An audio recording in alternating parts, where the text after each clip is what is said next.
Let me see a hand up. Absolutely, everybody. Wonderful. We're very excited today for a program packed full of incredible speakers from decentralized finance, traditional finance, and you're going to hear all about wallet. Shout out to our designers. So you can go and test WalletConnect Pay and grab yourself a pair of socks, a croissant shirt, a hat, whatever you like. Well, I hope that you enjoyed today, and without further ado, we will begin WalletCon. Now, please to see our CEO, Jess Hallgrave. Welcome to the stage, Jess. This is for you, and this is for you. Hi, everybody. Normally, I'm a little bit more agile, but I've had a fall on Friday, so I'm walking very slowly today. But welcome, everybody. This is, it goes without saying, like, WalletCon is one of the highlights of my year every year. That's because we get to welcome so many partners from right across the industry, right across the space, to join us, to hear from the people who are actually building with us, building the wallets, building the infrastructure, writing the standards that we all need to evolve this space forwards. So I'm really grateful to everybody. I'm grateful for the team who has put this together. It's no small feat, and for all our sponsors and guests and speakers. So thank you very, very much for joining us.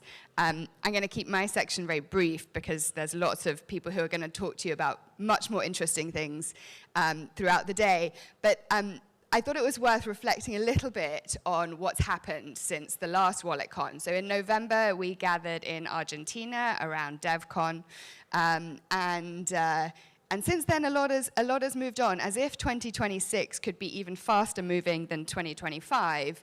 And we are only in March, and we have seen billion-dollar acquisitions by some of the biggest traditional finance players. We've seen real evolution in terms of the adoption of stablecoin payments from B2B perspective as well as consumer perspective. We've seen new standards like the frame transaction standards being proposed by Ethereum, which are going to really revolutionize the types of transactions that we can make. We've seen new stablecoins coming online, new chains moving into this space, evolution as it pertains to privacy, and so much more. And I think that that's just worth us all taking a breath, because 1/4 of the way through the year, already an awful lot has happened. And I think that that bodes really well for the rest of 2026 in terms of actually moving this technology to something that people are going to use on a day-to-day basis. One of the big topics for us has been payments, as many of you, I think, probably have noticed.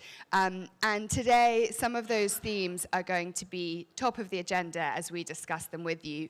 Those are going to touch on things like checkout, and those are products that are already live and real. So as Diana said, if you want one of these very nice croissant t-shirts, you can make your way downstairs and actually try these. We announced a partnership with Ingenico earlier this year to put WalletConnect Pay on their point-of-sale devices, and they've provided us with some beautiful looking devices for today. So please go and try out those experiences. The evolution of crypto payments has, at the moment, really focused on stablecoin cards and card payments. But actually, what all that does is move crypto back into the traditional rails, and it doesn't bring the benefits of this technology to the merchants and to the payments companies. And so that's a lot of what we're trying to build today at WalletConnect. You'll see us touch on agentic commerce as well, security and privacy, which of course are top of mind whenever we think about things like payments and finance. We'll have some sessions on policy and regulation, and then a lot of focus on user experience. And anybody who has followed WalletConnect for some time will know that user experience is our raison d'etre. We are here really to make crypto usable. We've been trying to do that since 2018. And I think some of what we will see today will hopefully widen your eyes and make you excited about the user experiences that we're creating for tomorrow's flows. With that in mind, a little bit of a reflection, at the core of WalletConnect, aside from just the payments products that we build, sits the WalletConnect network. This is comprised now of over 700 different wallets and a few new joiners that I'll share in a moment. Last year, we processed over $400 billion of transaction movements between the wallets and the apps on our platform. And collectively, these wallets touch over 500 million end users. These are people who are getting and holding crypto, and that number is expanding daily as we see new banks, neobanks, issuing stablecoin wallets to their end users. And of course, those people want to be able to do things with their crypto. Payments is a big part of that, and when we dive deeper into the network volumes, you'll see that last year about $300 billion of the 400 was stablecoin related. Part of that is DeFi, but of course part of that is payments as well. And the geographic spread continues to grow across Europe, Asia, the rest of the world, and particularly exciting for me, and a couple of the names that you'll see in the next few slides have also shown massive demand for things like WalletConnect Pay in places like Africa, where actually the blank page, as it were, has given the ability to kind of leapfrog some of the developed markets. The payment systems there today are growing and rapidly convening towards stablecoins as a better technology because they don't have something that is equivalent to our faster payment systems, for example. So we're seeing a huge growth there in Africa, and I wouldn't be surprised if that number this time next year looks an awful lot bigger than it does today. So what is WalletConnect Pay? The team are going to give you a deep dive on this in a moment, but I want you to really take away that this is an end-to-end payment system. So rather than providing an off-ramp for crypto, this is a way that you can use any of the wallets that work with WalletConnect to make a payment. That can be in-store and online, and we simplify all of the crypto complexity from a payments company to be able to enable them to just accept those payments. As I mentioned earlier, we announced this with Ingenico, and we have our first merchants going live in April of this year. And that also has led to a big expansion in terms of the number of wallets that we're starting to work with. So adding to that existing 700 or so, we are really proud to welcome many more. Some of the biggest wallet providers that you will know, partners like Privy, who serve hundreds and thousands of fintechs, are going to make it easier for WalletConnect Pay to be able to be used by their customers to make payments on the network. Excited also to name Opera Mini Pay, one of the fastest growing wallets in Africa, and many, many others that I won't call out, but that demonstrate, I think, the appetite of these wallets to provide new usage to their end users, new functionality beyond just buying, holding, and storing crypto, to being able to actually use it in everyday life to pay for goods and services. And on the merchant side, we continue to see rollout. These are a couple of the names that are launching in the next few weeks. EasyBit and Honeycoin in Africa, and as I said there, we're seeing lots of excitement about stablecoin payments. We recently announced Blocko with over 500,000 merchants launching in Latin America with WalletConnect Pay, and of course the rollout via the Ingenico terminals that we see. A big part of what we do is in partnership with the blockchains themselves. Of course, a payment is comprised typically of some messaging components and then the settlement. And the settlement of any transaction is what's taking place on blockchains. And in Argentina last year, we announced both TON and Tron as partners to the network. And we're very, very excited about their growth and welcoming more wallets and applications from those ecosystems onto the WalletConnect network. And today, I'm very excited also to share that Canton will be coming to the WalletConnect network as well. This is an ecosystem out of the US, which is very focused on privacy, institutional use cases, and we're very excited to start partnering with them too. Looking ahead, and what you'll hear more about from my colleagues and partners over the course of today, we are launching with our first merchants, as I said. We have this global rollout plan. We are welcoming more and more wallets to the network from across the ecosystem, including banks and neobanks. And I think this has been one of the most surprising things for me over the last 12 months, is hearing from the more traditional banks and neobanks who are starting to think about issuing either their businesses or their retail customers with stablecoin wallet capabilities. That's happening faster than I could possibly have imagined. Tap to pay, that gives you a little bit of a hint of the user experience piece that we've been talking about earlier. And of course, making sure that these systems work in a private and compliant way. With that, I'm going to pass on to my colleagues. You're going to hear from many of our partners today, both from within the company, people running Reown, which is our app developer project, as well as partners from across the ecosystems. And so I wish you all a very exciting day, and thank you very much for joining us.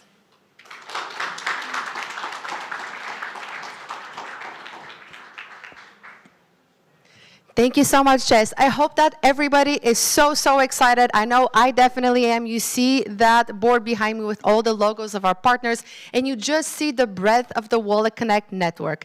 Now, you have heard about the vision of where we're going. How about the technical vision? It's time to hear from our brand new CTO, Riaz Bordi. Riaz, welcome to the stage. Thank you, everyone. Welcome to WalletCon. My name is Riaz. This is my first ever WalletCon, and I get to introduce you WalletConnect Pay. WalletConnect Pay is something that we've been working on in the past few months. You can experience it downstairs. I encourage you to do so. We believe that essentially we're building the next generation of global commerce. We also believe that crypto payments and stablecoin payments are finally ready for mainstream payments. We think that actually PSPs, payment service providers, and merchants, they don't want to do a crypto integration. They want to do a payment integration, and this is very important.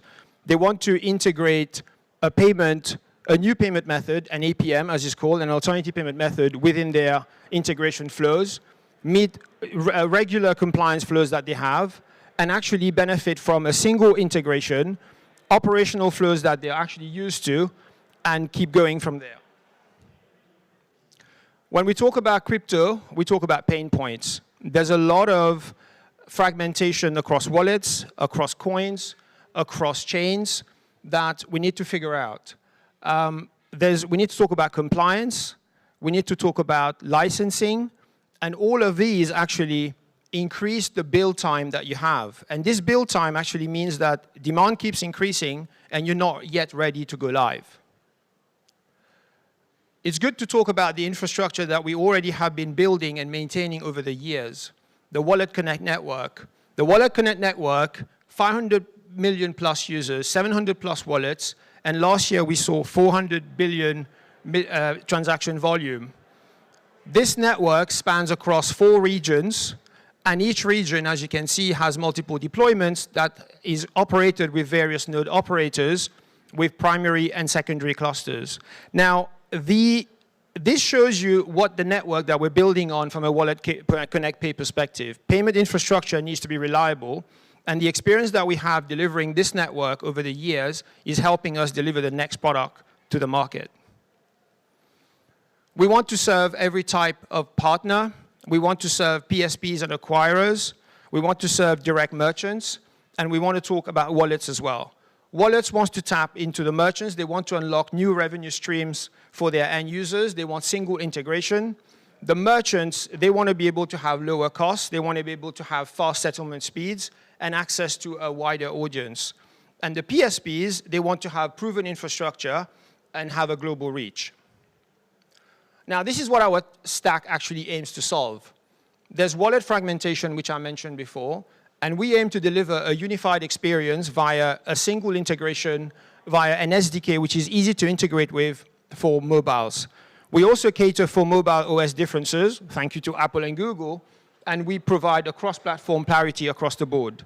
We want to tackle blockchain nuances by actually doing some abstraction across the chain layers, essentially something that merchants don't want to deal with.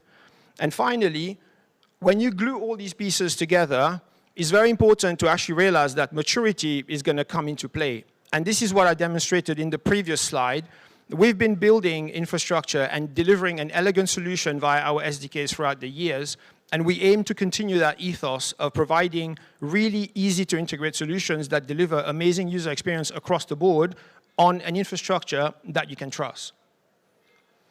Now, it's very important to talk about developer experience and the partner enablement. As you would expect, as a PSP, as a merchant integrating us, we provide API, beautiful documentation. We give you a sandbox environment where you can do all your testing and make sure your end-to-end flows are working. When you do testing, you need observability. This is what we provide via a full payment flow oversight. We will support you across your entire integration. But essentially what we're trying to do, we're trying to optimize for go live. We want to make sure that you can go live as quickly as possible, doing the minimum effort, and because it's fast to integrate. And as we keep expanding the platform, we want to make sure that you can keep expanding on your integration. Now, this shows generally how WalletConnect Pay stacks up against other solutions. The key points here, the key wins are around being able to accept any asset, being able to settle in seconds, and having much better fees that you don't need to manually manage, and getting out of the copy-paste behavior that we've all come to love or hate, probably mostly hate, via a scan and pay solution. A scan and pay solution that you can go downstairs and try out today. We believe there are 4 pillars that we're trying to deliver on essentially. There's growth, simplicity, trust, and cost. We talked about cost today, and you're going to hear a lot more about transparent fees and how merchants can have access to working capital as quickly as possible. We talked about trust on the network that we've been building before. Growth, we have those users on the network already. Those users will be now available to all the wallets and all the merchants that integrate WalletConnect Pay. And simplicity, which is a single integration APM style that you're used to as a PSP, as a merchant, that simply joins your current stack. So just to sum up a bit, merchants win. They have faster settlement and improved cash flow. They have, readiness to their cash flow as quickly as possible. Lower payment fees and acceptance costs, which gives you much better margins, especially when the ticket prices are much higher. Access to new customers and grow businesses, to be able to grow your business via access to users who want to pay with crypto and stable coin, and then zero chargeback. And for the end user, you get to pay with your wallet that you already trust. You get to use the asset that you prefer. You have a familiar checkout. You tap, you confirm, and you're done. That's downstairs. You can try it out. You have rewards and incentives that we'll be introducing. And finally, you have a fast confirmation. Thank you very much. Enjoy WalletCon. Over to Nacho.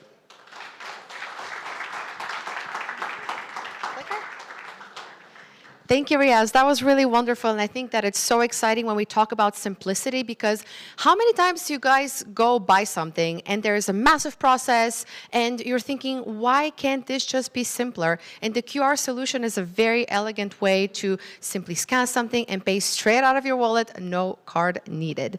We'll continue our conversation on product. Please welcome to the stage our head of product, Nacho Rivera.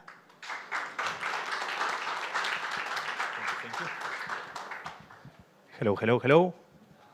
I cannot believe it's been, 3 months since the last event, and we are already back here. Want to thank you all for coming, of course, and everyone who's watching on the live stream. I know we have a gathering in South Korea. We have some people down to Argentina, so basically we are doing the full coverage of this transmission over the world. So I'm a little bit nervous, more nervous than the last time. For those who don't know me, it says Ignacio here, but I'd rather go by Nacho. It's simpler for me, it's simpler for you, for sure. And today I have the pleasure to walk you a little bit about the experience that we've been creating, that our team has been creating. It's a very important moment for all of us here because it's the first time that WalletConnect Pay is actually being tested live with a lot of people at the same time that we cannot control. I cannot tell them, use this wallet or use that wallet or use this chain or that chain. So it's pretty exciting to see everything. So I really encourage you to go downstairs and try it out at the merch store, or come with me. I have a POS on myself every moment. So if you want to test it with me, just find that. And yeah, just as a last thing before I start, in our company, we have a culture of celebrating everybody. We have a channel that's in Slack that says General Celebrate. So I want to celebrate all the people who are here and also back at their houses in the office, making sure that this is going well, because without them, we couldn't be here showing all of this to you. So let's get started then. So when we think about payments, something that I like to say is like traditional payments are not broken, at least if you think about from an experience perspective. Most of us here, if you live in Europe or you've been in the US at some point, you have experienced tap to pay. That's a fantastic thing. You just put your card and it works. So it's not something that we really need to fix. Actually, we need to find a way to be as close to that experience as possible. And it's something that we've seen that in the crypto space, there's a lot of room to grow. If you ever buy something with crypto, I did in the past, I've encountered many different types of flows, but this is one that I don't like very much. Basically, let me move myself. Basically, they put you a QR code with an address. They tell you, please send this amount of BTC, 0.00118, and you say like, okay, yeah, definitely, let's send it. And you send it, and then you're like 5 minutes, 10 minutes waiting, is this going through? Did I send enough? Did I send too little? And suddenly I have to call somebody, I cannot make this happen. So what we are trying to fix here with WalletConnect Pay is how can we make this crypto payments partner experience more similar to the traditional payments, which is the benchmark that the users are going to use to understand if this is a good solution for them or not. There are a lot of pain points. I mentioned some of them already, and Riaz, and we are going to be building on these topics constantly, the fragmentation, the lack of infrastructure, being sure that the payments we are doing are compliant, because as we grow up as an industry, we need to put regulations in place to make sure that everyone is protected. So making sure that we are following those things as part of it. You're investing a lot of time, but again, for me, at least, the most important pain point of crypto payments, when you think about the user, it's generally the UX. Like, again, you can stand, and I have 3 talks today about this, so if you stay throughout the day, you'll see me evolve this topic. You can be at a store, and you can send a wire transfer if you are from the US, and you can spend, I don't know, 5, 10 minutes waiting. Nobody wants to do that. So probably you're going to be choosing for the things that give you the best experience possible. And that's why we created WalletConnect Pay. We want to scale stable coins and crypto payments for the next generation of global commerce. It's like we are seeing the changes in the ecosystem. We are seeing big players. Jess already mentioned acquisitions of billions of dollars of infrastructure, and we see this is going to be the next wave for us. This is a diagram, the way we try to represent WalletConnect Pay and crypto payments as similar as traditional payments. If you come from traditional payments, you have much more experience to me, but this more or less simplifies or shows the flow of the funds and the interchange model that we have operating in our solution that we have built. And I wanted to point out some of the key partners or key players that are being here, besides, of course, ourselves, which are sitting in the middle. We have payment service providers. They are serving the merchants who want to accept crypto payments. They want to accept payments in general. They can either do it via point of sale. We also do this online for checkouts. We have the wallets, and I'm going to talk a lot about the wallets now, which are the ones that emulate the bank, like the users, you have an issuing bank, they give you a card. The wallets in the end is doing the same. And for us, obviously, there is a whole infrastructure put in place to make sure that sanction screening go in place, and the user goes from that, and you can follow the lines to make sure you understand how the funds ends up appearing here in the merchant's bank address. The experience is pretty simple, or this is what we want to accomplish with all of our wallet partners. You just see a QR code, you scan it, you get all the information in your wallet, you know who you're paying to, you know how much, what are the different payment options that you have, and you just confirm the payment and it goes through, and we are all happy because the merchant received the money and you receive the product or service that you wanted. No more waiting, no more trying to see if I send the right amount and the way that it was programmed on the other side, it didn't pick up my 99.99999 USDC, which is sometimes an issue. So what we want to go from is like from the past, when you can see a beautiful QR code, what is the blockchain that you want to use, what's the destination address that you need to copy, and also copy paste your amount and push it, to just scan that QR code and make sure that it can go through in the best way possible. This is something that, of course, and unfortunately, we cannot do ourselves because wallets, as we mentioned, we have over 700 wallets in this ecosystem. And that's why I'm usually talking with them to make sure that they start working with us and providing this experience. And I'll go into a little bit of details in a second of where the wallets that already did, and you can test them around through the wallets. And I know, and I've seen a lot of you wallet people here, so let's have some conversations later to make sure that in the next 6 months we can deliver all of this experience and push crypto payments to the masses. Again, wallets, they are the most important part. Why WalletConnect Pay is good for the wallets? First, if the funds start leaving the ecosystem, if the funds go somewhere else, they can go to a centralized exchange that gives you a card, they can go to a card provider that you can pay, your users will start spending more time somewhere else, and that's something that you don't want to because wallets make a lot of money based on the users using their platforms. So trying to boost retention and giving a good experience to the users is fantastic, and it's something that works alongside their cards programs. This is not either you have a card or you have WalletConnect Pay. We understand that the merchant ecosystem is as big that you can find somewhere someone that don't accept your card. It happened to me many times. Or sometimes you can find someone that doesn't accept the crypto, which happens most times. So what we want to make sure is that we give the possibility for the users and the wallets to decide what is the experience that they want to end up building. And how they do it. For us, it's always simple. We are building on years and years of experience creating software development tools, particularly SDKs that they can do integrations. We've been benchmarking this integration with our different wallet partners. It takes from a couple of days to maybe a week and a half, depending on how much testing you want to do. We do a lot of testing, so usually 2 weeks. They get access to this global network of payment service providers, and of course, and as we constantly build on top of WalletConnect, is that the wallets are our partners, our main partners. So if we win, they need to win as well because we are an ecosystem. It's not here for WalletConnect to grow without the wallets because WalletConnect without the wallets, we don't connect anything. So that's not good. So we also have an interchange revenue model fee that based on the amount of transactions that the wallets are doing and pushing through our network, they are going to get the same or emulating the system that you get with cards today. These are some of the wallets. I'm repeating the slide from Chess, of course, but I want to go into a couple of other names that maybe Chess didn't have the opportunity to do. The first one is SafePal. SafePal is one of the biggest ancient wallets. They've been working with us on getting WalletConnect Pay live for their wallet over the last couple of weeks. As far as I know, and this can be a spoiler, that's already waiting for approvals on the stores, which is fantastic. We've seen Moneda as well, already mentioned. Moneda is a neobank, a German neobank who are using WalletConnect Pay, and actually you can use it to see the experience in our merch store, in our booth, and also if you want to get some treasure wallets, you can also get it from there. And I want to also mention some of the few, like for example, Utila. Utila is one of our institutional certified wallet partners that we have who saw the solution and say, hey, we have a lot of our customers that do online shopping with our wallet. We definitely need this into our solution, and they just also rolled out. And we expect that by the next time I get the opportunity to talk to all of you in a room similar like this is going to be a fully painted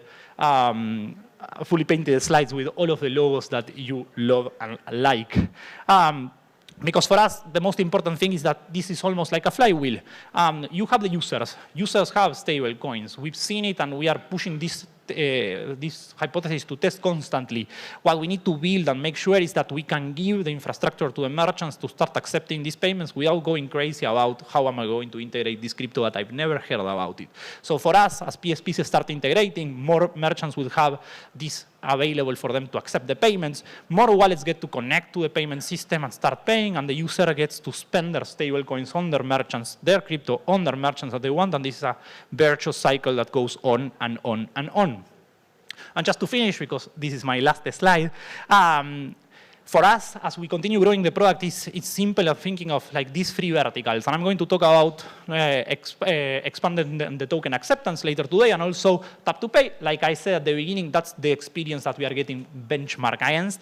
And we see as the world evolves that agentic commerce will also be a part where WalletConnect Pay will have a lot to play. So thank you very much for listening to me this couple of minutes. I hope you have a great day. Thank you for joining us, and I'll pass it along to Diana back again. Great job.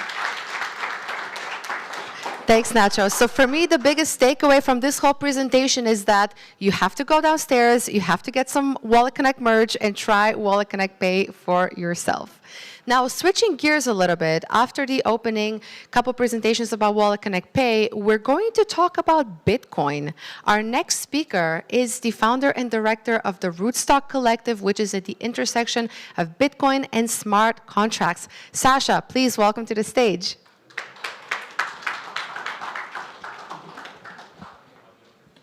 Hey guys, thanks a lot for having me. My name is Sasha. I'm the founder and executive director of the Rootstock Collective. The Rootstock Collective is the first real DAO built on Bitcoin.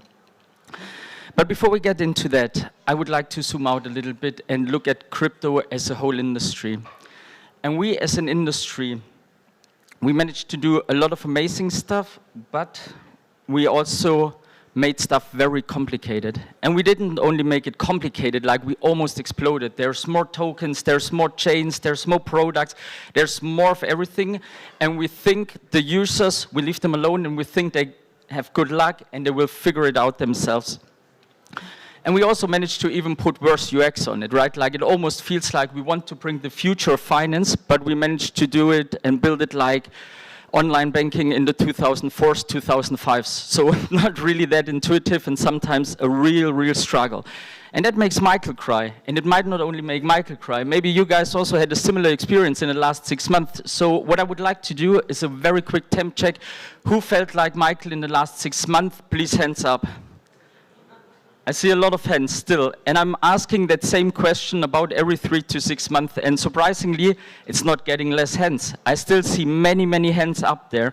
So we were thinking about like, how could we improve it, like, or how should it look in general to get better? So we truly believe like stuff should make lives easier, or they should make it exciting. In the best case, they should do both together, right? Like, so if you think about building something, you would need to do one of those, ideally both. And the cool thing here is a lot of folks in that room specifically are working on that, right? Like there's a huge user focus, there's a huge UX focus of people I can see sitting here in that room, so there's a good push towards that. And we also just heard about like a lot of the amazing stuff that the WalletConnect folks are doing, especially also on the WalletConnect Pay side, so it's getting more and more into a potential good mass adoption. But before we dive a bit deeper on how we approach it, like on the Rootstock Collective side, I would like to do a very brief intro about what Rootstock and the Rootstock Collective actually are for those of you who don't know us yet. So Rootstock is the home of Bitcoin DeFi. It was founded more than 15 years ago, and it basically brings together the best of both worlds, the security and store of value of Bitcoin, combined with the programmability and flexibility from Ethereum, and combines it. And then very recently, about 1.5 years ago, we thought like, how can we make it even more sustainable for our ecosystem to help them grow? But also, what else can we do to make it more decentralized, to make it more governable, and get it out to the community? And this is when we founded the Bitcoin DAO Rootstock Collective. So we are in operations for about 18 months.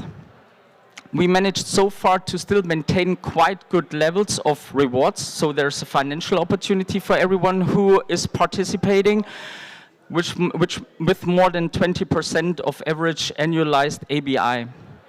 We have more than 1,000 folks that are staking in the DAO and that are very actively participating. There's a lot of exchange happening between the builders and the community, between the delegates and the communities, etc. So we really see a very vibrant, active community happening there.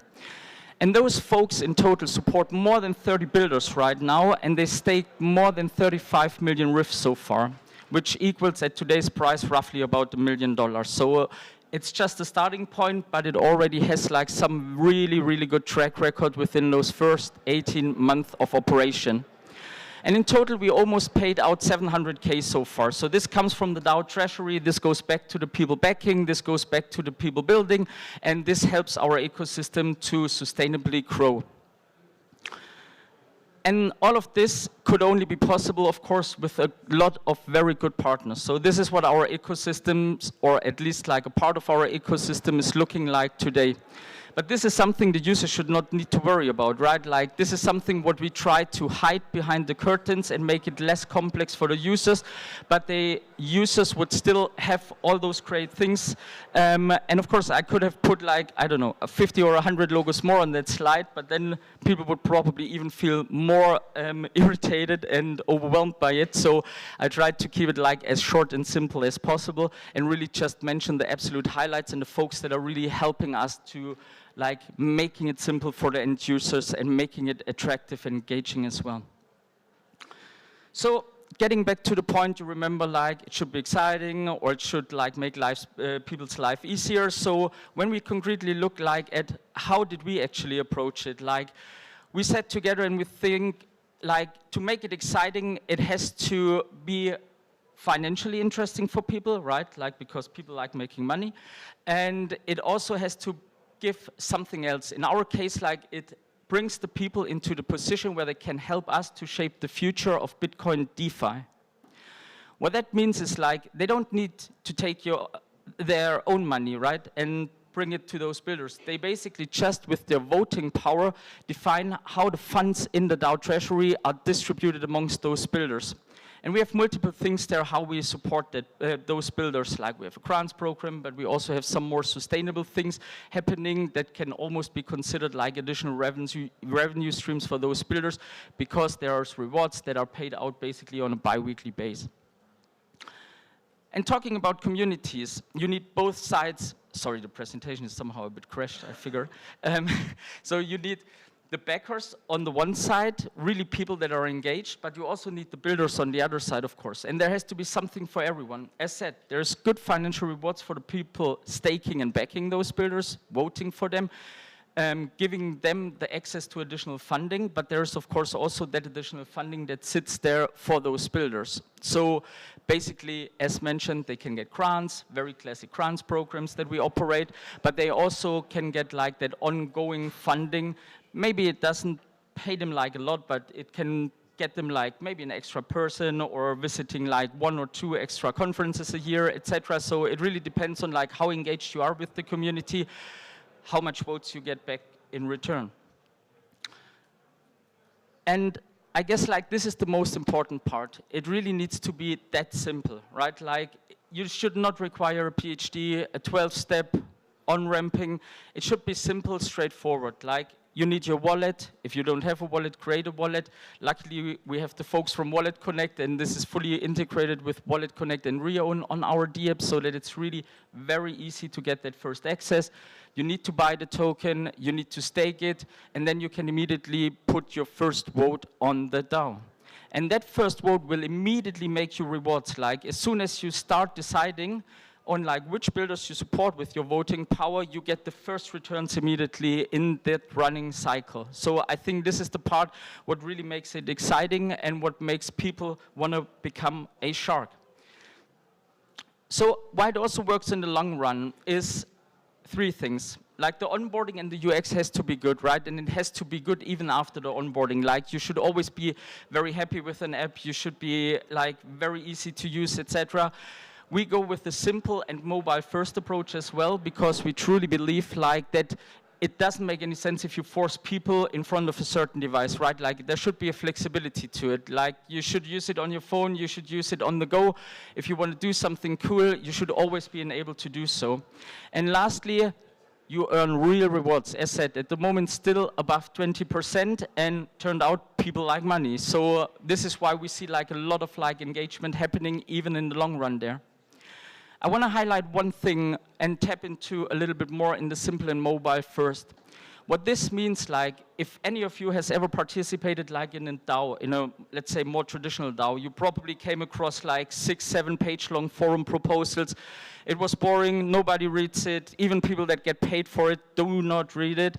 And we thought like mobile first, and it needs to be cooler and way more interesting than that. So what we are implement, or what we have already implemented, is like elevator-style pitch videos into the D-app, so you can get your phone, you can check out the proposals. Those builders are pitching in 1-2 minutes to you what they are actually doing and what they need the funds from the DAO for. So it's very engaging. It's really short-paced compared to reading those very long forum proposals, and it makes it easier and more accessible to people. So this is what we really truly believe.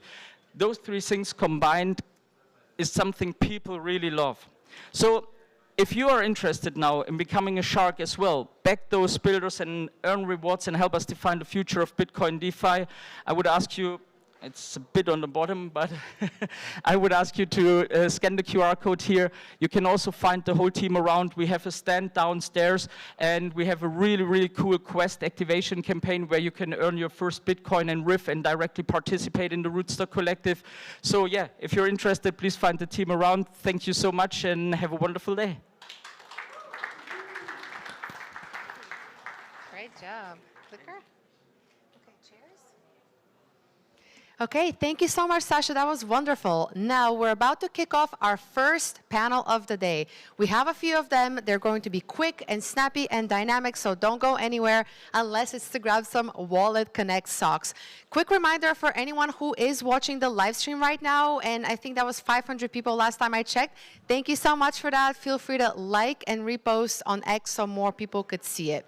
Now, our next panel is going to dive into the topic of wallet to merchant, because what WalletConnect Pay does is it not only makes transactions simpler for the end user, so for example, when you go to a coffee shop and you buy a coffee with WalletConnect Pay, but WalletConnect Pay is a true game changer for merchants. What do merchants want? They want lesser fees, cheaper fees, and a reach to more customers.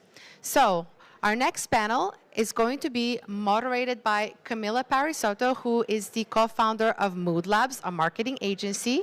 We have the founder of WalletConnect, Pedro Gomez, Adriano Di Lucio, Sylvia Durack, and Corey Cooper. Please take the stage. Give me this. We have more mics.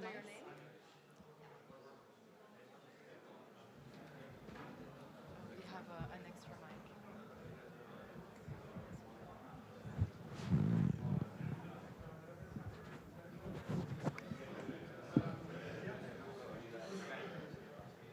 Hi, everyone.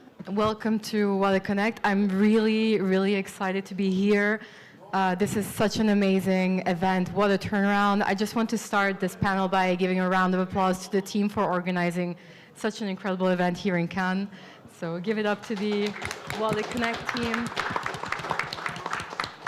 And so I'll be your moderator, and we are going to be talking about payment stack. This year, there's a big talk about payments being a big narrative, one of the main narratives of this cycle. But I would like to argue that moving value on chain, transacting, has always been at the core of what crypto was intended to be. And now we're finally arrived at the point where we do have the infrastructure that allows us to transact with rapid transactions for everyday use. And I'm here sitting with some of the teams that are pushing this movement forward and are actually building the tech that is facilitating this and bringing us to the next level of evolution of our industry. And before I give our panelists the opportunity to introduce themselves, I do want to add that we have an added layer to what transactions and what these about payments are looking like in this era, in this age, just because we have AI, which is no longer a tool for development, but today can be also active participants in this global economy through agentic payments, agents that can transact without necessarily having human interactions involved. And so this really expands the possibilities of our industry, but also gives a new meaning and a new purpose to crypto. And I would like to now introduce all of our panelists. I'm Camila Parisotto, I run Mood Labs, and I will give the mic to our amazing team here. Hi, my name is Pedro Gomez. I'm the founder of WalletConnect. WalletConnect started as an open source protocol in 2018 and very quickly has grown to the largest network of wallets across all blockchains and now has hosted this beautiful event. Hello, I'm Adriano Di Luzio. Thank you for having me. I'm the CTO of Stacks Labs. Stacks is a blockchain. Our mission is to unlock Bitcoin's economy. So we add programmability to it. We have smart contracts in a safe language. And as we'll see, we are also enabling fast and cheap Bitcoin payments. Thanks. Hi, thanks a lot for having me. I'm Sylvie. I'm the co-founder and CEO of Atomic Labs. We offer trustless settlement between chains secured by Bitcoin. Currently, we're live with Bitcoin, on-chain, and Lightning, and on the other end, Solana, Starknet, Citra, and Botanix. And whereas the industry is great at building new blockchains, it's not as great as connecting them in a trustless way. And this is basically what we're working on. We're currently also working on a concept to secure any two cross-chain swaps with Bitcoin. And yeah, a little fun fact about myself, the universe actually sent me a sign to work on something Bitcoin related, because Bitcoin and me, we share our birth date, the 3rd of January. Woo. Hard to follow up from that. Corey Cooper, I lead DevRel at Circle. Circle is a stablecoin infrastructure company designed to help make money more programmable. And on the DevRel team, we focus on building out educational curriculum and content to help companies, developers, and founders integrate stablecoin infrastructure in their application to add more, reduce friction in money movement.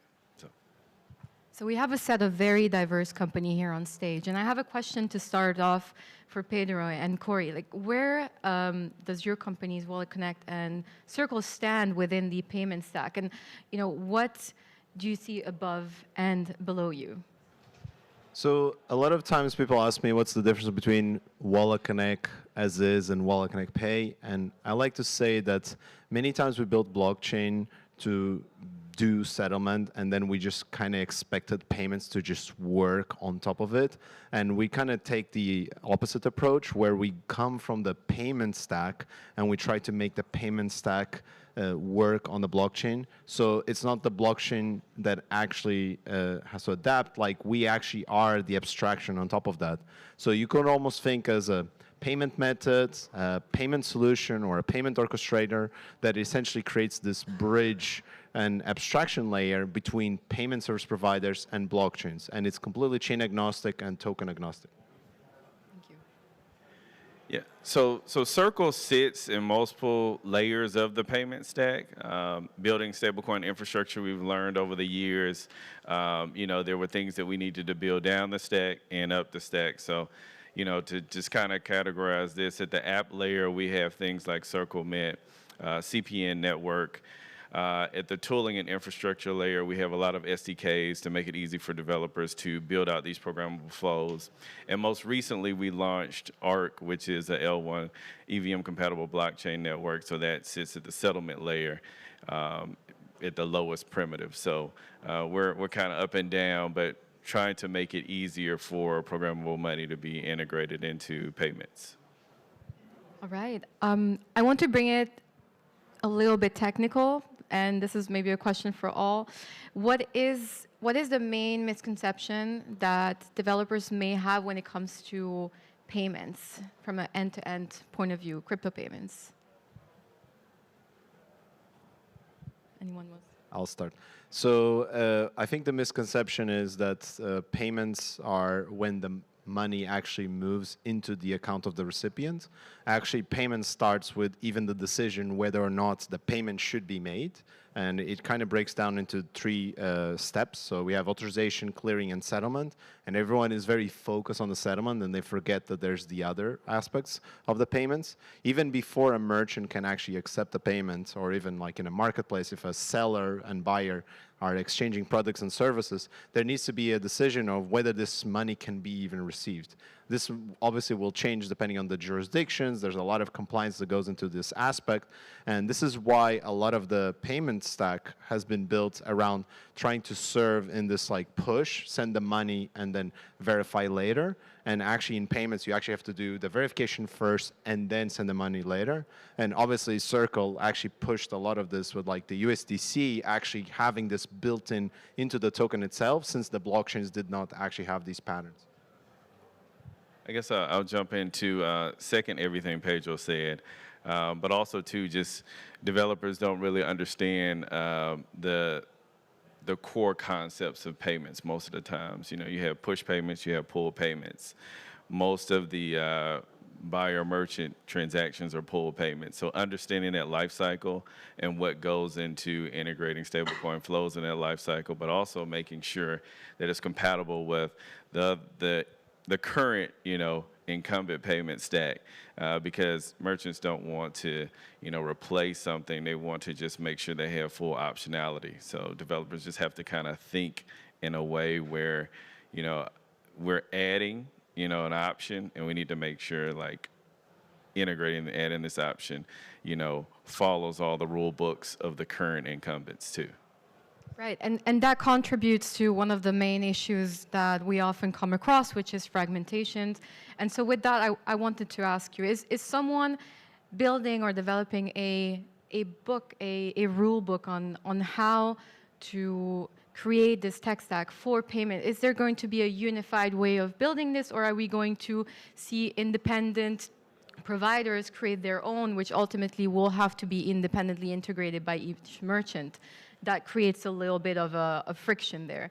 Is there something that is being done for this, or are we still at the point where each is building their own? Who wants to take this? I'll take it. Not qualified at all to answer, but I think we are already seeing that there are multiple solutions that try to solve the same problems, striking different trade-offs. And we are in a phase where the industry is still young, we are experimenting, and we can also look back at what happened when electronic digital payments developed in the first place, right? Eventually, there needs to be some sort of way to crystallizing on technologies that strike the better trade-offs. And it most likely gonna be something which favors a good UX. And that's why it's great to see so many solutions today that are favoring that, right? And going also back to your previous question, what's the biggest thing that the developers don't understand is that, yeah, the tech is a problem, but the usability is, and the distribution is an even bigger problem. And so my guess is that we're going to see a few winners that either they solve the usability problem, or they simply just make it disappear, and by doing that, they take the majority of the market. Right, and we were just chatting before coming up on stage about how Stacks has experimented with X402, and I would like to talk a little bit about that, because you've told me that the project that you've launched and that has come to market has taken incredible traction, and this has all to do with agentic payments. And I would like to know why. What gives success to this project? Why would people choose to use X402 over Stripe or other alternatives? So can you tell us also, give a bit of context on what this project means? Sure. So X402 is this very old but also very new protocol, which is basically extending HTTP to enable seamless payments in order to purchase content online, right? And I think the biggest difference with respect to Stripe or other existing solutions, which are great, is simply that this is embedded into what already exists and into how people consume content with HTTP, typically. And because of that, it doesn't break the flow. It doesn't break the flow, so it enables automated purchases, and now it goes end-to-end with AI. And we are seeing it in first person because X402 for Stacks was actually a community project at first. But then, because of how it enables agentic interaction and because how agents want to settle in SBTC or in Bitcoin, right, in something that is as good as Bitcoin, we have seen basically exponential demand for it. Right. And is multi-chain the way, or is there one chain that ultimately will be chosen for payments? Feel free to argue. This is a question for all of you. Well, maybe I'll start then. So I believe that, like, long term, there definitely need to be clear winners, because otherwise it is way too complicated to build that tech stack. So in my opinion, right now everything is like rather fragmented, and all of the players are, arguing with each other which trust assumptions are actually the best. So in this case, I believe long-term we will have clear winners, and short-term there will be a lot of fragmentation that needs to be hidden from the user. I'd love to hear the opinion from maybe someone else, maybe from Corey. I think, obviously USDC is on over 20-something odd chains. And so, we've seen kind of the multi-chain world play out. So I think that you are seeing chains that are purpose-built for unique situations. A lot of them are starting to emerge now. ARC is one of them. And so I do believe there will still be multiple chains. And so what we're trying to do with USDC is just make sure it's accessible, but also we're building a lot of primitives around USDC for, abstracting away the chains from transactions with USDC to making it interoperable, but also offering tooling for developers to make that interoperability invisible to the end user as they transact with USDC.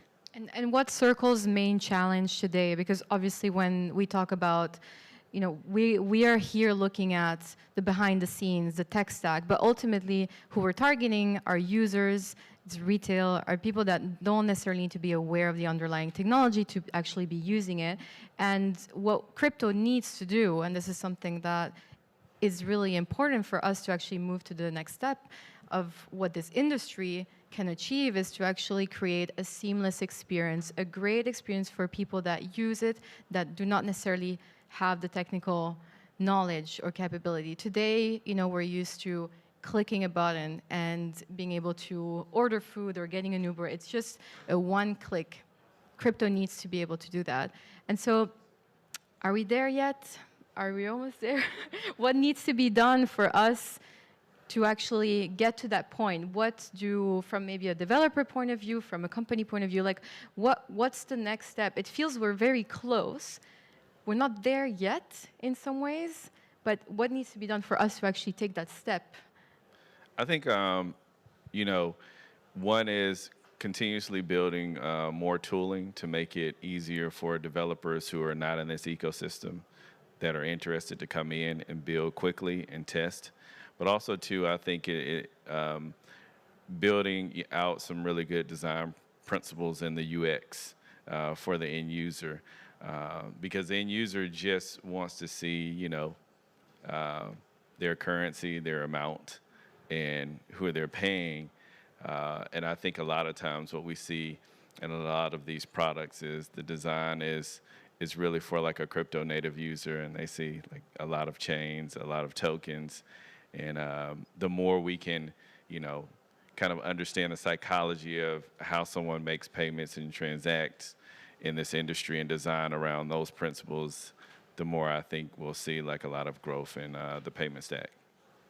And maybe a question for Pedro, since obviously WalletConnect has a very interesting position. You work with a lot of partners.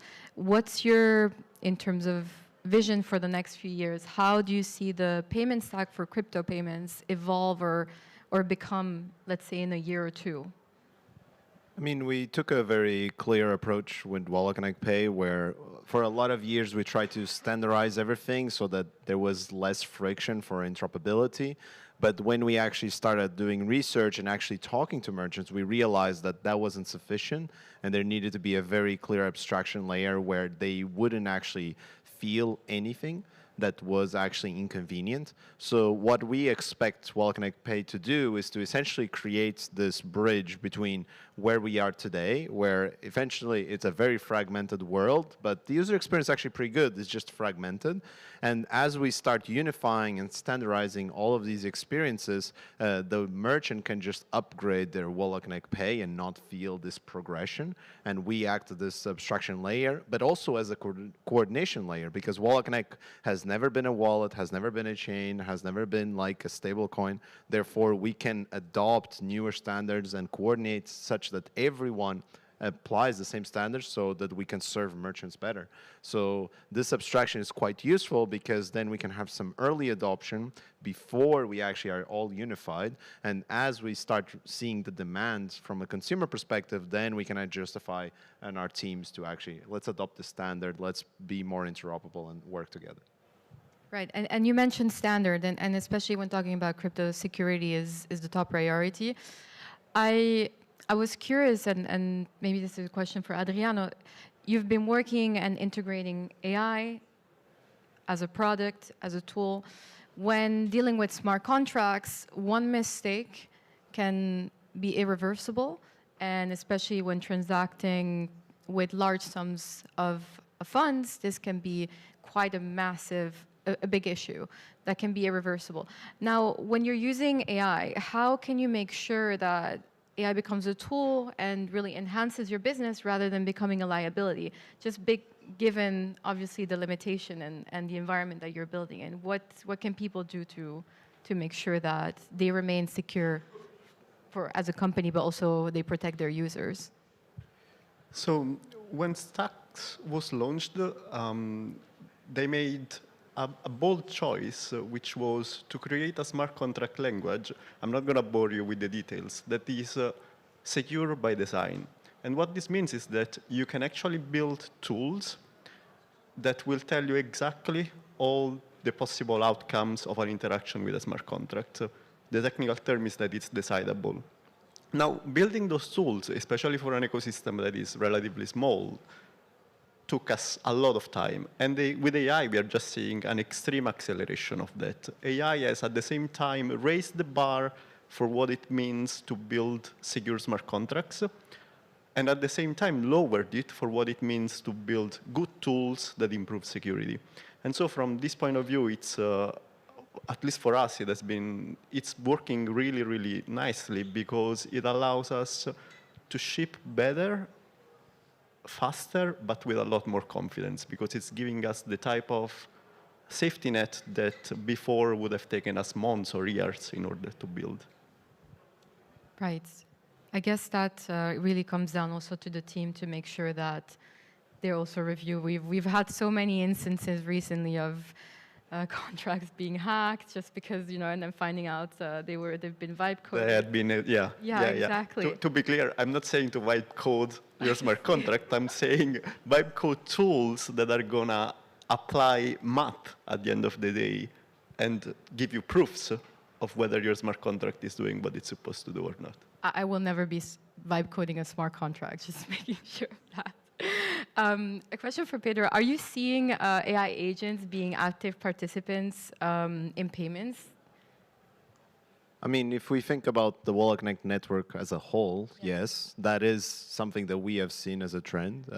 From a payments stack perspective, I think we're still missing a lot because a lot of the tools that have been built for agentic payments are still essentially creating these sandboxed wallets where the agent just gets its own wallet, and we essentially consider this money gone by design. Like we just say like, hey, here's $100, go at it. But we haven't built an actual experience where the agent is managing our money, like because we don't have the tools at the blockchain level to actually have proper delegation frameworks where we can give a certain level or degree of permissions. And we did have some experimentation around account abstraction, but right now Ethereum is actually looking into upgrading to have native account abstraction. And I think this would be like the biggest catalyst for agent payments because it's really the missing piece, because even though WalletConnect is building this stack to make payments available both online and in person, you still have the missing piece of like, how do you allow an agent to actually manage your wallets, not give its own like prepaid wallet where you give $100 and consider it gone, but actually have your actual wallet being managed by an agent, and you can actually actively talk to it through a chat experience and do e-commerce and everything. That is really the missing piece, and I really look forward that the Ethereum upgrade does happen this year with native account abstraction. All right, thank you. And we only have a couple of minutes left before the end of our panel, and I would like to give you all the chance of letting our audience know what are you most excited of for this year to come. This can be anything that your development, that you're developing, that you're building, or a feature that is coming to market soon, or anything that you would like to share with the audience before we close off and we get over for the next panel? Well, if you already had the experience of going downstairs and scanning a QR code and paying, one of the good things is like some of our wallets in our network have already upgraded to the newer SDK, so you don't even have to take 2 or 3 steps. You have the one-click payments. Wallets like SafePal and Moneda are available today. But one of the coolest boosts, actually, for me is the tap-to-pay. So moving even from a scan QR code to a tap-to-pay experience even feels even more familiar to card payments. But this is all end-to-end crypto payments, all on-chain, nothing like fiat off-ramps or anything, and the merchants get stablecoins at the end. So this is true crypto payments with tap-to-pay. Exciting. As for Stacks, we know that the demand for unlocking Bitcoin has never been a question, and the real question is making it so that you have good trust boundaries. And so that's what we are doing. We're going to be shipping incrementally in a way to enable self-custodial payments, then self-custodial DeFi, self-custodial loans, which all ties to this agentic economy, unlocking new use cases, and potentially a bit further, something which also enables private payments. It's a long roadmap, but I'm very excited about it. There's 2 things I'm quite excited about. The first one is Lightning recently launched on like 4 million Square terminals in the US, and that by default. So it's actually, merchants have to actively turn it off. They also have abstracted away a lot of the complexities, so merchants can even like get USD into their bank accounts straight away, and a user can pay in Bitcoin. So I think this is a great role model. And we already support swaps between, for example, USDC on Solana or Starknet and Lightning, which in the end is then killing the argument of like, oh, but I don't want to pay in Bitcoin. USDT is also supposed to launch on Lightning later this year, as far as I know. And the second topic I'm very excited about is also like agentic payments, because there has been a lot of discussions around like, oh, will they use USDC? Will they use Bitcoin? And I believe they will use both. So Bitcoin in the end is just money that cannot be frozen. You cannot say that about USDC. So in my opinion, agents will hold like a majority of their funds in Bitcoin, and will use USDC or a stack of USDC to transact and to pay for like API calls and so on. And yeah, we think that Atomic is actually perfectly positioned to become the swap solution between the 2. I think it's 2 things. Agentic economy, for that, Circle recently launched in testnet Circle Nano Payments. So Nano Payments allows for agents to do sub-cent transactions at an economical rate because they're gas-free. So we're seeing a lot of developers experiment with that, and there could be like new business models that are unlocked with our Circle Nano Payments product. The other one is obviously ARC. We designed this blockchain for institutional adoption for stablecoin flows, but also developers and startups can use it because it's permissionless. So we're excited to see what developers build when there's a blockchain purpose-built from ground up at the execution layer, at the consensus layer for stablecoin flows. So there's a lot of cool things that we'll see come about in the near future. Thank you so much. I cannot wait for all these things to unravel and become reality. And I just want to say thank you so much. And thank you for everybody that came to this panel. I hope you learned something. And I hope you keep enjoying the rest of the event and enjoy the beautiful Cannes. Thank you very much. Thank you. Thank you so much, Cami, to you as well for wonderful moderation of this panel.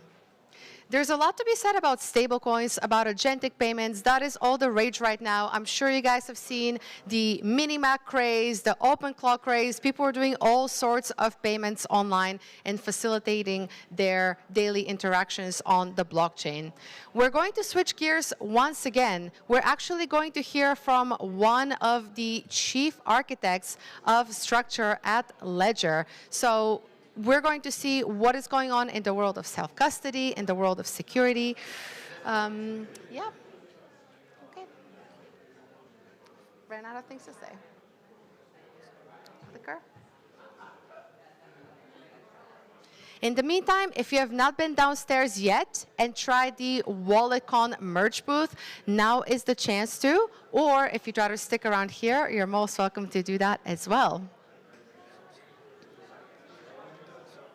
Where's Laurent? Okay, please welcome to the stage Ledger's very own Laurent Castillo.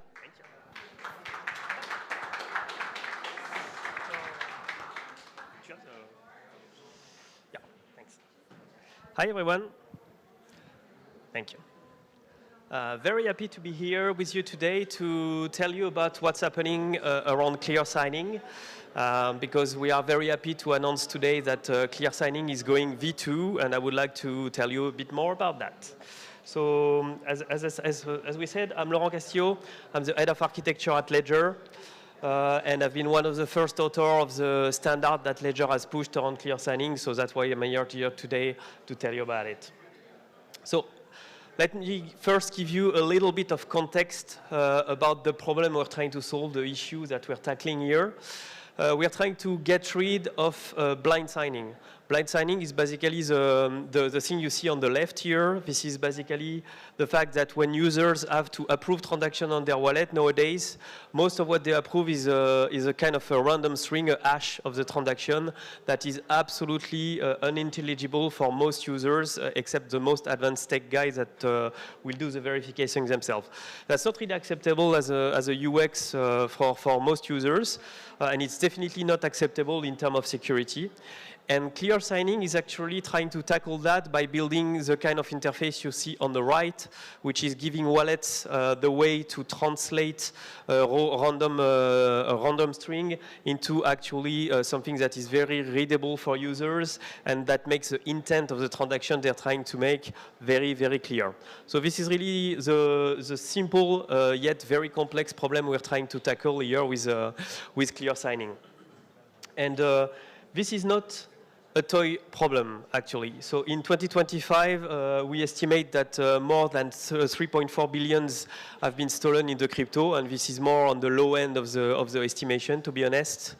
The biggest hack was definitely the Bybit incident that just stole by itself $1.5 billion. And we estimate that roughly 2/3 of these thefts are actually exploiting blind signing to trick users to sign something they shouldn't have and steal their funds. So it's actually a pretty big problem, and we've seen that with users getting more and more aware that they need to protect their keys, attackers have actually shifted toward attacking the UI layer and tricking users to sign something they shouldn't have, actually. So clear signing is really not only a UX issue, but actually a huge security issue that we have to patch and solve. So this is why a little bit less than 2 years ago, Ledger has introduced the ERC 7730, which was our first standard trial to solve blind signing and have clear signing everywhere.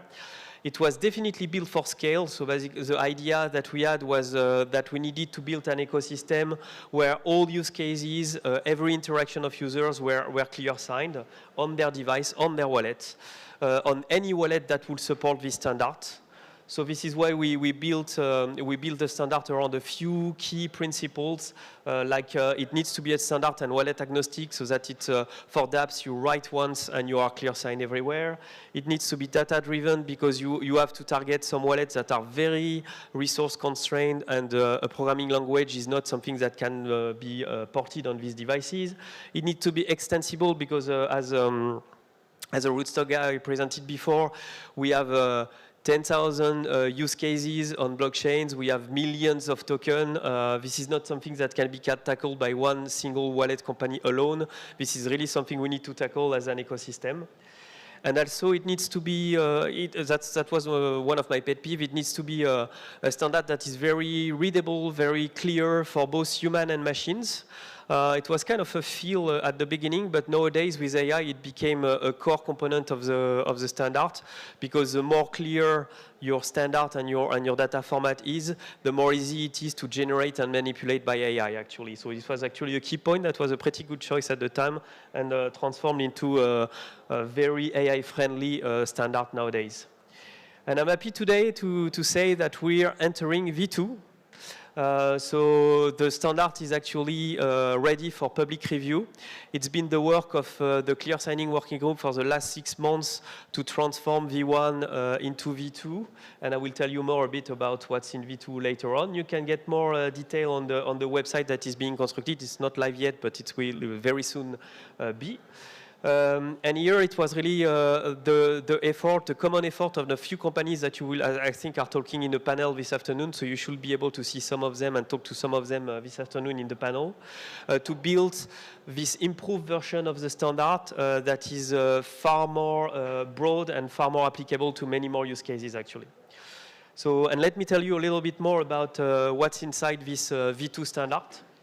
So a few broad categories of things we've improved. So we've made the standard even more wallet agnostic. So we are not perfect, and the first version of the standard that Ledger built still had a few Ledger related stuff. So we managed to hunt them down and almost got rid of all of the wallet Ledger specific stuff in the standard. So nowadays we have a standard which is really wallet agnostic and can be implemented by any wallet, both software and our wallet together. So very powerful in terms of targeting the broadest range of wallets. Then we've started also adding newer use cases that you can see appearing in the ecosystem. So things around cross-chain transfers, bridges, cross-chain swaps, that kind of thing. So the standard was improved to add more formats that could help users understand what they are actually doing cross-chain, which was something that was not part of the very first version of the standard. We've also started adding privacy on top of it. So there's more and more discussion in the Ethereum world of doing private transaction.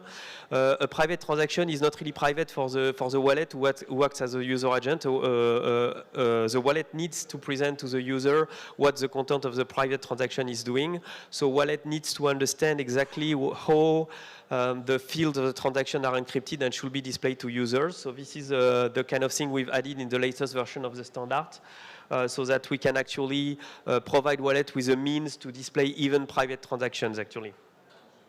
And the last one was a lot of quality of life improvements have been made on the standard, so that it's actually more descriptive, more easy to manage at scale, when you have many different deployments, many different addresses and stuff like that. So this makes management of the registry, that I will talk a little bit later about, far easier, and will give us an ecosystem that can scale very easily by accepting many different standards. We have also started adding a lot more tooling around the standard that makes life easier for people who want to actually produce their file so that they can get clear sign on all devices. So we have, for instance, a linter that verifies the correctness of the file you've produced and tells you about common sense changes that you should make that makes it wrong, for instance. We have a tester that runs the file you've produced against the Ledger implementation of the 7730 file, so you can see immediately what your transaction would look like on a Ledger device without having to wait for all the approvals of your file. Then we've introduced two LLM-based tools that are very powerful to help you build the best file you can do on 7730. The first one is the analyzer. So this is a security analysis of your file, and it will tell you, no, you should show that parameter because this is a very critical parameter for security for end users to see them, or this one you can actually hide, or this one is not clear enough, you are actually misrepresenting the intent of the transaction when you're phrasing it like that. So it's a very powerful tool that will give you advice on how to improve your 7730 file. And the last one is actually the generator, so where we do the reverse from your source code, from the source code of your contract and your ABI. The LLM tool will actually generate a first version of the 7730 file, and it's getting more and more powerful, honestly. So more and more, this first version is actually the right version that you can use directly with the rest of the ecosystem. So with this tool, it should be even more easier to produce and review the 7730 file and make it super easy for dApps to contribute their own metadata to the ecosystem. And lastly, the registry. So as I said, basically 7730 is a metadata standard. So it relies on the fact that dApps have to provide their metadata about the way to display their interaction with their smart contracts. And it requires a trusted registry. Up to now, it was Ledger who operated it because we were the first to put the standard out there, and that was the fastest way to do that. Very happy to announce that very soon the registry will be migrated under the ownership of the Ethereum Foundation itself, who will act as a far more neutral host of the metadata files for the 7730 files. We are right in the process of actually discussing about the distributed governance. So this is a very important topic about who can accept, who can verify the files, and how can we build a system that scales and you still have trust in the files that are in the registry. So this is a very hot topic being discussed currently. I'm very happy if you can join us and if you're interested in this discussion and if you can join us for improving the system we are building.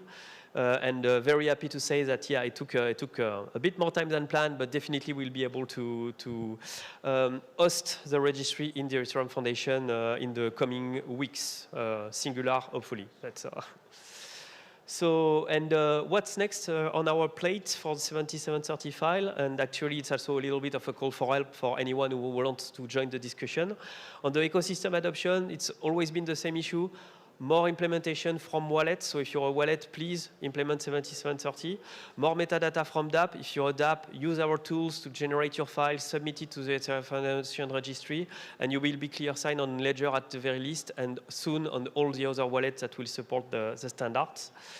Help us with standard evolution. As we mentioned, there's many complex use cases in our ecosystem that needs to be, where we need to improve the standard so that it's easier to display those use cases. The first one we have in mind is a batch transaction, which becomes more and more a pattern that dApps are doing.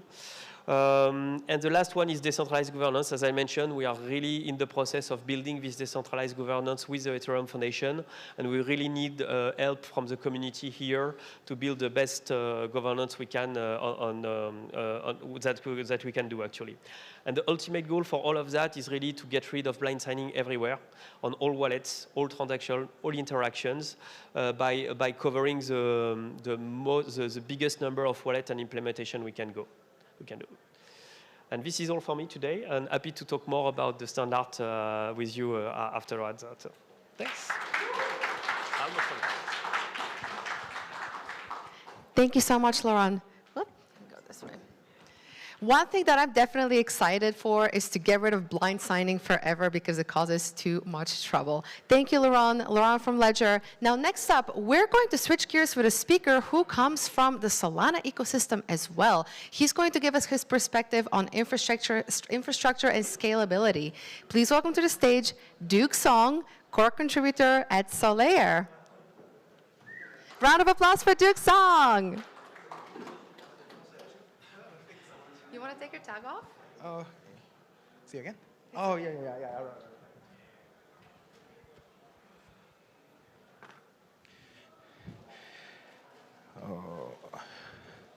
Yeah, hello everyone. I'm core contributor from Solaire, and I'd like to share about how we are innovated like the Solana infrastructure in terms of more high performance chain.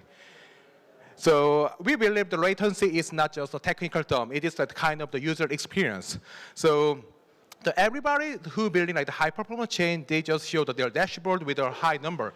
But we believe it is not that much important for the real use case and real user. They just care about like how the user experience is better than before, more smooth and seamless experience. So we are thinking about that is more important. So just high TPS is not mean the low latency. So that's why we are focusing on that angle together. Yeah, so we believe, we also checking about the history of the internet evolution. So it is like similar, the same pattern. So we just download file before, but now we just streaming everything. For example, like the software. So now we are just like subscribe and just using. For example, for also nowadays AI, we don't download anything. We just like using and direct communicate with through the online session. And also the email, also now we are using live chat. So, and also the video, and also we are using the YouTube. So nobody download any video nowadays. And also the big things, the changing of this, the pattern is the ownership to the subscription. And everything is downloaded and the streaming. So we call this is the dripping and streaming. So everything is changed to streaming session. So, but I think that nowadays blockchain also still under the dripping era. So still we need to sign the transaction and we're waiting, and also we need to get the confirmation from the validity of the block. So it is about the security, we believe, but also still it is not good for the more faster infrastructure.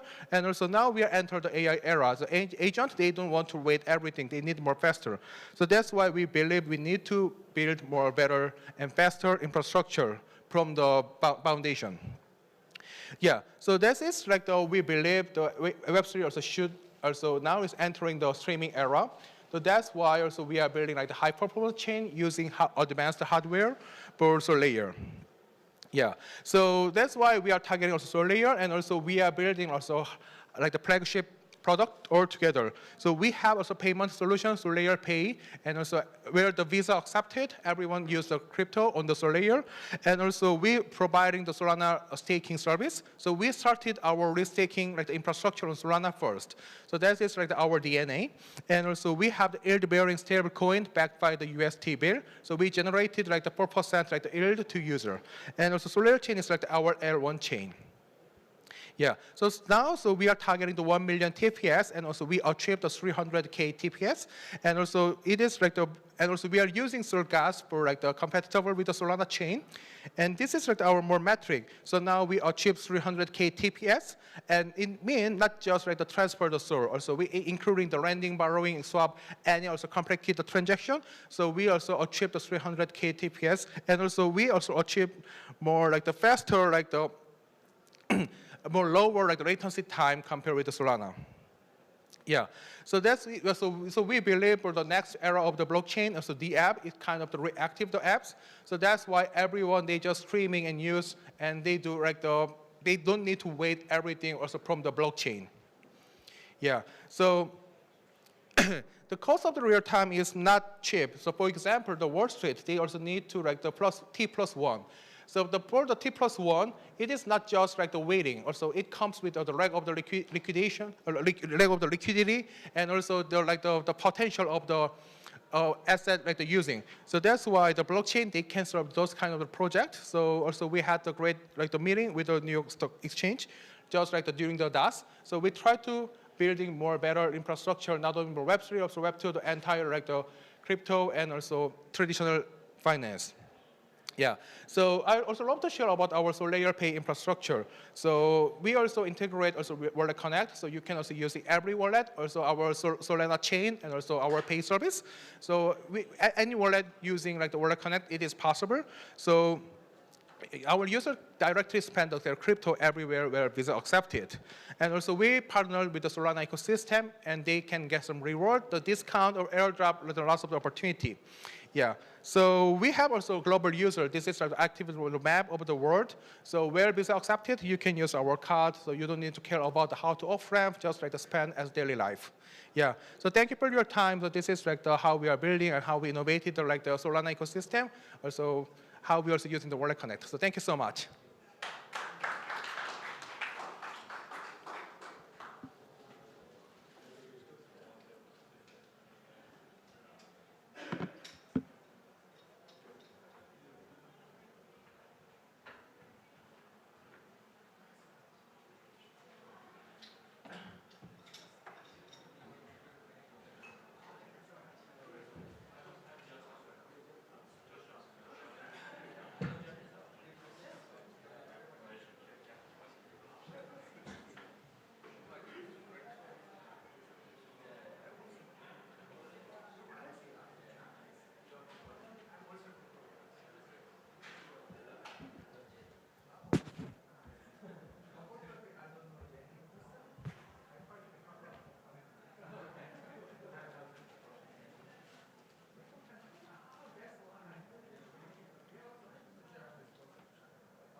Okay, Duke Song, you were really quick. You were too quick. All righty, we're going to take about a 5-minute break. You guys can stay right here in your seats. You can go grab some socks. We have a very exciting session next. We're doing the first ever live recording of the Payments Pulse, which is WalletConnect's talk show. We're going to talk to a very exciting guest who is on the way, currently slightly stuck in the traffic of Cannes. But don't go anywhere. If you are watching on live stream, go grab a coffee, go grab a drink, make sure to like and repost, and we'll see you back here in just a few minutes.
Of the Payments Pulse. So if we can have your attention, guys in the front, Duke Song, tell your friends to be quiet.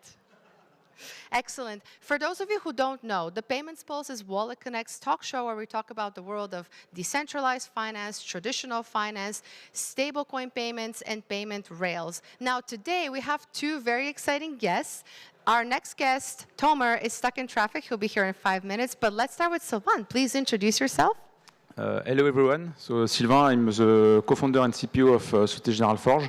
Société Générale Forge is a subsidiary of Société Générale, and mainly we are an issuer of stablecoin. We issued two stablecoin, Euro and USD. So the name is Euro CV and USD CV, but voilà.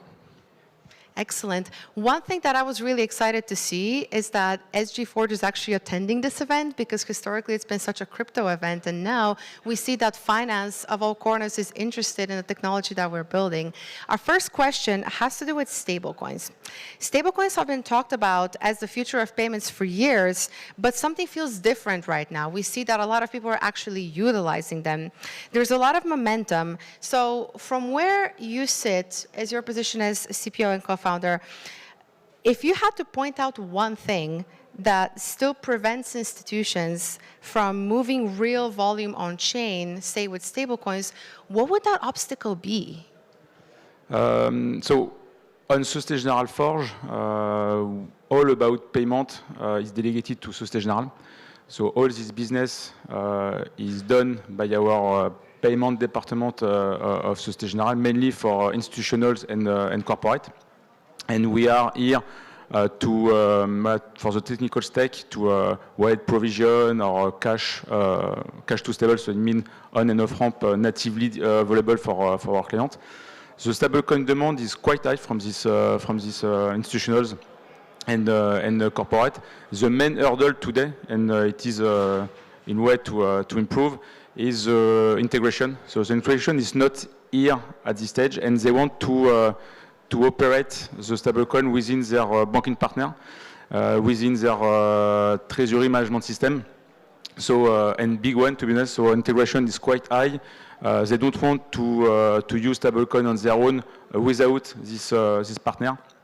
And so we are building this integration with Société Générale for now. And speaking of institutions feeling comfortable with on-chain finance, it feels like in the last 12 to 18 months, there's been a lot more volume actually on-chain. What do you think are the key drivers that make institutions trust in this technology and feel comfortable actually putting this money on-chain? The main drivers are regulation. So regulation was a clear driver for institutionals and corporate. So under European area, it's MiCA. With the regulation comes the credibility of the issuer. So now institutions are not afraid to use the stablecoin because there is a clear credibility for this issuer, and especially, for example, when we speak with our corporate, as we are a bank and we issue our stablecoins, there is no problem for that. And yes, the next driver was all the hype about stablecoin, crypto, and they also told me about DeFi, so it was quite very weird. So they want to use, they want to try, and sometimes they even want to use, let's say, treasury to put on DeFi, so it's very weird. So there is a big momentum for that, but we need to ensure that there is no problem to integrate all this ecosystem. What do you think has been the most significant piece of regulation or, say, legislation that has made institutions comfortable? Like, are we talking the Genius Act or something else? There is my partner. Hello. Everybody, please a big round of applause for Tomer. You made it in spite of canned traffic. Thank you. Ken is not so obvious for the traffic jam. Good seeing you. How's it going? Well, since you're here, Tomer, let's do a quick introduction of who you are, what you do, and then we'll get back to our legislation question. Sure. I'm Tomer. I'm Chief Product Officer to Stellar Development Foundation. Stellar is an L1 blockchain, been around for some time. Really focused cross-border payments, real-world assets, and yeah, glad to be here. Okay, incredible. The question that Silvana and I were just getting into is, institutions have felt comfortable putting money on chain, volume on chain, trusting in this technology. So according to him, it's regulation and the legislation that's been coming up that has been making institutions feel more comfortable. So my question was, what do you think is a key piece of legislation that has made institutions feel like this is the future of finance and they can bring this money on chain? The Genius Act. Yeah? Yep. I think that was kind of like the big moment that we saw last year. So basically, what happened with the Genius Act is kind of like this flywheel where at the same time, the regulator said, stablecoins are cool, and institutions got comfortable with it, so they came to the table. And so we started having these meaningful conversations where, if in the old days you would talk with like an R&D or like the labs team at financial institutions, suddenly you're actually talking with execs, with like decision makers, and the game has changed basically. Silvan? Yes, clearly. MiCA also and Genius Act now, even if we need to clear a lot of detail about Genius Act, and we would like to apply also for Genius Act for our USD stablecoin and also for our Euro CB. But clearly, regulation is a key piece for this ecosystem, and especially for institutional. It's clear. Okay, this next question is one of my favorite questions because I wrote it. It's about WalletConnect Pay. Let's see. WalletConnect Pay lets people scan a QR code. This is our form of payment and paid directly from people's wallets with stablecoins, no off-ramping, no card required. What needs to be true on the infrastructure side for the issuer to make this checkout experience be really seamless at scale? So imagine going into a coffee shop, and people who follow WalletConnect know that we have this in Lisbon. Just scan the QR, pays out of the wallet, and that's it. What do you think needs to be present in that payments flow to make things really seamless that make the user and the institution feel good? I will start. But first, I spent some time this morning to watch the keynote and all the panel about WalletConnect, and also I spent some time to see the demo for your. So it's nice product. Thank you for that, and congratulations. For stablecoin issuer, so we are permissionless. So on our side, if you want to integrate your my stablecoin within your WalletConnect payment, there is no problem, and we are happy to do so. The main hurdle that we saw with other payment workflow is about the last miles with the merchant. It was not so obvious because they didn't want to get paid in stablecoins. They want to get fiat. Mm-hmm. And so now, if you tell me that they are okay to not off-ramp and to get the stablecoin, for me it's a dream. So you are my best friend now. So on that point, yes, it's for stablecoin issuers permissionless. We don't need to onboard all the users that want to get paid, all the merchants that want to get stablecoin. And if there is no off-ramp, everything now it's let's say a real-world use case, and it's perfect for me. So thank you for that. I hope the adoption is on the way, but yes.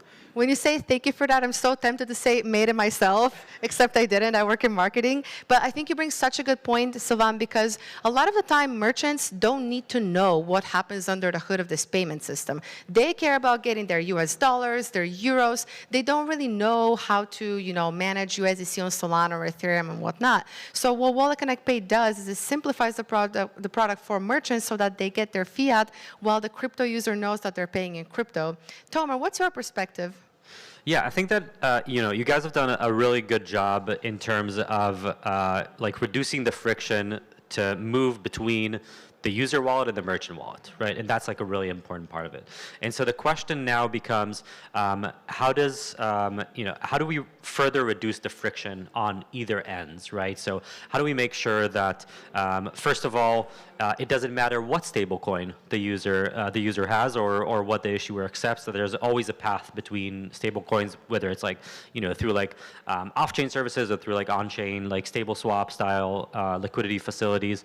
I think it's really important to make sure that transactions actually land in a timely manner, which might sound obvious, but sometimes if for the less performant networks, if there are issues with congestion, you really don't want a situation in which I'm trying to pay for my coffee, but maybe there's a CryptoKitty style thing happening right now and is congesting the network, and so I'm unable to land a transaction. So that's a really big thing. Obviously, Stellar is a super scalable network. We've put a lot of work into concurrency so that actually you don't contend with the same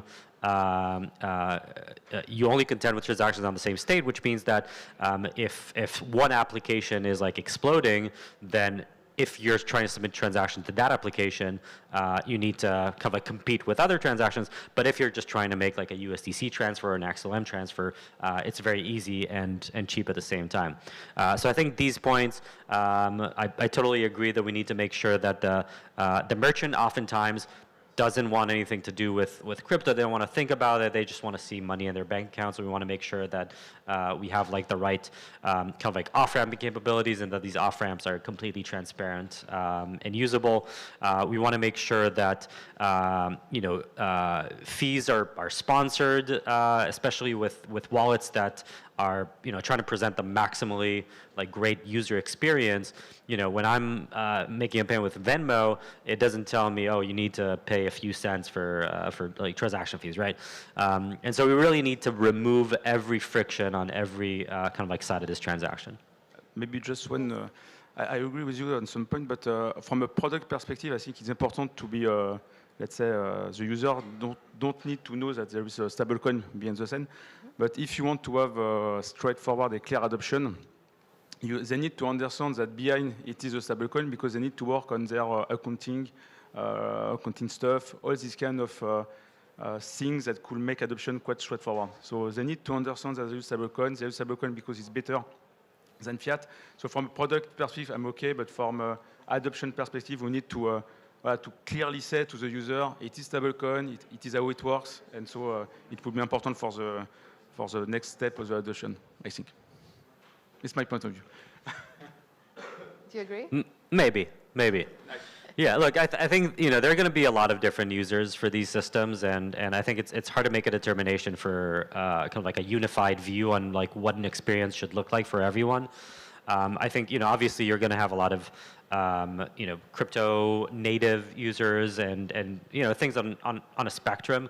I think that for a lot of people, wallets will present like a unified balance that might be like a euro balance or a dollar balance, but they won't know what type of stablecoin is behind the scenes. Not the type of stablecoin, Yeah. I agree on. Just to say that there is stablecoin, and because it's stablecoin, you will accept, for example, a balance of stablecoin, and you need to manage it. You need to deal with this stablecoin from an accounting perspective, from this kind of stuff, not from the product. No. So to have a euro layer, and within this euro layer, you have a euro CV, URC, I don't know. The user don't need to know that, but for adoption, they need to understand what is a stablecoin and how to manage it. It's my point. So education. I think that people are waking up to the fact that stablecoins are a really good way to preserve the value of money. Because if you think about how the gold standard was many years ago, it was like, okay, I put my money in this and it holds value. So a lot of people are waking up to the fact that stablecoins are a one-to-one. But I agree with you that further education is needed. But I also agree that people don't have to know absolutely everything that goes into the system to use it. Now, this next question is for you, Sylvain. SG Forge has both a euro and a US dollar stablecoin, EURCV and USDCV. Most issuers went straight for the dollar. Why did you prioritize the euro first, and what does being fully MiCA compliant unlock now that your competitors don't have? How does that give you an edge? Yes, so euro was quite obvious for us because we are a European bank, so our let's say client base is Europe. Dollar is quite crowded, so there is a dominance of Tether and Circle, and it would be quite difficult to gain market share. And also on our side, we need to clean the Genius Act stuff. It's not very clear for now. Also, when we discuss with our clients, mainly European one, they was asking for alternative in terms of dollar. So they were asking for euro, of course, but they want to manage their risk. They don't want to have always an exposure in dollar. It's quite difficult, and especially since the beginning of the year, where the dollar decreased quite significantly relatively to euro. So all these points for us was important to take into account, and yes, euro is the main focus for now, and to give diversification in terms of issuer, in terms of jurisdiction, and in terms of currency to the ecosystem, but also to our clients. I think it's really important to serve the audience that you have, like you said, because that's your market share, and it's a European bank, so it makes sense. And I think it's really cool to obviously build with the euro, because me too, as a European person, I'll say there's so much red tape over so many things. Perhaps the US is a bit easier to navigate. So, you're doing a great job with this. I hope so, and now EuroCV is at your service, don't hesitate to use it. The market cap now is quite good, and we are committed to improve the liquidity, to improve all these kind of metrics, and to ensure that maybe, I hope in the future that EuroCV will not be a product anymore, but an infrastructure layer for settlement and for payment. Excited to see that. And to be a bank, also, it was the second part of your question. To be a bank, it's clearly an advantage for us. It's a bit, and as we are a bank, we need to be regulated, we need to have MiCA and so on. So, it's a good thing for the user. This next question is for you, Tomer. Stellar was built for payments from the ground up, KYC, asset controls, compliance baked in the protocol level. In the last few months, you've had US Bank, PayPal, and MasterCard all moving onto the network. What is driving that wave all at once? Why now?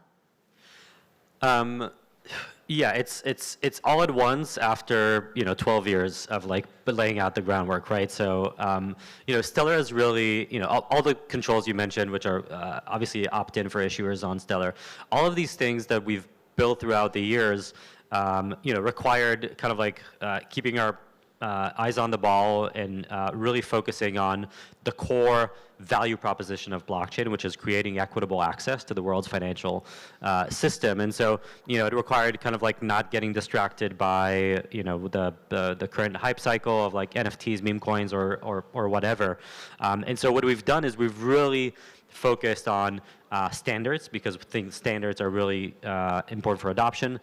We've focused on creating a distributed, interoperable on and off ramp network around the world. And so, one of the secret sauce for Stellar is that you can actually access Stellar very easily around the world. One of the examples is MoneyGram. You can walk into any of 400,000 MoneyGram agent locations and turn USDC in your Stellar wallet into cash in local currency in your hand, which is extremely valuable.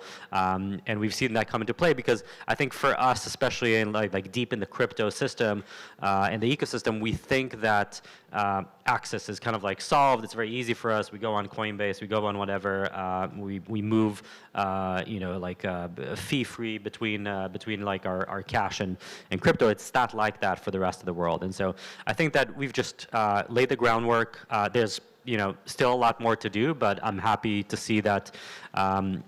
Like another aspect is that the crypto ecosystem itself has matured a lot, and so I've seen people say back to basics or back to come on, like we've been here all the time. What the fuck?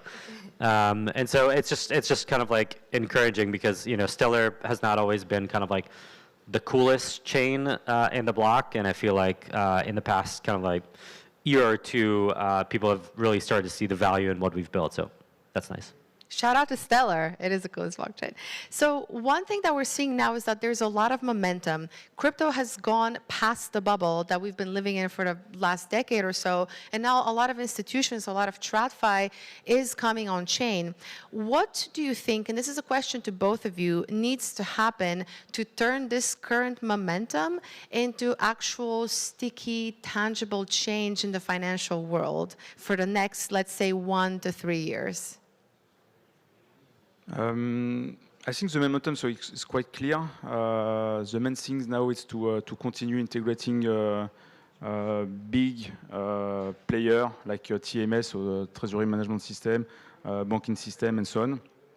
And after that, they will institutional and corporate will want to go a little bit deeper and to use the blockchain without intermediaries, because it was, let's say, the main ethos of blockchain. Because today we don't need, with stablecoin, I would say we don't need a bank to do a payment for a corporate, but it will be the next step.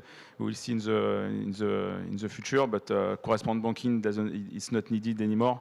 But when they will understand it, they will accept the full potential of blockchain, but it would be for another time. That's a good answer. What do you think, Tomer? I think that a lot of what we're seeing right now is individuals and institutions dipping their toes, and they need to go deeper, and deeper means, we have a lot of, we were just talking about RWAs in a different conference. Like RWAs there are so many of them right now, and the volume is exploding, but if you dig a bit deeper, you see that some of them have like almost no distribution. Some of them are like not even interoperable with DeFi or other financial instruments. And so we really need to go deeper. Some of this is around, we talk a lot about privacy these days because we think that privacy is a bit of or the lack of privacy is a bit of a glass ceiling for the adoption of crypto these days. We want to see institutions doing payroll in crypto. You can't do payroll without solving privacy. We want to see institutions doing merchant payments or accepting merchant payments. In crypto, you can't really do that. You can't have businesses expose their entire kind of like, competitive landscape to their competitors, right? And so there's a lot to go. I think privacy is going to be a huge unlock. It's something that we're working a lot on at Stellar right now. One thing that I'll say about privacy, and this is me just scrolling on X, is that it is the meta for 2026. I think personally that is such a stark contrast of how the space, the crypto space, started with this, want for transparency and have everything on chain and you can track every transaction. But now the tables have turned. So in a way, when you take the ideal of why crypto should exist, the first principle, let's make everything transparent. But then the deeper you go into it, you realize, oh, wait, I don't want everyone to see my transactions and my money to be exposed. So I do agree. I think that privacy is important. Sylvain, what do you think about privacy? I like privacy, but for example, transparency was the main stuff to give to our compliance in order to ensure that our stablecoin could be permissionless. Because with this transparency, we can have access to the KYC from Chainalysis or another provider, and it was the main message and the main things that enable the issuance of our stablecoin. And I hope in the future they will understand that privacy is a concern for also the user, and so maybe we can reconcile both worlds. I mean the willingness to have compliance stuff and transparency, but also the data protection, the user protection that comes from another compliance stuff that is RGPD or GDPR, I don't remember. When you need privacy, so both compliance team needs to speak each other and to find the good cursor, let's say. Yeah, I think that to some extent this like transparency privacy is a bit of a false dichotomy, and there's a whole spectrum in between. And in crypto, we've really, when we talk about privacy, we really talk about these like extreme version of like financial freedom and like cypherpunk values, which is great. And if you want to move Zcash around as a game, that's great. But like regulated financial institutions cannot do that, right? They need to have administrative controls in place to be compliant. And so I completely agree that we need to figure that out. I think that there are solutions there, whether it's like selective disclosure, non-selective disclosure, kind of like global viewing keys. We have all these like tools at our disposal, and so we need to think about spectrum as this as privacy as a spectrum, and enable kind of like the different points on the spectrum that are right for the jurisdiction, that are right for the use case, and also right for the technology, because there are so many different technologies to enable privacy. I love that. Privacy is a spectrum. That's a banger tweet right there. And in the last minute and a half, what can we expect to see next from SG Forge and from Stellar? What are you working on? What do you want our audience and our viewing audience for the live stream to know? What's coming next? Maybe we need, because it's important to say, but we've deployed for 1 month or 2 months is now EuroCV and Stellar. So I forgot to mention it. Wow, so, look at this. You tell us now? But I forgot to say, so yes, I think it's a good opportunity. And so yes, we would like to have a strong partnership with Stellar and to enable payment, because it is a big use case, and for us it's important. So yes, let's build it together. Awesome. Yeah, looking forward for the growth of SG Forge on Stellar. I would say that right now, I would say that the 0 to 1 has been like accomplished. We've shown what crypto can do, and we're in kind of like the 1 to 10 phase of the growth, and that means kind of like accelerating adoption, making sure that the product actually works for the different stakeholders, and go from like MVPs into actual scalable products. Incredible. Gentlemen, thank you so much. Thank you to our viewing audience for the live stream. Thank you to our live audience. This was the first and hopefully not the last ever live recording of the Payments Pulse. Thank you, everyone. Thank you. You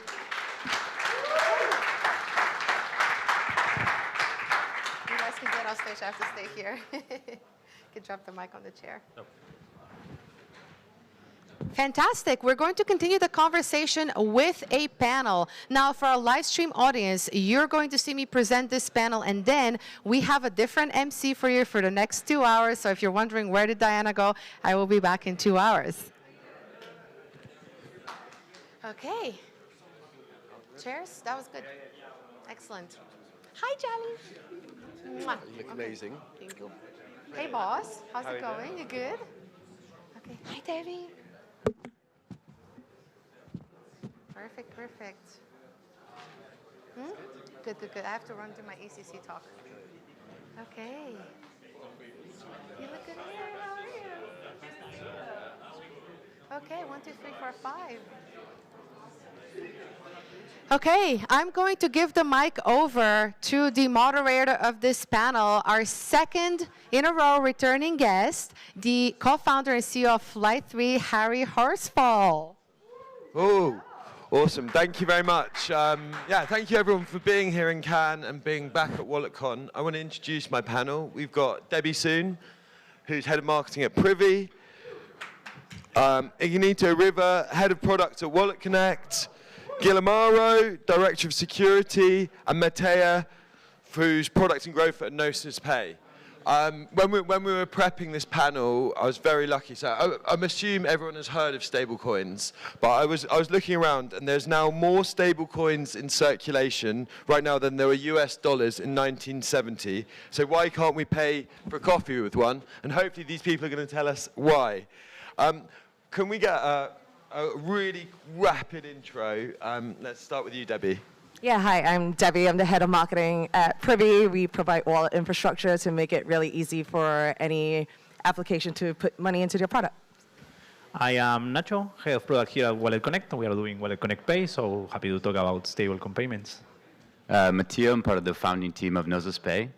What we do is we white label stablecoin card issuance for fintechs and Web3 wallets.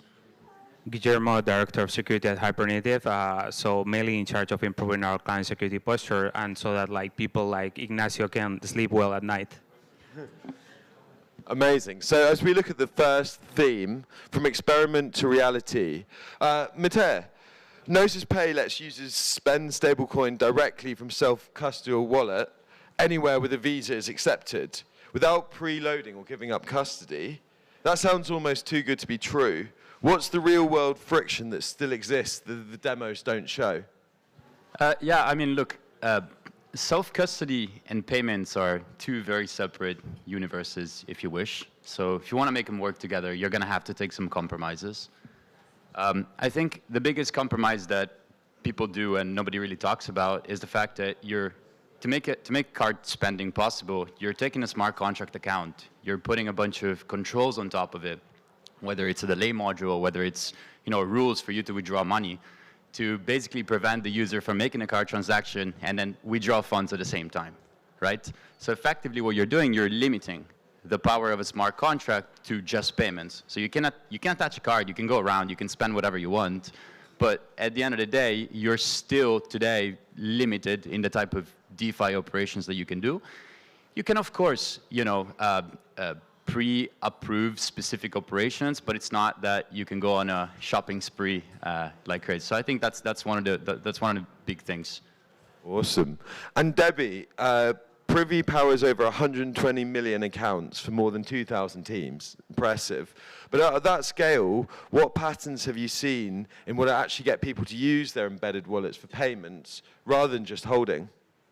Yeah, I mean, I think, first of all, I think people that have money in their Privy wallets, they're not just holding, they are using that in a lot of different ways, whether that be trading. I think there's a lot of peer-to-peer remittances use cases that we're seeing. I think we also serve like a number of fintechs that are using stable coins and using it for payroll. So I think we've gone beyond kind of the holding thing. I think, given this panel is about checkout, I guess the questions around why is the end user not, paying for their coffee in person, like you said. And I think, there is a trend where people are willing to use their stable coins, but I think we haven't maybe done quite as much work on the merchant side of things where there's enough merchants out there that are looking to receive stable coins. Okay.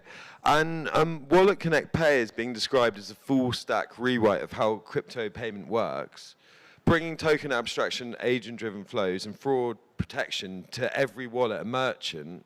As the head of product, what does that actually mean to build on a day-to-day basis, and what is the hardest problem that you're actually solving? So building on what David said, like merchant infrastructure is key here. So what we aim to do with WalletConnect Pay is be able to distribute these services to all existing payment service providers and merchants so they can start accepting stablecoins directly rather than have to go through card networks. So it's an alternative path for these things. This obviously has a lot of like the biggest challenges are usually on adoptions. We talk a lot with PSPs and they tell us it's a fantastic solution. No merchant has requested this for me. So there's a big challenge for us to start seeing how we can make a lot of education on merchants, how we start generating merchant demand. And sometimes merchant demand is by being able to put, for example, what we are doing with putting our POSs with Ingenico on some places, but also it's generating merchant demand on what the people like Gnosis Pay they are doing with stablecoin payments via existing card infrastructure. By growing this and actually translating those values to the users, in this case the merchants, eventually we are going to grow the product, and the people who spend stablecoins are here. They already exist, so we need more places of where we can put them. Yeah, more access. And I guess now we've got more access, security is a big challenge. And one of the biggest challenges in Web3, when someone sends on-chain transactions from non-custodial wallet or a safe or a multi-sig, what are the real security risks that the wallet builders and payment solutions should be designing around so we can get this access? Yeah, that's interesting. So I think that we have to first identify or define different type of risk profiles as per the type of custody of the wallets, right?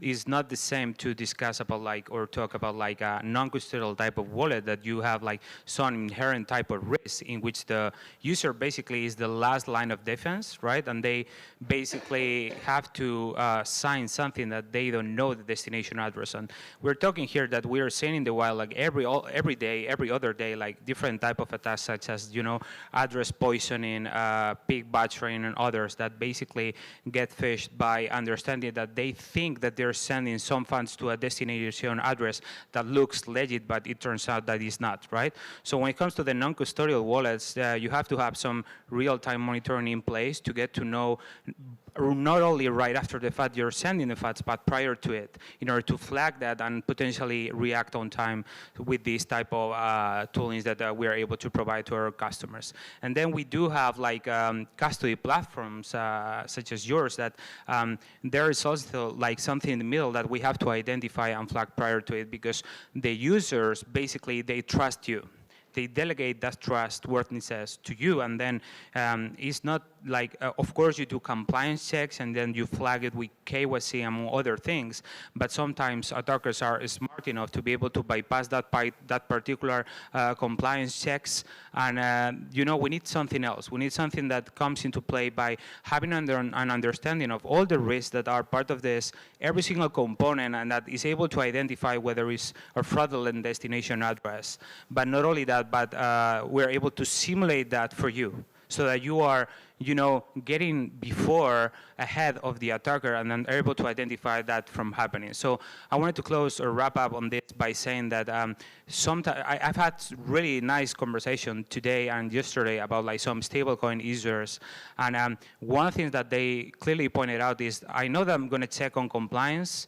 I know that which are my checks that I have to, mark in order to be able to report to it. But then I need to identify whether there is an attacker and what is that pattern. Sometimes by not only understanding the attacker, but getting to know what is the actual expected regular behavior of an user, you can flag that, and then with our machine learning models, potentially I have a way to overcome that particular or prevent that from happening.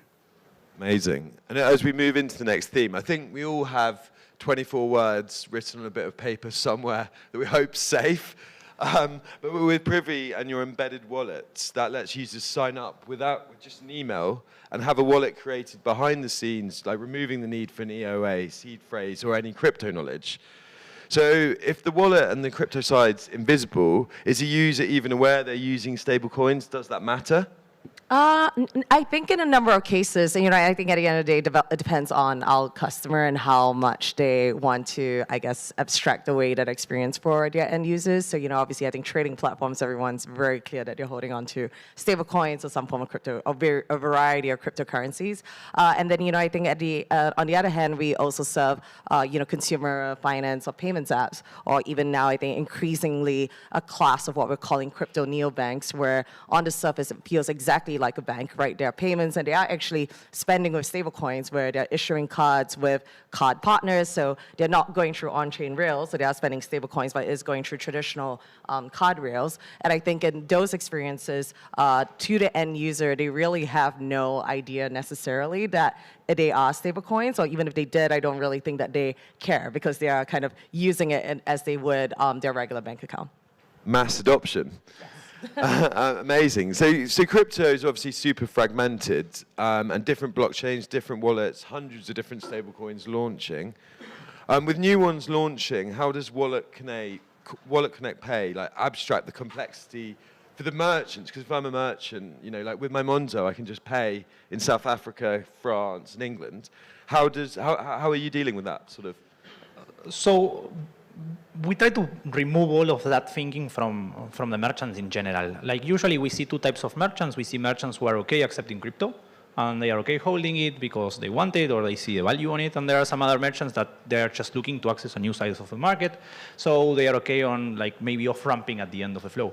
So what we build ourselves, and we are constantly adding more and more tokens from a merchant's perspective, which is you can accept any token, and in the end we are always going to swap to your desired asset. If you want to do it on USDC on Base, for example, that's a path. Or if you want, you can also off-ramp those funds to your bank account because they still have obligations that they need to do on fiat, pay salaries, providers, whatever it's going to be. So that's part included in the system. They don't have to worry about what the user wants to pay with. The user just pays, and they just receive what they expected to, so they can forget about the complexities.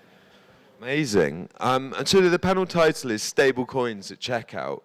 But is checkout really the hardest moment, or is the onboarding the users in the rails in the first place higher up the bottleneck?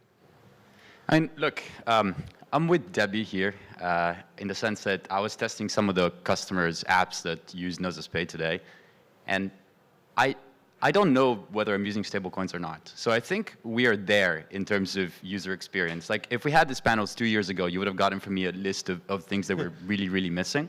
Yeah. So we have all the components. Right now it's just about, to me, onboarding those users. If I have to narrow it down to, the one piece that I think it's missing, for me, it's insurance. Like when I first moved to the UK in 2016, 2017, I couldn't open a bank account, right? And it was the first time that I was introduced to a neobank. And for me to receive my salary, I had two options, either Revolut or Monzo. Opening a bank account was not an option because you have 3 months of history, whatever else. I didn't know, I was like, what is this thing? Like, I mean, who am I going to grab for the neck, in case something goes wrong?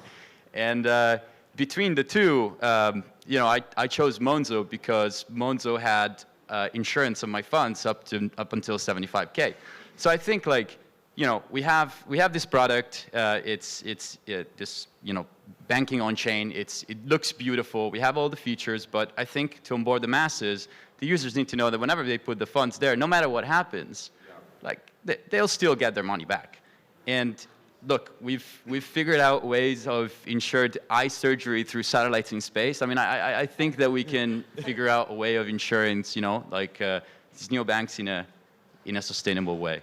I will say that maybe one UX gap that I still feel exists, and I know a lot of people are working on solving it, is definitely still the on-ramping experience and the funding experience. I think the number of times that I've been had my debit card, 5 different debit cards be declined by an on-ramping provider, and there's no explanation why. So I think that is still probably, one friction point. But again, I do agree, again, compared to a couple of years ago, way better, way better. Hopefully not with a group of friends, but I'd love to hear that you were early to London maxing as we bounce back. So as I look further up the chain on the security and up the stack, merchant and payment providers in the room are deciding sort of which stable coins to support, and how they add them. What questions should they be asking the stablecoin providers before they go with it, or does it matter? Yeah, so I think that first thing is I do have even questions for you, right? To perhaps you even have taken into consideration, blacklisting any type of a stablecoin here. But most important part is also to focus as well as about security, right? So do you own your multisigs while talking about safe or any other type of multisigs, right?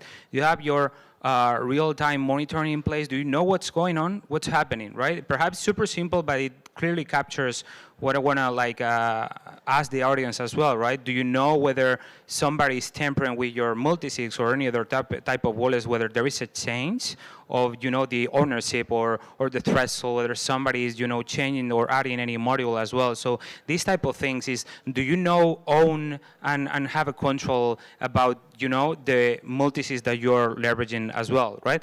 And then another thing is, do you realize for that particular stablecoin that whether they put the, you know, work necessary to be able to understand whether that is deviating over time? So think about, I mean, let me add some context here. So if we talk about the liquidity crunch that happened last year, 10th of October, or you know, Paxos that accidentally minted, you know, 100 trillion by that time, right? So all these type of things, it is always reactive. You have to wait until that goes on-chain. It's minted on the blockchain, and then you react, right? As opposed to, you know, have a predefined type of checklist that you identify at first, and then you're able to, you know, articulate and ask for a given like security checklist for a stablecoin, and then just say, okay, in order for me to be able to whitelist, I will take that into consideration. And are you monitoring X, Y, Z, such as all these things like liquidity depth, you know, asset price deviation, like, you know, whether like the DEX is fragile and perhaps it has low liquidity and it can, you know, diverge on, you know, skyrocket the price of the assets, such as, you know, the USR recently and so on. So basically always focus on security about, and also like accessibility for the users. I was having a conversation with Ignacio, and he showed me like such a nice feature about the payment with a card on WalletConnect, but then of course it needs to be fast, right? So you always have to put like into a balance like security against the user accessibility, and have that into consideration to be able to whitelist, and then put it in your own track, and then come up with an actual conclusion on what is needed and what not. Amazing. So as we look at like real adoption, like what's actually driving it, you know, WalletConnect, the first major payments leader to integrate WalletConnect Pay, and like Apple Pay is going to be such a big part of that. But bringing stablecoin payments to physical retail with no extra hardware and no extra cost for the adoption, do the merchants actually need to hold the digital assets? And what did it actually take to get legacy payment giants across the line? And what did you have to compromise on, if anything? So if they want, they can store the digital assets. Like we said, like they can also try on off ramping. I've traveled enough to see when you go to, I don't know, somewhere in Dubai and you see 10 different POS devices because it's for the 10 different providers that they have, and that's like a little bit cumbersome for all of them. So being able to distribute the technology in the existing infrastructure, maybe not the very old POSs that have a very small screen, but at least something to be able to render a QR code, it's enough. Because we don't want to bring more problems to the people who are actually trying to use this. It's like, hey, you want to stablecoin payments? It's a new terminal that you need to use, a new system. For us, like being able to ship all of it inside of the most common one is like, it's fundamental. And to get the big players, I think it's a matter of getting the ball constantly rolling. The more users we have paying with stable coins, the more the big players start to see the economic benefits on all of this, because when you start to think in very big numbers, 1% is a lot.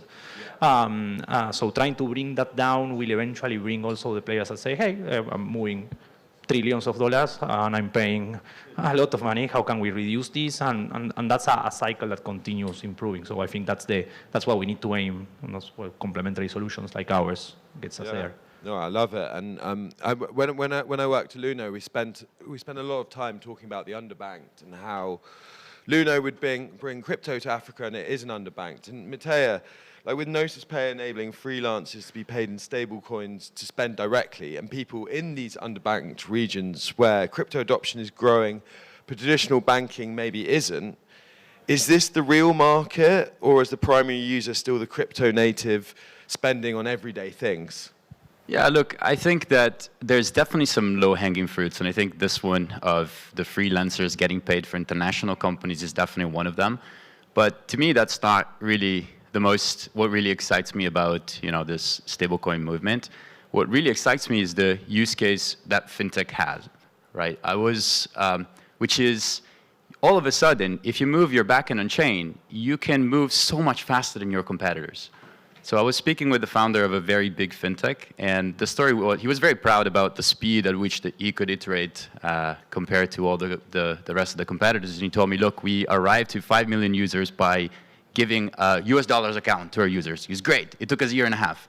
Then he said, then we added a savings account. It took us another year and a half to do that. And finally, we realized that, you know, users were leaving our platform to go and trade on the S&P 500. Another year and a half, right? Like, this is how long it takes for a traditional fintech to build a system that with blockchain, it takes a couple of weeks, right? Like, you integrate with an on-off ramp, you integrate a savings account protocol, and then at the same time, you integrate a tokenized S&P 500 type of thing. So for me, the real use case is the speed at which you can iterate as a company, and that's fundamental if you want to, you know, still be competitive in the long run.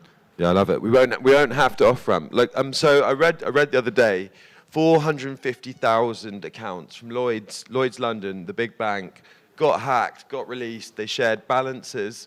What's the danger of that happening if everyone is using on-chain stablecoins? Well, as you could probably imagine, I mean, there are like different verticals that you have to take into consideration for that. For sure, I mean, not only about like GDPR or any type of data leakage breach, right? That applies to hopefully like not everyone in here, but basically that's a danger, right? So you have to be the custodian of your also data records from your clients and customers, right? So it is super important to always think on how can I better come up with an actual way to protect them from happening. So whenever you are interacting with all of your solutions, we also have to think about how, whether the user is feeling protected and we're not, right? So whenever I used to work at the European Central Bank, among others, right? And when you work with, you know, Web2 and financial institutions, you know that things are way slower than here. We have to also make use of it as a potential benefit for us and be able to, so those financial institutions also are like, architecture in such a way so that they have like, it's really cumbersome for them to be able to protect every single part of their on-premise systems, right? They tend to migrate everything to the cloud, but still have like things on-premise. So it's really hard to be able to, you know, have an understanding on which components need to be protected in order to prevent this type of data leakages, right? So now we have the power of getting like this into one single entity that we can provide and protect, and therefore I think that the main way to do so is I'm going to be protecting my users. I need to have a way or a system to realize that happens before actually the damage is done, right? And I do believe that these threats, the APTs and the attackers are always trying to threaten and get advantage of pretty much every single money, whether it's Web2 or Web3. But we just need to identify the root cause and come up with leveraging AI, machine learning models in order to be able to protect that from like a deterministic and some sort of like additional models, such as the one that we provide, in order to, you know, understand that on what was the reason that had happened and then prevent that from happening in the future. Awesome. Right. So we don't have loads of time, but I'll ask this question to the panel, and then maybe we can get a closing. So fire answer. What is the most surprising use case or user behavior that you've seen on your platform that you didn't expect, or, you know, like when we're making things 10 times better? Start with you, Debbie. Oh gosh, put you on the spot. I wish I prepared for this one. No, I mean, I think like what has just been incredibly surprising is that I would say this has happened in the past kind of 6 months or so, is just like how much DeFi has become like part of everyday, like every single app almost. And, you know, I think from Privy, you know, we launched this feature where you can natively connect your wallet balances to these curated DeFi vaults where you can start taking a percentage of the yield that also your end users are making. And I think something that seemed really complicated, like, you know, even like 12 months ago, like it has all of a sudden become this, and, you know, I know it's like there are legal implications of how you want to word it, but whether they're rewards or yield, it's just this almost becomes table stakes, I feel. And I think that is something that, the traditional banking and traditional finance sector will have to kind of wrestle with. On our side, like, it always surprises me when I go to exchanges, to places where I can do payouts and remove my money, see WalletConnect as part of that, seeing wallet verification as part of the things that we are also doing and understanding we are doing pay-ins now and how we can change that into something that is pay-ins and payouts. It's always surprising to see the smart people using our tech better than us.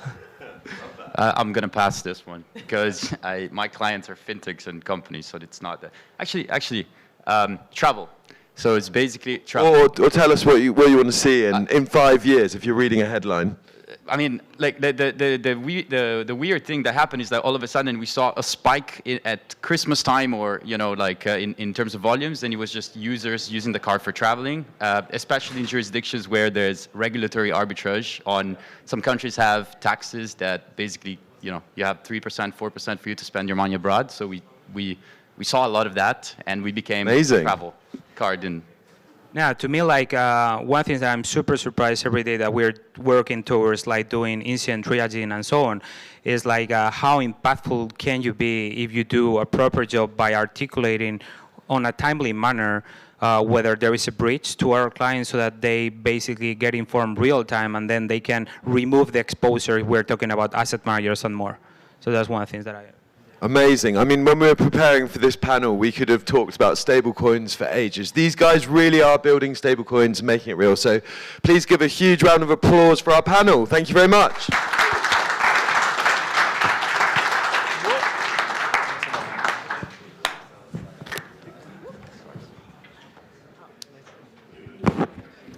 Hi guys, bonjour, welcome here.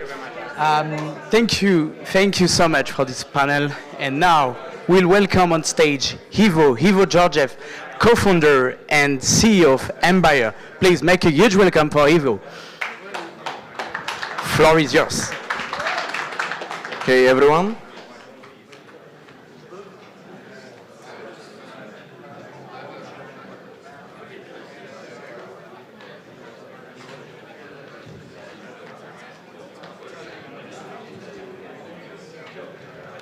Hey everyone, so today I'm going to tell you about whether your phone can actually replace the hardware wallet. And spoiler, yes, we do think that it's possible. I'm just going to wait like 10 seconds until it gets a bit quieter.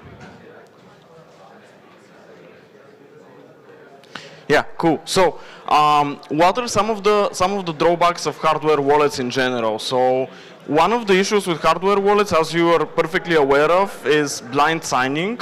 And the reason for blind signing is that they're inherently limited in their screen size. So most of the hardware wallets have really small screens. Now, lately this is changing. Like both Trezor and Ledger have realized that this is not the way, and they've started making devices with bigger and bigger screens. But still, inherently, the hardware wallet is not connected to a network, so you don't really have the same resistance to blind signing as you have with wallet extensions. Wallet extensions can be way better in terms of transaction simulation and in terms of how they visualize transactions. So then the second real drawback is the onboarding cost. So I'm sure that all of you have friends that you've tried to onboard on hardware wallets, and initially they're kind of skeptical whether they should spend like $200 on a device that they don't really understand. And finally, we have slow updates. And the issue with slow updates is that, for example, EIP 7702 is a perfect example of this, because EIP 7702 got launched 1 year ago, and we still don't have support in Trezor and Ledger today. So, can your phone be the solution to this? And yeah, we think it can be. And we at Empire recently rolled out safe support. And generally, we're moving towards this vision that safe accounts can generally replace hardware wallets. So let's dive into how. So we're working on an EAP that we've tentatively called Vault Seeds. This is probably going to be changed in terms of naming, but yeah, that's the name for now. And you have 2 keys, and it's powered by Safe. And how does it work? You have a regular seed, which is 24 words length, but you generate half of the seed on your phone, and you generate the other half on your laptop. And they never meet, so you never enter the same seed together on a single device. And during onboarding, the two devices that you're going to use, so your phone and your laptop, or your phone and your PC, doesn't really matter. They communicate only through QR codes. So there is no other communication channel. So it's completely secure in terms of communication. And you get a list of accounts, just like you get on Trezor or Ledger, each with a key on each device. So each of the accounts that you got to choose from has one key on your phone and one key on your laptop. So after this, it's like a standard 2 out of 2 safe. But in practice, it's like a new bank. So it's like Revolut, it's like Monzo. You actually do the transaction on your laptop or your phone, and then you confirm on the other device. So how do the devices actually communicate? So during onboarding, they communicate with QR codes. So any one of you who has ever tried QR-based hardware wallets, I know that it's kind of niche, right? But certainly someone has tried them, knows how this works. So you just get a QR code and the other device has to scan it. And afterwards, it's using the Safe API, so it's automagic in a way. So you just open your phone and you have a notification, a push notification for the transaction that you have to confirm, and you just see that if you want to confirm it. So yeah, the real important thing in terms of security, because we are claiming that this is as secure as hardware wallets, if not more so. So critically, why is this as secure, if not better? And the reason is that if you look at the lifetime chances of your key getting compromised, and of course we're excluding like social vectors, we're excluding I was phished or like generally social attacks, but if you look at the chance of a single key getting compromised by malware or by a side channel attack or by a supply chain attack, of course the chance of a key getting compromised on your laptop is far greater than the chance of a key getting compromised on your hardware wallet. But if you multiply the chance of both keys getting compromised, then you get something which is as secure as a hardware wallet or even more so. So if you're still unsure, and that's a really critical one, I'm sure that some of you remember the Trust Wallet exploit, and this is a really scary one. So Trust Wallet got compromised because during the creation of the seed, they weren't using secure entropy. So what this means? This means that the attacker can hack wallets that were created years ago without even having access to the app or without even having compromised the app as of now. So that's really scary because like one entropy bug means that all of the seeds that were created during that period of the entropy bug are compromised forever. So this is much better because you generate the seed on 2 separate devices with 2 separate sources of entropy. So even if you have an entropy bug, you are still safe because you still have basically half of the entropy. So direct comparison with hardware wallets. So first of all, one advantage that I didn't talk about is discretion and OPSEC. Because obviously you cannot pull out your hardware wallet in the middle of a busy place because you would be revealing that you have some crypto with you. But with a normal phone and a laptop, no one can know what you're doing. And yeah, it's like basically like a bank. So yeah, with hardware wallets, there are some hardware wallets which are more discreet, but at the end of the day, you're pulling out a device and everyone can see it. So regarding legibility, transactions are really legible on this scheme because you have the whole screen of the laptop and the whole screen of the mobile device to actually read the transaction, to actually see the simulation, and etc. And in terms of private key security, I already covered 2 keys is always going to be better than 1 key. Even if the 2 keys are stored on devices that are not inherently as secure as a hardware wallet, it's still better by virtue of pure mathematics. And regarding support for new EIPs, new networks, etc., it's much easier to add those to this EIP rather than to hardware wallets. And now we get to the drawbacks. What are the drawbacks compared to a real hardware wallet? So there is 2. One of them is that the hardware wallet is forcing you to review the transaction on a different provider, which is amazing because let's say that you're using the same application on the mobile and on the laptop and it has the same code base and it has the same bug in regards to transaction legibility.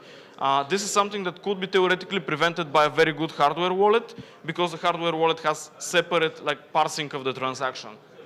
And finally, we have support for non-EVM networks. For this EIP, currently it's only for EVM networks, but in the future it can be adapted to Bitcoin, Solana, like basically any network that supports multisigs, but yeah, for now it's not supported. And regarding social recovery, I know that not everyone cares about social recovery, but here in this EAP it's easily, we can easily able to add it, while with hardware wallets it's much harder. So, who should use this? First of all, newcomers who don't have a hardware wallet yet. I think that's a no-brainer because like anything is better than using a hotkey, and this is like a 2 out of 2 multisig, so it's way better. And of course, crypto natives who might be coming from hardware wallets, might have a hardware wallet, but would still appreciate the OPSEC advantages and the legibility advantages.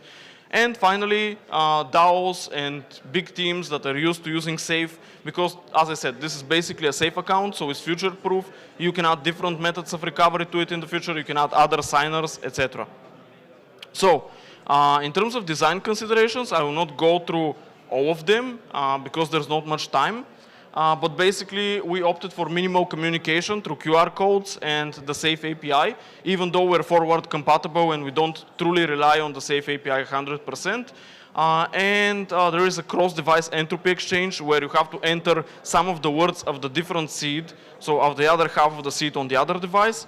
And really important one, why seeds? Why we cannot kill the seed yet, but we can make it better. So, first of all, the seed phrase is reliable and foolproof. You always know that you have a backup and you're sure about it.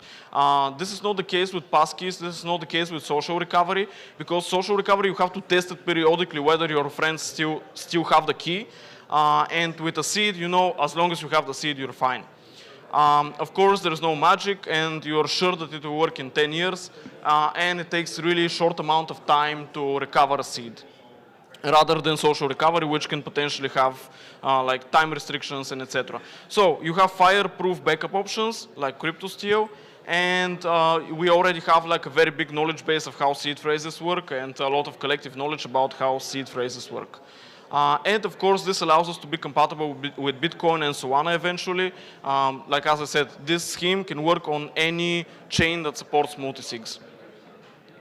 So, in terms of future developments, as I mentioned, non-EVM networks are on the map, full smart accounts, so essentially mutable accounts, and stronger walkaway test, because right now it passes the walkaway test, but with some UX degradation, because if we don't have the Safe API, then we are not able to have the smooth UX of Revolut or Monzo or etc.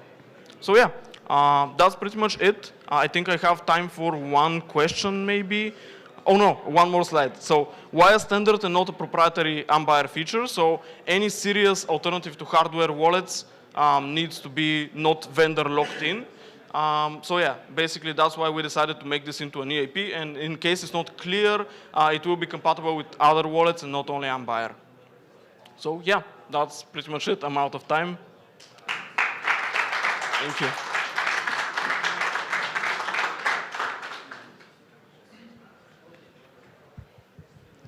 Thank you so much, Ivo. Now, we'll welcome on stage Town and his head of business. Where is it? Hey, you're here. Please, huge welcome for, sorry, I forget your name. Yeah.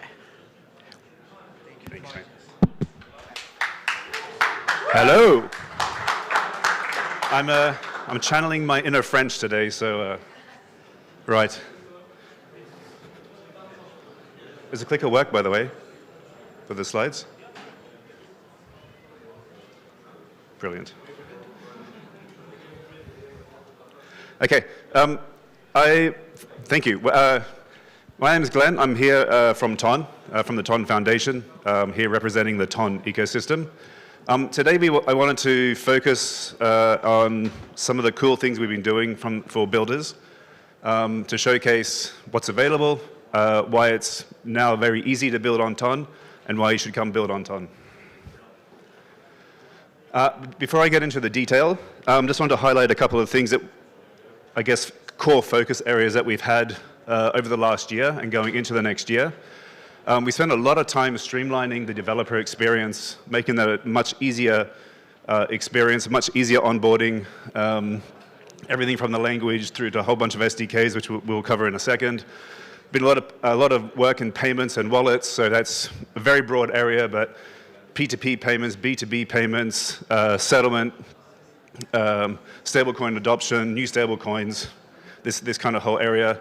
A lot of work around interoperability, which we'll cover soon. Of course, AI agents and making that kind of much easier to develop and to work with on Ton. And then performance of the chain itself. A couple of like big things that are coming out soon or that are already out. One, there's a new Rust-based node, which is a pretty big deal for us because it allows our node operators to run these validators in their infrastructure with everything that they're expecting: observability, monitoring, like everything around that. Before we had great validator service, but it was more of a raw service. And of course, sub-second finality is coming very soon. You've probably seen that.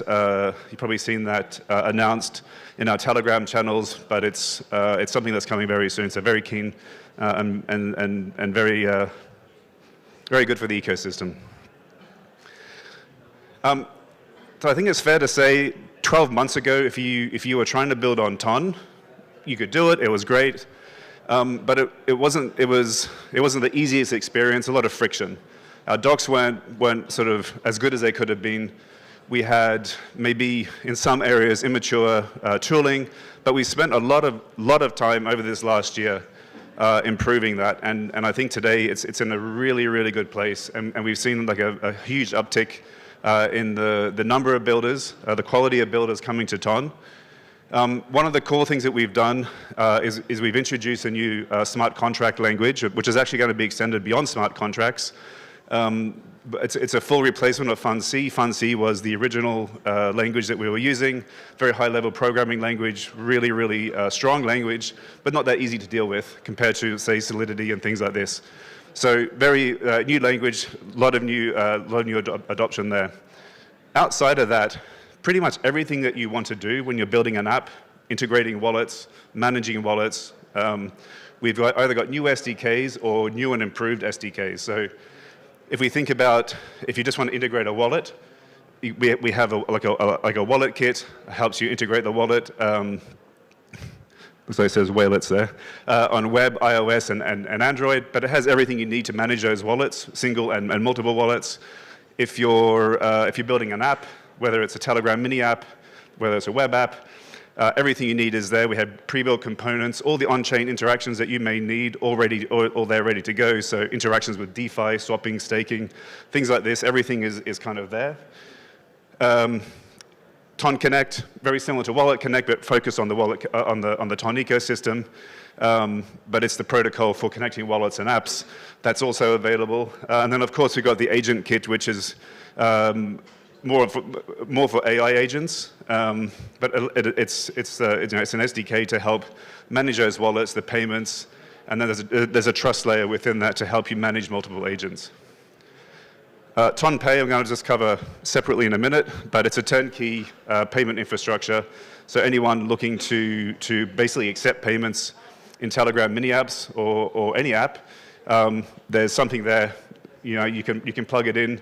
You can accept Ton, or actually any assets on Ton, very simply, very easily. It has everything you need. So Ton Pay, as I said, it's a non-custodial payment SDK. Has everything you need to get started. So it basically allows you to create and sign and send the payment transactions. That's in Ton and any asset on Ton. Has all the UI components you need. So the pay button has a bunch of other little things there, the hooks you need, all the status indicators. Of course, you can create your own, but we have them there pre-built. There's a back office for merchants, so the merchants obviously need to set this up. They need to set up their, there's different settings around the webhooks and some other things, but that's all there for them. And then there's an on-ramp as well, so users can either top up their wallet through the payment process if they don't have enough crypto in the wallet, but also it would allow, if you're building an app, you could allow a non-wallet user to pay in fiat, which obviously converts into Ton, so you receive your payments in Ton. So it opens up a lot of different things there. I think Jess mentioned earlier today, Ton's been integrated into the WalletConnect network, which is fantastic for us, fantastic for WalletConnect. For the Ton side, it opens up Ton DeFi to, well, the whole WalletConnect ecosystem, so 700 plus wallets. As of today, Fireblocks, SafePal, and Arculus Wallet are the three sort of biggest first day movers. So if you're building on any of those or you're using any of those wallets, that's available today.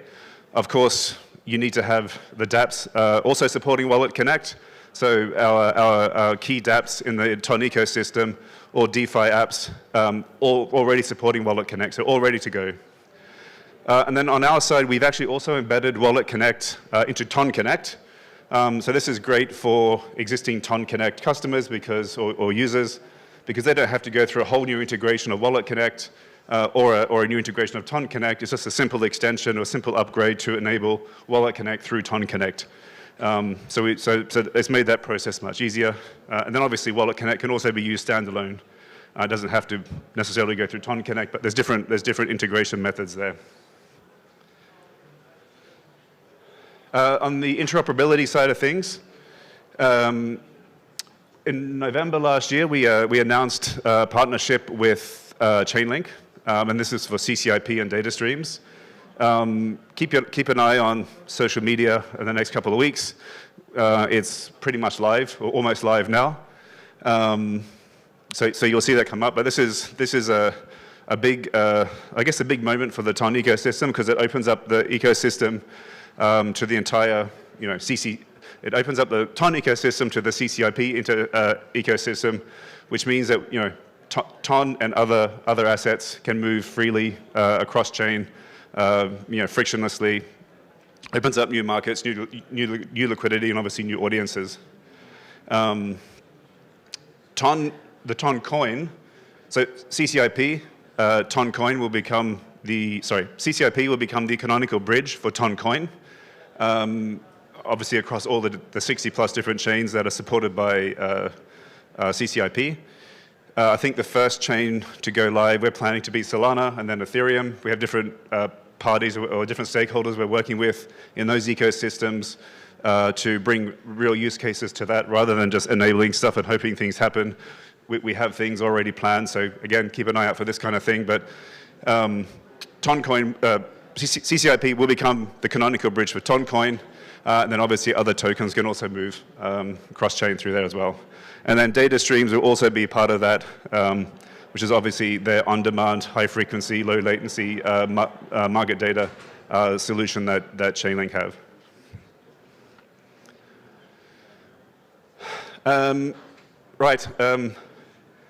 So obviously AI, very big topic across the industry. Telegram is very fast becoming the default interface for AI agents. Why do I say this? So first of all, if we have, just look at some numbers here. At the moment, this is based earlier this month, but there's about just under 200 AI bots running on TON, excuse me. And they have a combined monthly active user count of 140 million. So if you look at, there's a chart which was just floating around somewhere, and I didn't want to include it here, but it shows the growth of BotFather. BotFather is like the Papa bot on Telegram, which if anyone's created a bot, that's what you've integrated with, that's what you've interacted with to create your bot. It's kind of the bot on Telegram that you have to use to create and manage your own bots.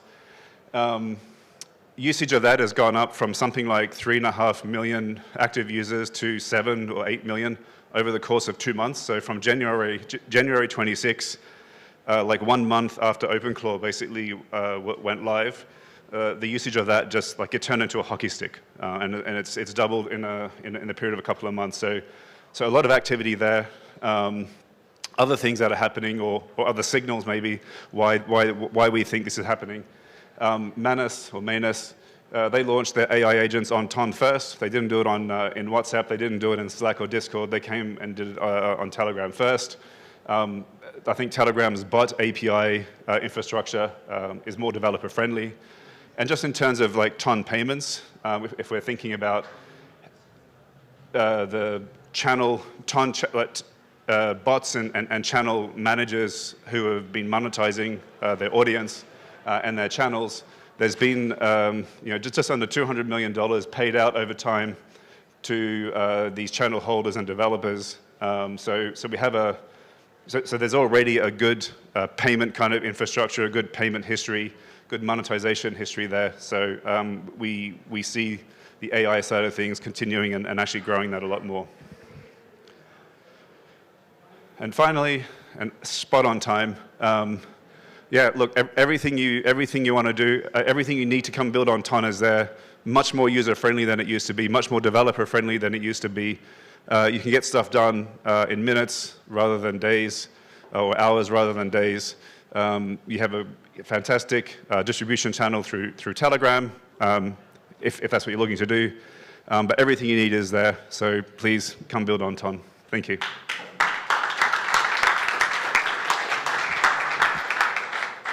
Thank you, Glenn. Now we'll take some time for set up the stage for a spatial conversation on spatial panel. Please, a few minutes for have the seats. This panel will be really huge, deep subject on regulation and different subjects, but designed for regulation, the payment can scale that.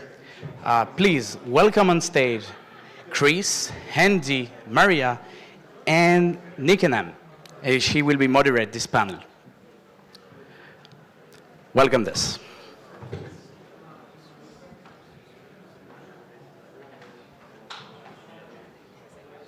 Make a minimum of noise, please, guys. Thank you.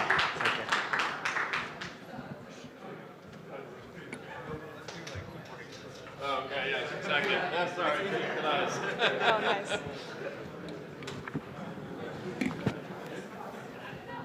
Okay, are we good?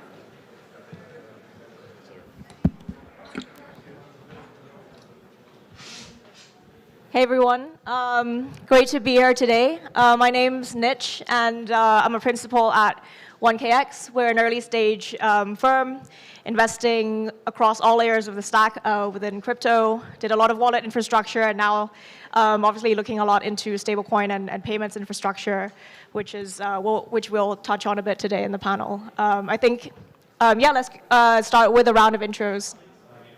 I'm Chris Muir. I look after legal and strategy at WalletConnect. We are hosting the event today, and we thank you so much for being here and all of our sponsors for helping us put on this great event. My name is Andy, and I come from Pacific Meta. We are the gateway to blockchain adoption in Japan, supporting enterprise institutions to adopt blockchain for different uses. And I lead the alliance and sales initiatives at Pacific Meta. Nice to meet you all. Hi everyone, my name is Marina. Thank you for the invitation, the WalletConnect organization team. I'm coming from the organization that is called European Ethereum Institute, which is rebranded yesterday. So when you see basically the naming here, it's the old organization was the European Crypto Initiative, and now we basically refocused on one of the specific layer ones, but still doing the same thing, which is policy. We do work with regulators in the European Union and in the UK when it comes to different policies, payments, MiCA, AML, etc. And I'm really excited for this panel. We did a reveal on stage for the. So if you guys think back to 5 years ago, to the DeFi boom and then the NFT bull craze, kind of the use case for crypto back then was kind of aimed at crypto natives and kind of to the fringes, and a lot of people got into the space because there was a lot of room to play around. It was kind of this regulation-less playground. But now the fintech or traditional finance and crypto, the line has been blurred a lot, and that's been thanks to regulatory clarity. And although like some of the more fringe use cases is kind of, the gray area is kind of shrinking, right? And there's more regulatory clarity, and so there's startups have room to innovate and grow in a compliant way. Would you say that's something that you're seeing in your respective regions and ecosystems? And yeah, what would be the kind of specific use cases there? Yeah, I think for sure we're blurring the lines between what is a crypto company and a fintech company or a traditional finance company. It used to be if you were a finance company, you had a regulator, you wouldn't dare touch crypto because they would come after your core business. And if you're a crypto business, you were in that gray area, you would kind of like stay to the sides, hope no one noticed, or maybe get regulated in the crypto part, but don't you dare touch regular finance. And now that there's clarity, for companies and regulators, that blending is happening. And I think you're seeing the crypto companies look a lot more like what you were used to seeing with traditional crypto, or traditional finance. Like your crypto companies giving you exposure to stocks somehow. They're doing payments. They're letting you have like a savings account type vehicle or product that's giving you some sort of yield or return or interest. And traditional finance is doing the same. They're offering stable coins. They're trying to offer you tokenized stocks. They're moving into some sort of exposure to crypto. And so that overlap is really happening. And you're seeing that with all the big players in the space. Anything to add? Yeah, so I came from Japan. I want to expand to talk about APAC, but I'll probably focus more on Japan as an example. For ourselves, we've seen, I guess one of the things that has been there since 5 years ago and still alive now is exchanges. In Japan especially, we've seen a lot of exchanges which operate globally are now unable to continue their operations in Japan because of the local regulation framework. And it really brings a difference to the local exchanges which follows the regulations and those that are just operating globally, which affects how users end up are being able to use the technology to trade, to acquire digital assets. And of course, we also see nowadays, instead of like degens and so on, NFTs or so, we hear more about stable coins. And you see that these stable coins, of course, are supported by fintech companies, but also by major institutions like in Japan, it is the 3 mega banks that are initiating initiatives, as well as like some other financial institutions following suit. And I think it's a very interesting time that we're in, seeing crypto and like traditional finance coming together, all trying to build like digital asset space together. Yeah. I would just agree with my panelists. There's so many examples that go into this. For example, talking about the European Union, the crypto as a service providers that are now regulated are basically same as like financial institutions when it comes to compliance with the payments directive regulation. We'll talk more about it later. But so there's like so much clarity on what service as crypto as a service is in Europe. And I think there's it's an amazing opportunity for service providers to service Europe with one-stop shop that Mika in a way created. So you just enter one of the member states and you can cover the whole EU. This is really something very important. We do have clarity around stablecoins, for better or for worse. Like some big stablecoins have decided not to enter the EU market, but some others did. So I'm sure we'll discuss about that during the panel as well. And we have seen, as you mentioned, fintech associations.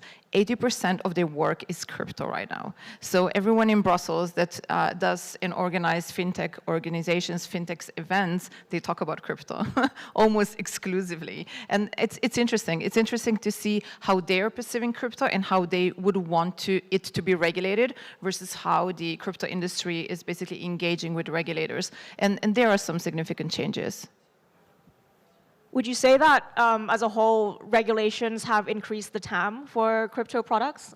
So 5 years ago, you don't really see DeFi protocols or wallets trying to engage with payment service providers, for example, for people to start accepting crypto. And I spent some time in WebEx in Japan last year, and there were so many people from just like traditional payments companies kind of curious about how they could integrate stablecoins. So obviously, Japan is like a more on the more conservative end. So I think seeing traditional fintech engage with stablecoins is really bullish. Is that something you're seeing in terms of regulations giving traditional companies comfort to engage with the industry? Should I start? So I was like looking up on a lot of data this morning because I know I have to be on this panel. And I find that interestingly, it was a report from Visa in June that like non-US denominated stablecoins euro like stablecoins is like one of the biggest volumes, like the top. And we see like Singapore dollars, like Japanese yen, like these stablecoins from regulated markets are actually producing a lot of volume. And while like we had been in a age where there is like more ambiguity, and that created a lot of innovative products and so. But in terms of stablecoins and also like tokenized securities and so on and so forth, I believe like having the regulatory framework being clear does help with innovators to proceed forward. And I'm curious how like Marina's thought on the EU situation. Yeah, I can go next. Basically, I think it's still important to see that some of the elements that we have created in crypto have been regulated or even non-regulated in a very, very unique way. So I think one of the most interesting things that happened, at least in Europe, there's a lot of clarity around that. The crypto assets are a completely new asset from a legal point of view. It's a new term that never existed before, and we have managed to regulate it in a specific way that is in a way less stringently regulated than other financial instruments like bonds, shares, etc. And I think this is a huge win. So we had defined it, we have created frameworks around it, how to issue, write a white paper, etc. So I would say that the institutions and other fintechs, they are more at ease with those assets right now when we have very clear frameworks around it. And for example, we're talking about wallets here. Non-custodial wallets are not regulated. This is, I think, also in a way a win from the industry. Of course, we have like nuances to, of course, who is using and how they are designed. But I think this is an important part. And then again, stablecoins, at least in Europe, they are similar to e-money that we had even before, and that is going to be very specifically something that payment institutions are looking into. Sorry, do you have anything to add? I think that those are all awesome points, and I think there's like a knock-on effect with other countries adopting a framework for stablecoins. Because like historically, the big ones were based on the U.S. dollar, and I think that had like a weird effect of creating like a U.S. dollar denominated crypto market, but like allowing these frameworks in other countries to be denominated in other currencies, I think lets those markets and those currencies also flourish. And I think there's like true potential that is good to capture with those. I'd be curious to learn about how policies and regulation then translate into product design and technical implementation. So from the perspective of WalletConnect, who has like historically been working with non-custodial wallets and dApps, to now integrating with companies like Agentic for WalletConnect Pay. Like how do regulations, especially in different jurisdictions, then translate into product features? So what we think about is like, what is the common denominator that would pervade most jurisdictions, so you're not making like different iterations in every place, because that makes a really painful product experience for the design, but also the user. As they're moving, everyone is inherently global in this industry. You have to make it so it can move across borders well, and so you have to find a way that you can design it where it can scale, not only in a technological sense, but also in a legal sense. And then when you're building compliance into it, my philosophy is like it either has to be not adding friction in the way that the user doesn't even know that it's happening, or it makes the product better in their view. And so one of the things we've thought about is using the standard 3009 as a way to have like a kind of a two-step transaction where instead of a push transaction to the blockchain, there's a pull where someone's initiating a transaction, but then before it actually gets broadcast to the network, there's a compliance check that gets run through. And then if those compliance checks are successful, then it actually gets broadcasted. But from the user perspective, all they did is their typical transaction flow. They just said, sign this transaction. And so we're building the compliance in a way that it doesn't actually add friction to the user's experience, and they're just used to, it's the same way that they're used to doing it. And for Andy and Marina, when you're engaging with startups building in the space, how are they seeing regulation? Are they seeing new policies as opportunity, or are they seeing it as sort of kind of hurdles that they have to then design their products around? And what are the main challenges they're facing there?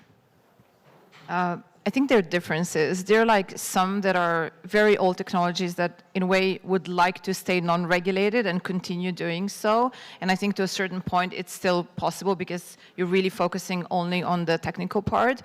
There are a lot of new startups that are really focusing on compliance, and they're building compliance and helping others being more compliant. I think this wave really started in Europe, in the US, everywhere. We talk about on-chain compliance as well. I think it's really something that is very, in a way, important right now. And I would say that one also very important thing when it comes to scaling that you mentioned before, it's thinking about what and how is regulation progressing in different jurisdictions. We mentioned stablecoins. We do have a framework in the US. We do have a framework in the EU. The UK is still yet to finalize their own. But what we're thinking about and arguing for is equivalence. So if we will have an equivalent regime in different jurisdictions, it will be much easier to also build basically one product that could be scalable and usable globally in a very similar way. And I think this is something that the whole industry wants. Like we're always saying we're global from the beginning. I think we need to continue doing so. And when you're discussing with regulators, what are some of the internal points of contention that you're seeing? You mean between startups or with regulators and startups? In policy making. Yeah, policy making. Oh, so many. I think there's a huge difference between different institutions. I would say that some are, let's say, it really depends on the process within which the legislation is created. So the first one is the European Commission that usually proposes the first draft. They're usually the one that writes the law. They are very technically savvy. They're really like on top of everything that's happening in crypto.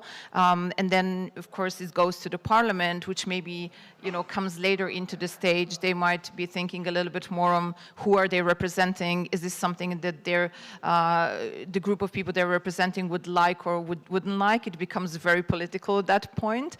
And I would say that really a lot of engagement came in the last year from the European Central Bank, especially when it comes to the stablecoins. You have probably heard about the multi-issuance challenge, which is when one company issues stablecoins globally that are fungible between themselves. So basically the standard that we're used to, they are to a certain point challenging that and saying that that might not be the safest for Europe and that we need a specific stablecoin that is only fungible within the European jurisdiction and would not be fungible between different jurisdictions because of the reserve rights that we have as European Union citizens or anyone that can hold the stablecoin. So I think this is really something that has been challenging. For the last year, we have debated this question. We still have not found a solution to that. And it has something that is basically unprecedented. It never happened before. MiCA was pretty smooth. Now this is probably a reaction to what's happening globally as well, and we still do not have the answer to something that was supposed to be, I think, finalized in maximum few months. Gotcha. Good question for Andy. So Japan has been notoriously a hard market for kind of outside startups to enter into, even though the consumer base in Japan is very a large TAM there, especially for gaming and social use cases. Do you see that regulations make it easier for crypto companies to address Japanese users anytime soon, or do you think it's going to be kind of internal to that ecosystem for now? I want to say what works to my favor, but I have to say it's probably not the case that it's producer for everyone. For games use cases, I think for us, like games, we play for fun. Some people play for like the rewards there is. And the rewards being digital assets makes it very difficult. We've actually been working, as Pesach Meta, we've been working with like games, lifestyle products. It's a lot of great products, a lot of great like, vision behind like the building. But then because it produces like digital assets as rewards. And in the Japanese regulatory framework, it is very great for them to distribute these rewards and for them to operate fully in the country. But whereas if you're doing things regarding payments, I think there's a lot of legal entities or a lot of not legal entities, a lot of licensed entities that you can work with, and that framework makes it easier for these discussions to happen because we know clearly who are able to do what and who you do need to complete the whole ecosystem of what you're building. So yeah, that's what the case is in Japan. It's neither super positive, but it's also not negative, not banning everything away. Do you have a view on other Asian jurisdictions in which kind of jurisdictions have a positive looking policy making standard that makes it easy for crypto companies to operate? I feel like APAC in general, it's very fragmented. That's one of the, the opportunities, but also a pullback for developing in the area. In regards to markets that I find has a good framework for it, unfortunately, I don't really have a very good answer, which is why I think having panelists from different regions sharing different good practices is a very good opportunity for me. And I will have to say, with regulations, there's always things that are positive, and there's always pullbacks that we have to try to work with the regulators, work with the big players, the the people who are benefiting from the existing framework, and try to see how we can help each other to move forward together. Got it. Yeah, question for Chris. What are the main things that keeps crypto legal teams up at night? Probably a lot, but. Honestly, I worry mainly just about making a product that is not so laden with compliance and legal friction that it's not fun for the user still. And so the product team, the one I work with, is always thinking about the things that we need to do to make the product safe, reliable, and compliant. And I work with them, and I would just want to make sure that when we're putting it together, it's still something that users want to use. I think that's at the end of the day, the true goal that all of us have. It's not just to make sure we're following the rules, it's we're making something that everybody still wants to use. And so I think finding that balance is probably the biggest thing that keeps us up at night, but because we try to avoid the big problems that would actually scare us. What would you say are the main kind of misconceptions that legal teams in crypto have? So I think one is if you're not regulated, you don't have to worry about regulation, particularly in the payment space. My view is payments is a team sport. There's who holds the assets for the buyer, who goes into the store, who's moving the assets from their wallet to the next place, who's converting those assets, who's receiving them for the merchant, who's connecting all of that in the flow. And that may be several, it may be one, it may be just a couple companies, and some of them are going to be regulated and some of them are not. And thinking that if I'm not the regulated player in that flow, I don't need to worry about regulations, I think is a big problem, and it will hold you back. Because your partners are regulated, and they have standards that they have to uphold. They're going to expect that you're meeting those to some extent, or you have certain standards that allow them to work with you. And so it's important if you are in a flow that has anybody that's regulated, even if you are not, that you're anticipating what your partners need. Gotcha. What would you say is the hardest compliance point for founders to design around today? Is it more the KYC side, sanctions, reporting? What are the kind of main points that they're struggling with? I think it's the info capture on the user. I think a lot of people who got into crypto were somewhat allergic to the idea that they're revealing their identity to a third party. And a lot of the frameworks just necessarily require that. One, because it's just how the frameworks are set up, but there's also a good reason a lot of the times. And so it's building a system where the person's providing the bare minimum information to fulfill those requirements and make the product safe, but is not skirting those so that you're getting the people who are not that you wouldn't want to be part of the system. One of the interesting topics is now we're talking a lot about privacy on chain as well and private transactions. I don't think we have gone into that, at least from a regulatory perspective yet, because when we were negotiating and talking about the anti-money laundering package, the first thing we said to the regulators is everything is transparent. You can see everything. And that might have changed over the years or will change into the future. So what do we do then at that moment? Like, how do all these blockchain analytical tools work at that time? What about disclosures? How will they need to be designed? So I think this is going to be a big part of our work in the next months. I would say even maybe 2 years with the new authority in the EU, which we have. It's called AMLA, and it's a completely new anti-money laundering authority that works all over Europe. Yeah, that's an interesting point on privacy. I'm actually seeing quite a few startups right now that are building, privacy-first wallets, neobanks, applications with that privacy value proposition to the user. And the idea is basically their identity and on-chain addresses are obfuscated on-chain, so it's not like publicly visible. But if the law requires that information, then that's available for them to get if it's requested of them. What do you think about solutions like these? I think that there's different points of view from different stakeholders in the ecosystem. Like we said before, it's a team sport. So you have the blockchain analytical tools, you have the wallets, you have the crypto as a service providers that have to deal with these processes. In the EU, we even have the travel rule as something that we have to implement. And it's going to be, I think, something that everyone in this of these stakeholders have to come together and understand what will the change be within what they have to do and their own obligations when something like this will be implemented? Gotcha. Yeah, quick round of fire questions. What's the one policy framework that's in proposal or in the pipeline right now that you think people should be paying attention to?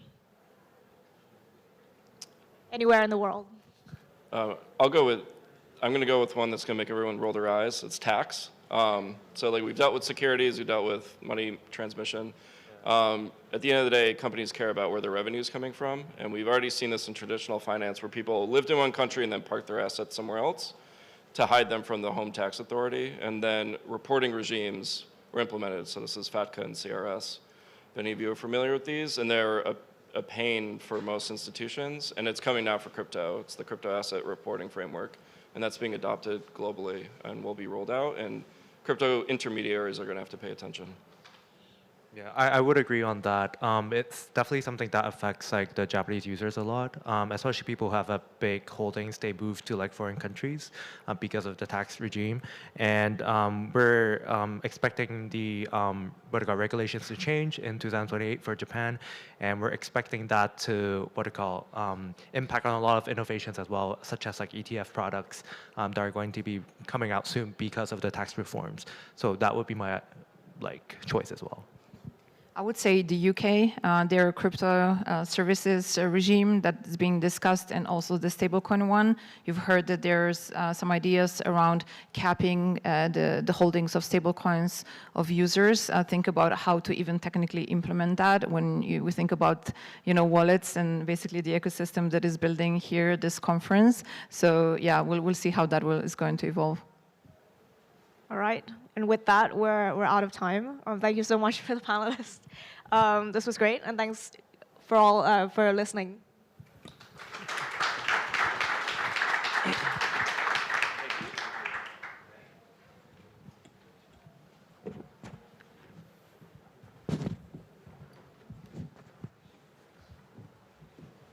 Thank you so much for this panel.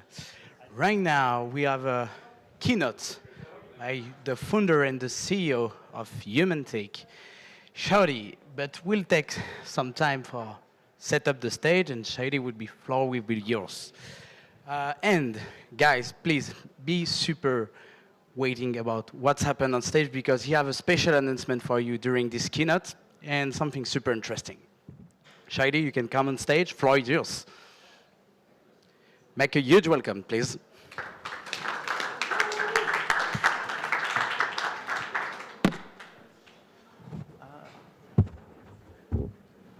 Hi, good afternoon, everybody. Just give me a second while I get acquainted here. Alrighty. Maybe it makes sense to stand on this side. Cool. Hey guys, how's it going? Hope you guys are all enjoying your time here at ECC. I'm really excited to be back here for WalletCon. It seems like this is the place to be when we're talking about the future of user interfaces and user experience within crypto. Crypto does begin with key custody, and key custody is served through the wallet. So yeah, we're at WalletCon. Now I have a kind of a little bit of a important, maybe slightly heavy conversation to have with you guys today.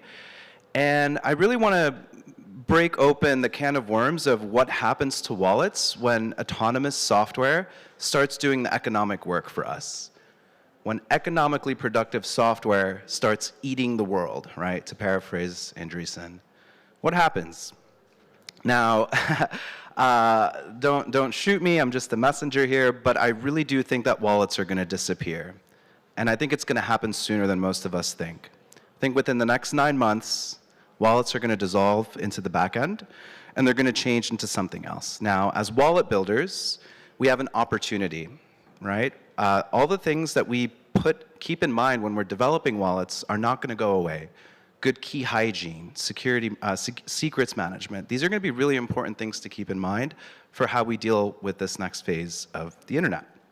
So I hate to say it, but agent security and AI security is going to have to be a first-class design requirement, and I'm going to tell you guys why. So while we're talking about AI and agents, who here actually uses AI daily? All right. Who here has been replaced by AI?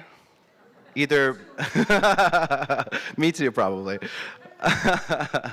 Now, has anyone in their experiments have tried OpenClaw or any of these agents like Hermes? Okay, a smaller section, but yeah, it's like 25% of the audience. Now, when you're using OpenClaw or Hermes, do you just do approve all, allow all permissions? It depends. Yes. Exactly. Would you ever give it control to your wallet, to your private key? It depends.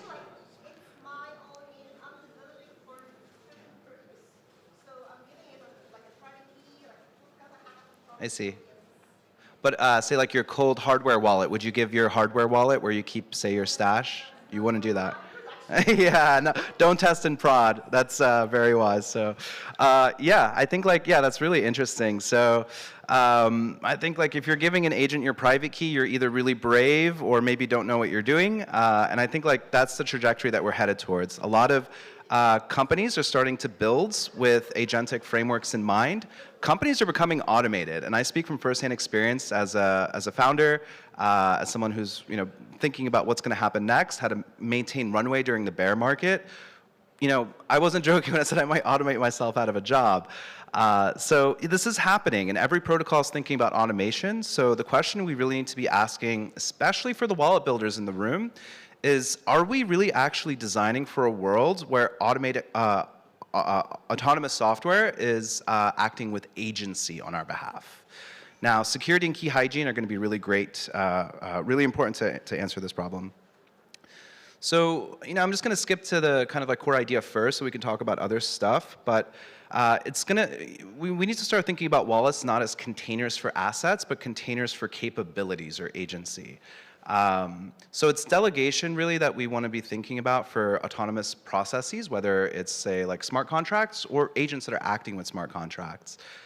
Agents should hold this capability, not this authority. And during this entire process, the human should remain in authority. They should remain in the loop. So this idea of delegation not custody means that the agent gets this scoped capability that acts within some set of boundaries. And these boundaries can be dynamic, they can be programmable, they can be responsive to the environment, but it's still the human that's in control. It's not too different from thinking about how OAuth works. So you give the agent access to your Google, you can read your email, but you make sure you don't accidentally email your bank account balance to somebody you don't know, right? Okay, so one thing I really want to broach here, I feel like if you're in wallets, you're probably hearing a lot about Open Wallet Standard, you're hearing a lot about Ironclaw. So how does the industry actually solving for this issue with custody, and how do we actually let agents and AI and autonomous software actually act on our behalf? There's 3 approaches that I've seen so far. Now, the first approach is YOLO, right? Let's throw the key into the agent or into the software and just have it run its thing, and then we'll figure it out as we go along. Now, the second approach, which I think is really important work, and it's a very significant advance, are where we isolate the key, we keep it local, we batten the hatches, and we do whatever we can to make sure that the agent can't read it. So tools like Open Wallet Standard, for example, they read the key temporarily in memory using a seed phrase, and the key is then wiped after it's been used. Now, there's a couple different problems of that.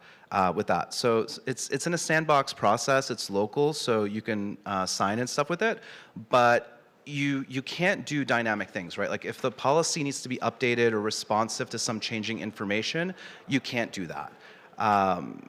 You can't loop in Oracle feeds, you can't update dynamic on-chain state. There's a moment where you have to sign, and if anything has changed in between that moment when the key is local and when you pulled that that transaction, you're gonna potentially lose out on that. So local is good. Ironclaw and these solutions are good, but it's not good enough, and it's actually just addressing the symptom, not the root cause. It's like you're figuring out how to keep the house running without actually re-architecting the house to be a good house. So the third approach, which I think is really the best way and the most elegant solution, we've been thinking about this for many years now, is to actually split the key. Split the key in a way so that the key doesn't exist anywhere.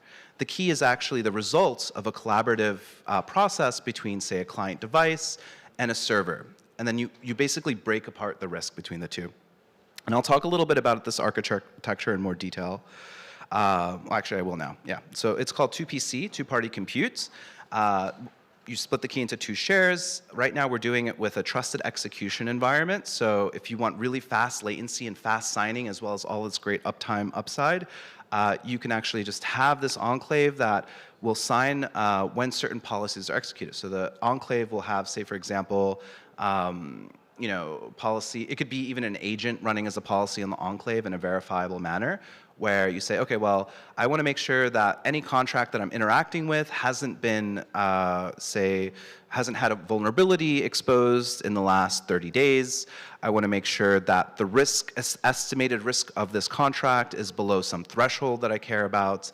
I also want to make sure that I'm not transacting $1,000 without multiple forms of approval on a Sunday night when I should be sleeping. So you can put all of these things into the TEE, and you can verify these things when you're signing. And even if you have malware on your device, or or the app tries to trick you in some way, you still have this secondary fallback mechanism. Now, you don't always have to rely on a TEE. You can use a network. We're partnering with a pretty impressive protocol called Eco Protocol, which lets you do these policies in MPC with hundreds of nodes, right? So you don't need to just, if you want censorship resistance, it's also possible. So 2PC is great. I highly recommend for you guys to check it out if you haven't already, if you're a builder. Now, what happens when you actually enable this, when you build your house with a security forward design? You don't reconstruct the key at any point. You have policies that are intelligent, that can be set by the user, but also customized with object capabilities on the developer side. It is going to go away. There's no more point.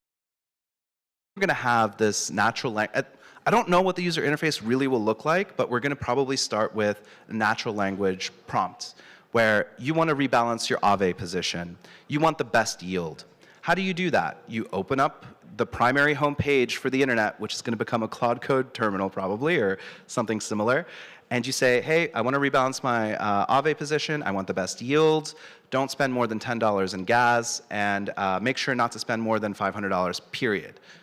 Hit enter, and then you can issue a permission token that's good for 10 minutes, and all of the transactions happen in the background without ever requiring another pop-up, another point and click, another swapping to USDC to USDT approvals. That's all going to go away. So you can do some incredible things, and this is not just related to crypto. This is much more than just crypto. This could be extrapolated to any sort of secret management where the key can also be an API key, or it could be a personal access token, or it could be a bank account credential. It can all be managed in this way, and it's all going to dissolve into the back end. So this is live. This is the big announcement, right? Hey, announcement, woo, yay.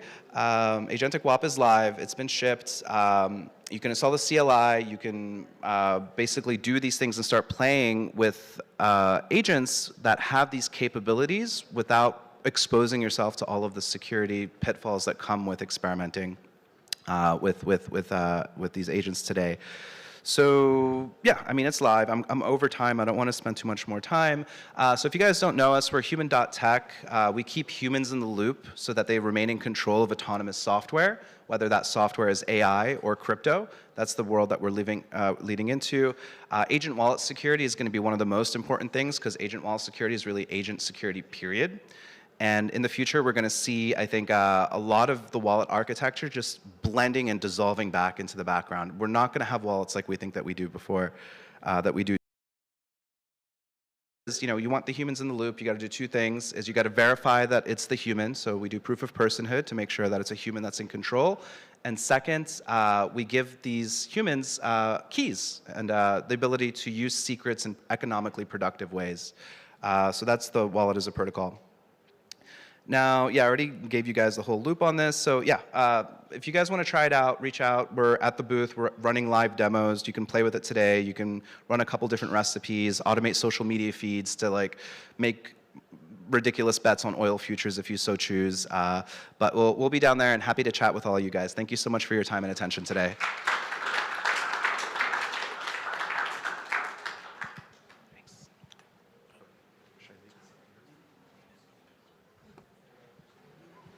Thank you so much.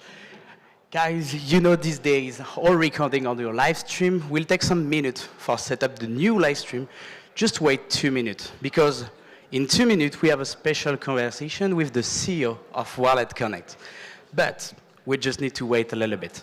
And I think we can say thank you, Sushadi, for this presentation and this huge adjustment.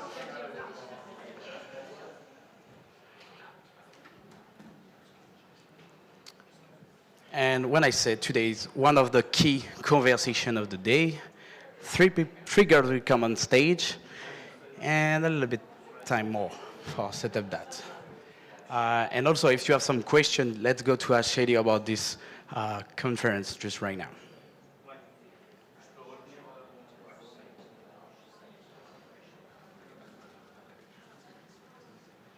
Yeah. Okay, now the fire chat will be start. Please welcome on stage the CEO of WalletConnect, Jess Woolgrave.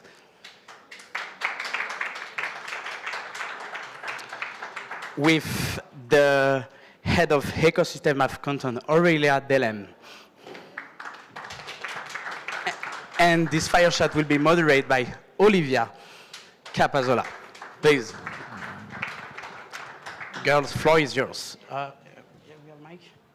Yeah, there's a mic for me. Yeah. Thank you. Welcome, everyone. So, yes, we have our titles, so we're just going to jump right into it. We're not going to do long introductions. So, earlier today, you guys announced that WalletConnect is integrating with Canton, so that's awesome. And that news just came out, and we kind of want to just start with that and dive into a little bit more detail. So what does that mean? I guess, Aurelia, we'll start with you. What can someone do now that they couldn't do before, now that WalletConnect, which we think of as, you know, like infrastructure for retail users connecting to dApps, now being integrated with a chain that is known as being like the institutional chain. So what changed? Yeah, so just to take a step back, so Jess announced today the amazing news that WalletConnect is going to go live on Canton Network in the next month.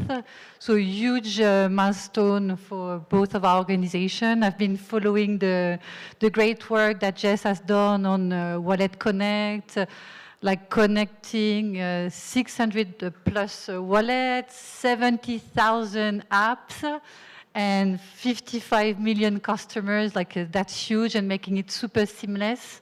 And adding to that the amazing work she's done with her team with certified custodians, so like Extras, DFNS, Fireblocks. And so making all that very seamless and really the shared vision of connecting institutional flows, institutional infrastructure to DeFi. And so the potential is massive. It's just the beginning of this wonderful journey of connecting DeFi and institutional. So you have apps on one side, wallets on the other side, and making it all very seamless. Okay, thank you. Jess? Yeah, so for us, I think this is extremely exciting. WalletConnect at its heart works with all different chain ecosystems, but a few times a year, we really prioritize chains that we think are going to be really instrumental in changing the landscape. What that means is that we do work to make sure that WalletConnect works seamlessly, that it's really easy for our wallets and custodians and easy for app builders to integrate with that chain. And we see Canton really as one of the most exciting chains in this space at the moment. The work that they're doing on the institutional side around tokenized real-world assets, equities is incredibly exciting, not to mention, of course, kind of the privacy aspect, which really delivers something very different to the ecosystem. So this integration for us is really exciting. As Aurélie mentioned, last year we launched a program called Custodian Certified, so where WalletConnect historically has had a very broad network of retail wallets. And also over the last few years, we've welcomed more and more institutional and custodian wallets to the network. People like Fireblocks, HexTrust, BitGo, Anchorage. And it's at these places that major institutions, hedge funds, and banks are storing their digital assets. And we were hearing a lot from those customers, when are you going to do Canton? Because that's what we were going to want to be using over the coming years. So that's really the origin of today's announcement, and I'm very excited about it. Amazing. Thank you. Okay. So I think stepping back a little bit, kind of like the journey of WalletConnect, now you're like interfacing more with institutions, and it's not so much just like a retail-focused but connection. This is, I guess, the topic of like the institutions are here, and really in the past year we've seen an explosion of capital coming on chain, and it's just things have shifted. So Jess, I wanted to ask you, like, why do you think that's happening now? And then also from the point of view of WalletConnect, what changed in the market for you guys to sort of make that shift now? I think it's a funny moment, actually, because for like a decade, crypto has been like, when are institutions going to arrive?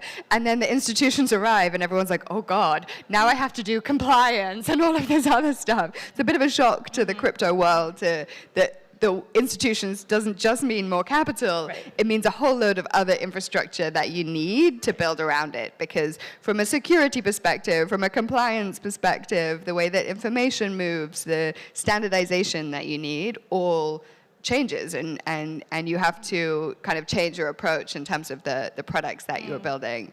I mean, I think in the last 12 months, we've obviously seen huge regulatory progress in terms of the Genius Act and other things which have given institutions comfort to start doing things online. Yep. We've seen then major institutions announce that they're actually moving forwards with real implementations of this technology. And I say real because I think like 4 or 5 years ago, we had this wave of announcements, major coffee shop chains, we're going to do X, Y, and really all that was a press release, and it wasn't core to their infrastructure. It was something that they did as a positioning thing or as an activation. And now what we're seeing is those institutions are using this technology at the very core of their product. So this is no longer about a press release. It's about how do we build better products and services. And I think that's really been the change that I've seen in the last 12 months is this is real. And what that means for us at WalletConnect is that we have to listen to those customers about what their needs are.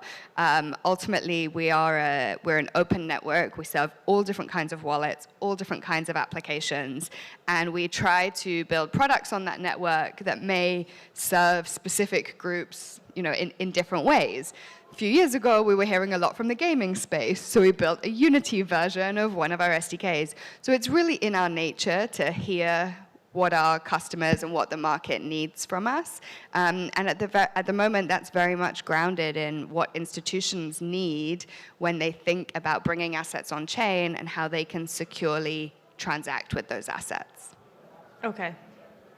Because, yeah, you're pretty selective about the chains that you support, right? So this is like, the Canton integration is very timely in that sense. Very much so. I think, WalletConnect started with a real, Ethereum, at its heart. Yeah. It was 2018, and so there wasn't that much else that was out there. And the way that it started was very much grounded in writing standards. Mm-hmm. And so over the last years, we've translated those standards from Ethereum-based standards into what we call chain-agnostic standards, so that it will work with all different blockchains. But obviously, there are thousands of chains out there. And so whilst our core infrastructure is kind of agnostic to that and can work, and we see great ecosystems, doing a lot of integration work themselves to make it easier, for us, these types of partnerships with chains like Canton are a way that we can make sure that WalletConnect can serve that ecosystem really easily, that the wallet developers, the custodian developers, the app developers don't need to deeply understand. They have very simple SDKs that they, or probably now their agents, can integrate, and that it will work seamlessly with that chain. And when you think about Canton and the profile of the institutions that that you're working with, it's really, really important that these guys have a great experience. You can't have a large financial institution struggling with, difficult integrations. We want to make it really easy for them to get up and running and go live. And so the work that we've been doing with the Canton team on the product and engineering side has been to say, okay, how do we make it really easy for somebody building with Canton to use WalletConnect as the way that they can interact with the wallets? Okay. Maybe I can give an example, just like on the utility front. So basically today, if you own equity, you see zero benefit from lending. You cannot lend that equity. It's very difficult as a retail to do that. So there are huge use cases, and I'm talking to anyone in the audience, to pick up on those use cases at the app level or wallet level, user level. So basically enabling utility, when you have an asset being tokenized, giving lending to that. For example, let's say you tokenize real estate, and then that real estate, you can enable lending, you can use that as a collateral for lending, So it's opening, again, a huge use cases between, institutional flows and then the DeFi. Yeah. Okay, great. So, Aurélie, I wanted to ask about Canton. So you guys position yourselves as the only, I think, or just the chain that's a public chain, but at the same time there's configurable privacy, so it's the chain that institutions should be using. These, for a lot of people, for sure here, those claims sound contradictory.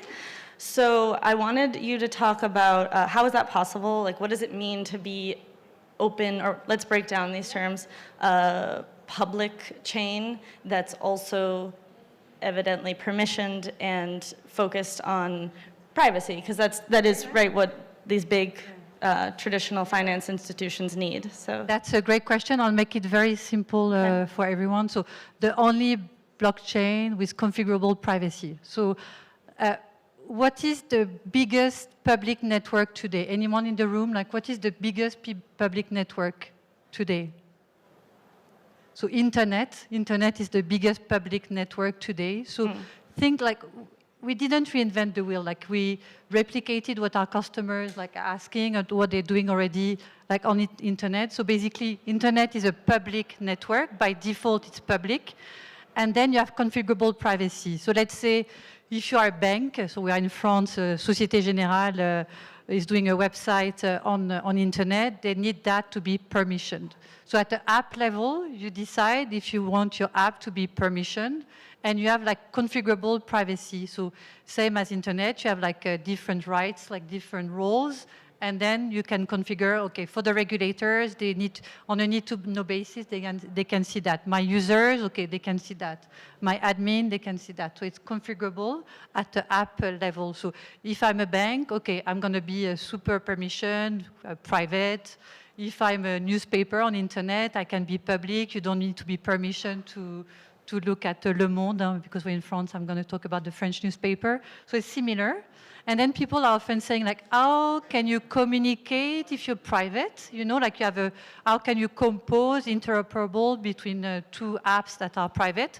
Similar to the internet, like keeping it simple. If I'm a Société Générale, I'm a bank, I'm private, I can still have some automation done, like, I don't know, with utility payment. I used to live in Singapore, like you had connection between the utility payment and the bank. So at API level, bilateral agreement, on a need-to-know basis, you can still interact between private apps. Yeah.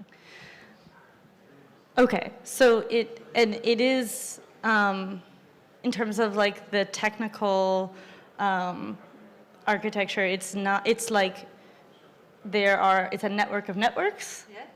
Or it's a So Canton, since we are in France, in Europe, so Canton is the Swiss canton, so network of network.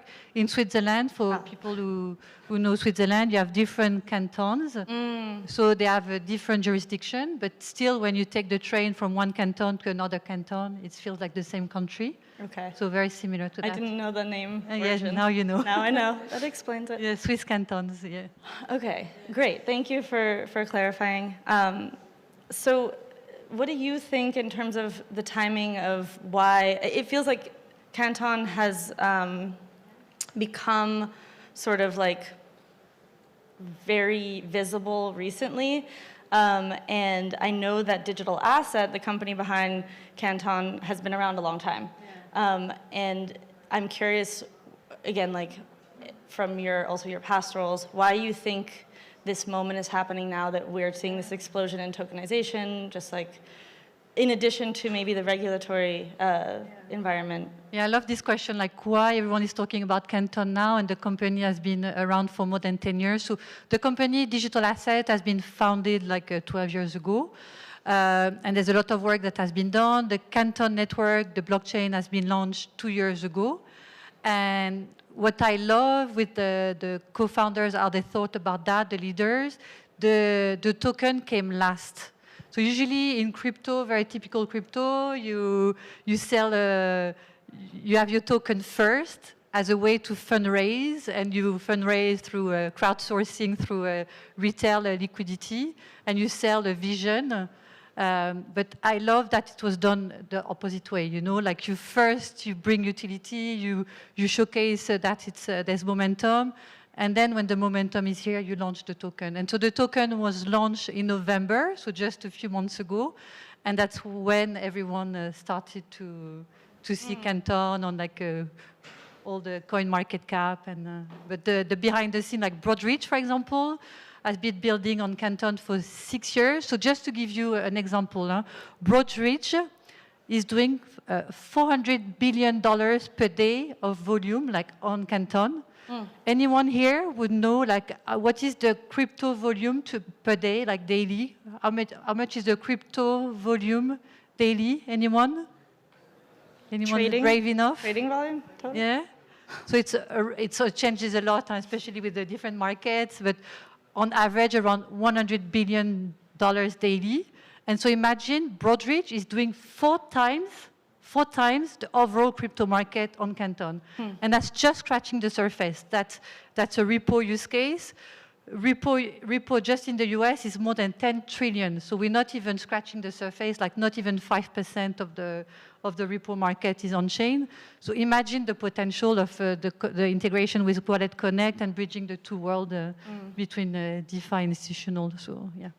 On that note, about this, like, I think we're just seeing increasingly, and especially in the past year, a convergence of traditional finance and DeFi, like not just kind of the concept of like using blockchain in your infrastructure in some way, but like actually seeing traditional finance institutions want to be able to connect with and like be able to, in some, again, configurable way, probably in some specific way, decentralized finance, and it kind of, or just on-chain finance, put it that way. So I'm curious what you think like will happen to DeFi as the sort of more hardcore definition of DeFi. Like, what is its place as more and more, we're seeing this convergence like from the side of institutions, but we're also seeing kind of more requirements from global regulators and just more attention because there's more capital, more attention on being compliant and requirements around, like having licenses, which has been the case, but it's just like definitely ramping up.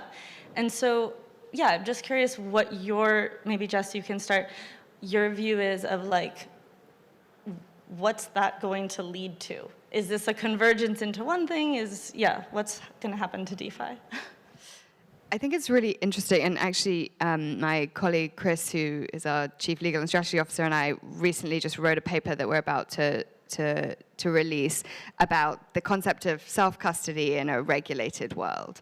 And for me, this is really topical right now, because historically we kind of had self-custody and DeFi on one side, outside of the traditional financial systems, and then the traditional financial systems on this side. Mm-hmm.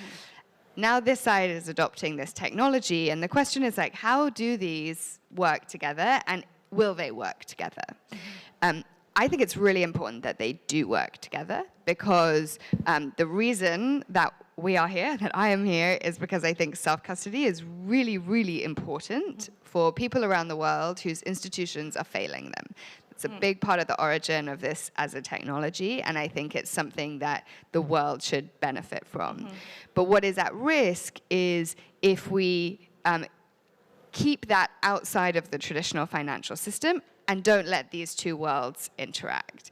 And the reality is this technology is so beautiful because it is composable, because you can set rules and parameters that are controlled by code, not by an individual, because you have a coordination mechanism that is economic, unlike any other coordination mechanism we've really seen before. You can create these structures and these governance mechanisms that allow groups of people to make decisions together.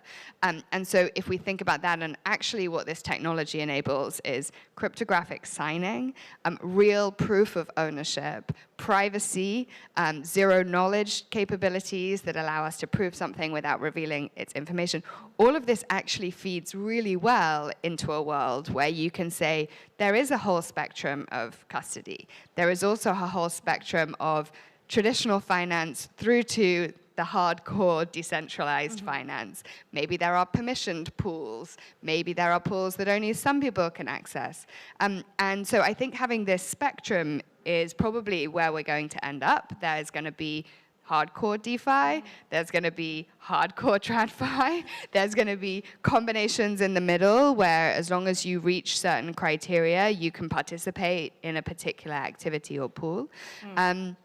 And we have to be quite realistic, which is that all of this has to be overlaid on a global regulatory landscape, which is itself very fragmented. What works in the US, what works in Europe, even within different countries in Europe, is going to be different.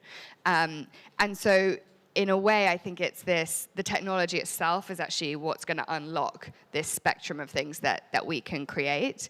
And I think with Canton, that's another layer. How do you use the composability to create privacy in different ways? So I think that the long term is that we end up with this spectrum.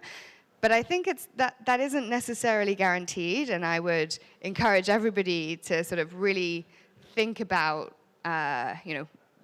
working with their partners, working with the industry to make sure that is the world that we can create. Because otherwise, I think we're at risk of saying, okay, like self-custody, hardcore DeFi bad, TradFi good. Right. and actually the reality is that we can create a world where these things work together. Okay, yeah. No, but Jessica, you said it perfectly. Huh? That's what I love, that it's not a binary view of the world, you know, and what you said, like there's many different nuances in between. And then bringing more assets in the DeFi world, the great work we're doing with DTCC. So DTCC is a CSD, so Centralized Security Depository in the US.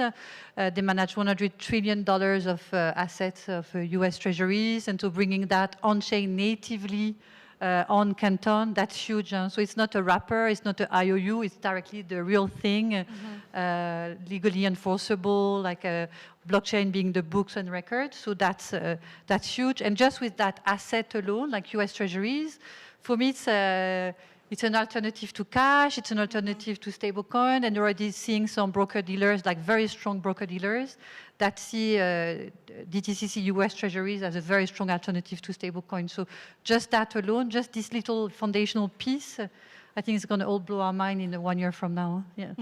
Yeah. So to wrap up, we don't have that much time, unfortunately. I wanted to have each of you speak about what you see as something maybe in this convergence, or maybe another angle that we haven't talked about, like agentic commerce. You know, that's obviously on everyone's mind right now. What do you think the market doesn't appreciate about where all of this is headed right now? I can take it while she's thinking. I see the body language thinking. I take it. I strongly believe, like in a few years, like 3 to 5 years, everything will be 24/7. So just I'll give an example. So if you look at stablecoin issuers, like even the biggest stablecoin issuers, they cannot redeem at scale, like mint and redeem at scale 24/7. So they have to allocate capital. Same, I'm going to do the parallel with all of you, like your own pocket. Like, why do you have cash on your bank account today? Like, why isn't it in like investment, like in money market funds or equity? Or why do you keep cash on your bank account? Because you need it as like ready to go. It's like your working capital because you're going to go to the restaurant, to a nice restaurant tonight, or buying some clothes. And so imagine if it was all seamless 24/7, you can have all your capitals working like 100% invested in a different product. You don't need anything on your bank account because when you go to the restaurant, you can like seamlessly going from money market fund to paying at the restaurant. So for me, that's my vision. 24/7 and super efficient in terms of working capital. And then like, collateral. Huh? So the parallel also is like in TradFi world is like all the collateral inefficiencies. Today, 70%, more than 70% of the collateral from a financial institution is untapped. So imagine this parallel with your cash in your pocket. Like imagine like if we can untap that, we can 3-4x the GDP globally. Huh? Mm-hmm. Thank you. Yeah, interesting. I think for me, it's probably the speed at which this is changing. I think for a long time, we've been sort of observing these things happening relatively slowly. And just the conversations that I have on a daily basis now with partners indicate to me how mature the thinking is in traditional finance. Very, very different to what it was 2 or 3 years ago. The types of questions are very sophisticated. The way that people are thinking about this as a technology is very sophisticated. And I think that, you know, if people think it's, you know, 10, 20 years before they're going to see this having a real impact, I think they're going to be very surprised because I think, you know, another 18 months and a lot is going to look very, very different as a consequence. So I think it's probably that speed actually, which you know, I'm beginning to really appreciate, and I think maybe some, you know, may come as a surprise to some people. Okay, hopefully good changes, changes for the better. Yeah, for sure. Well, thank you so much, Orly, Jess. Thank you so much, and thanks everyone for listening. Thank you.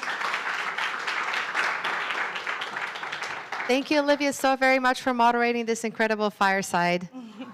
Okay, and next up, we have had this entire conversation about institutions feeling more comfortable on chain with some of the previous fireside chats and panels, and this one with our 3 speakers just now. But what ultimately needs to be there for institutions to feel comfortable remains security. Our next speaker is the lead developer at Trezor. Do you guys know Trezor? Who here is familiar with Trezor? Hands up, let's see. Okay, Trezor, a lot of Trezor fans. I'm going to give the stage over to Thomas Martin, lead developer at Trezor. And your clicker's behind you. Hi, everyone.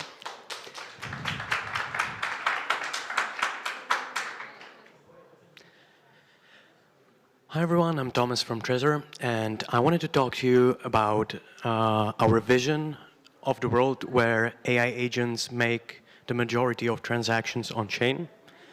And yes, it's another AI talk, but I want to approach it specifically from the perspective of hardware wallets and what we bring to the table.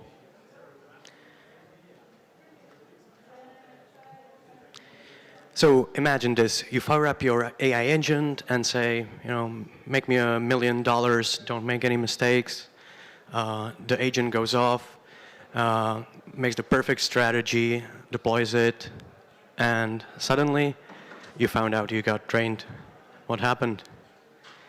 Well, there was a rogue skill, and because you were very naive when setting everything up, you just put your private key in the .env file, and obviously, as we know, that's a major mistake. So custodial key managers, MPC services, cloud HSMs can solve this, but what we believe is not your keys, not your coins. They require trusting a third party. So we believe that hardware wallets are the best way to keep keys truly under your control. And it is not a black box. It is an open source solution that you can verify. And having the physical device means that only you, as a human, can actually approve the policy, not any software.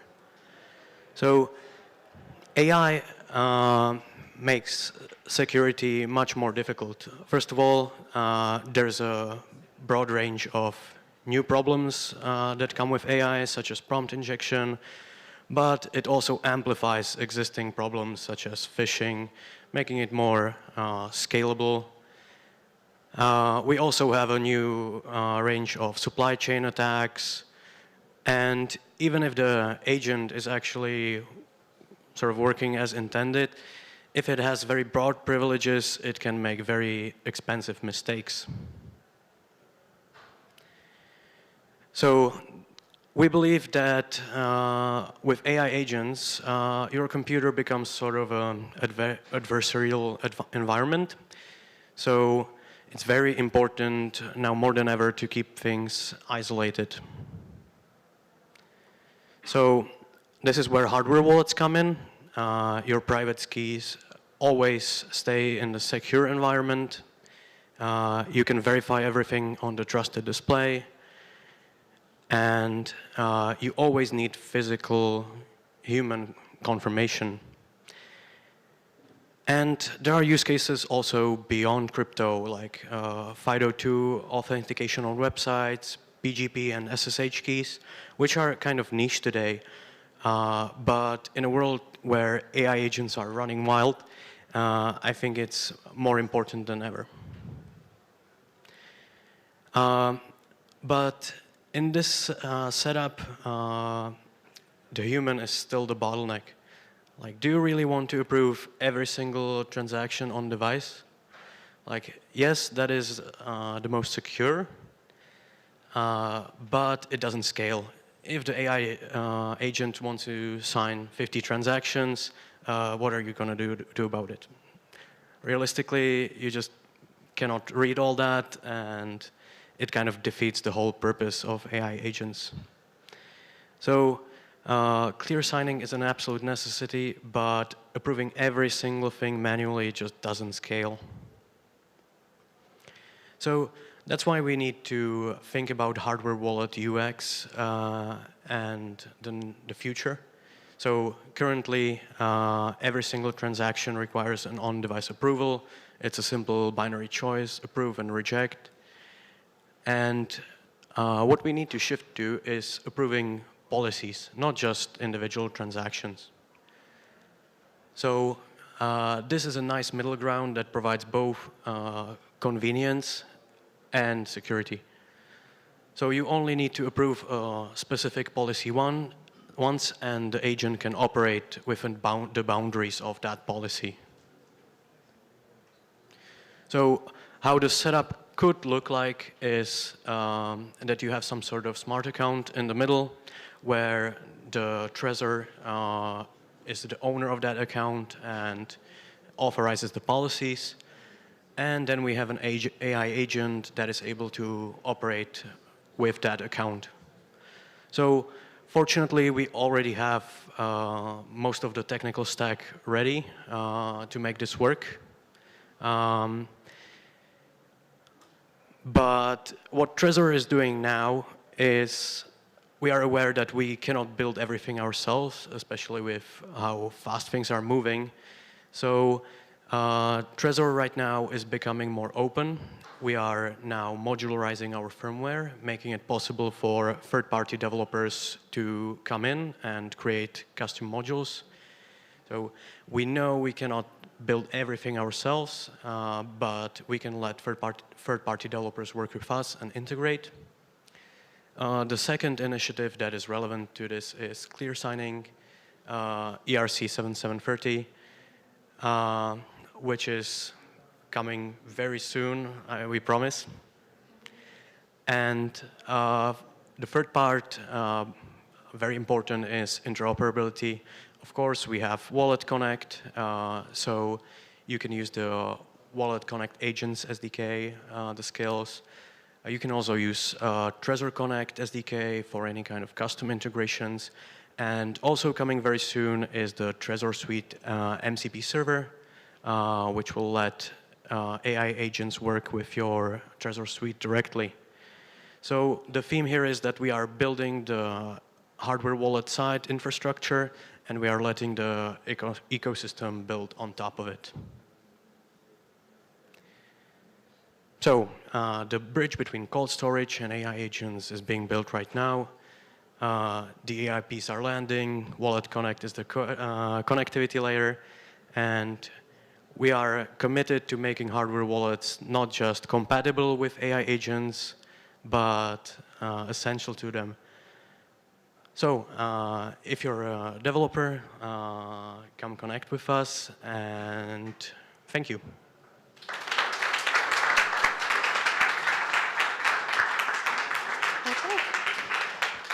Thank you so much, Thomas. That is getting me very excited about the future of tech, the future of agents, and what we can expect, because I think we can all agree that the space is changing so rapidly. Now, quick note, thank you all so much to those of you who are watching the live stream right now. If you have not liked and reposted yet, now is the time to do so.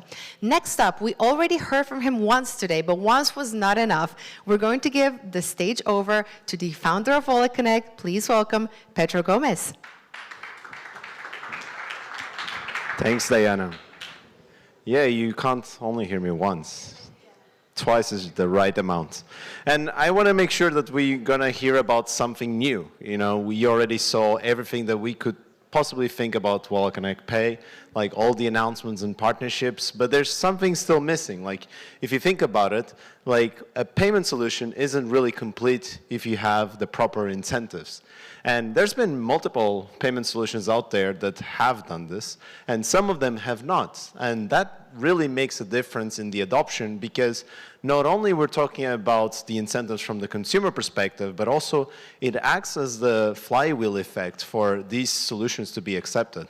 We have the ability to have instant finality with essentially a better merchant experience, but if the consumer is not incentivized to choose this payment solution over others, that could really make it or break it for a payment solution like this. And we need to think about incentives also from multiple layers. Like, people are already aware that card networks have what is called the interchange fee.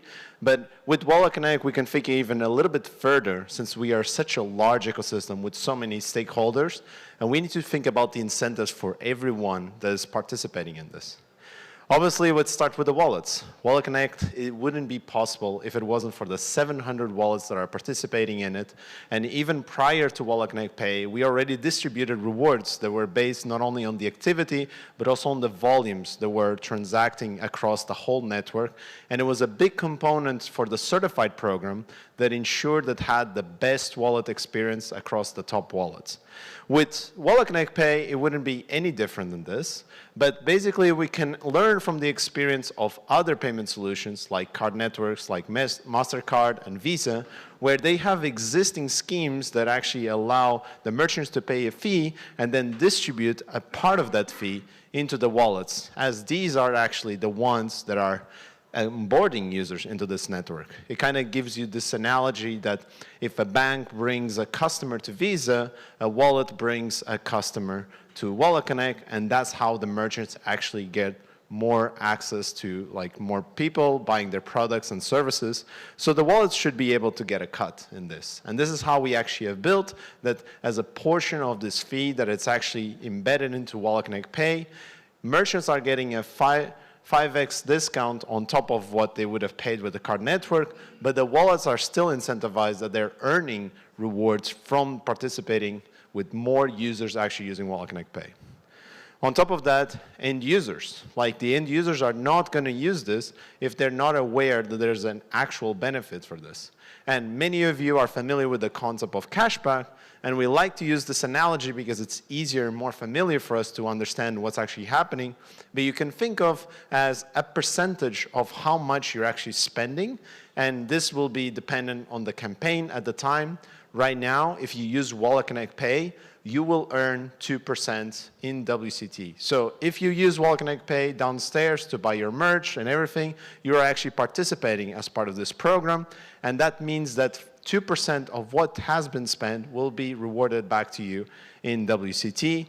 And we're doing this in a way to not only incentivize and bootstrap the ecosystem, but also to involve the participants. So you as a user are not only consuming products and services via WalletConnect Pay, but you're also becoming part of our WCT community.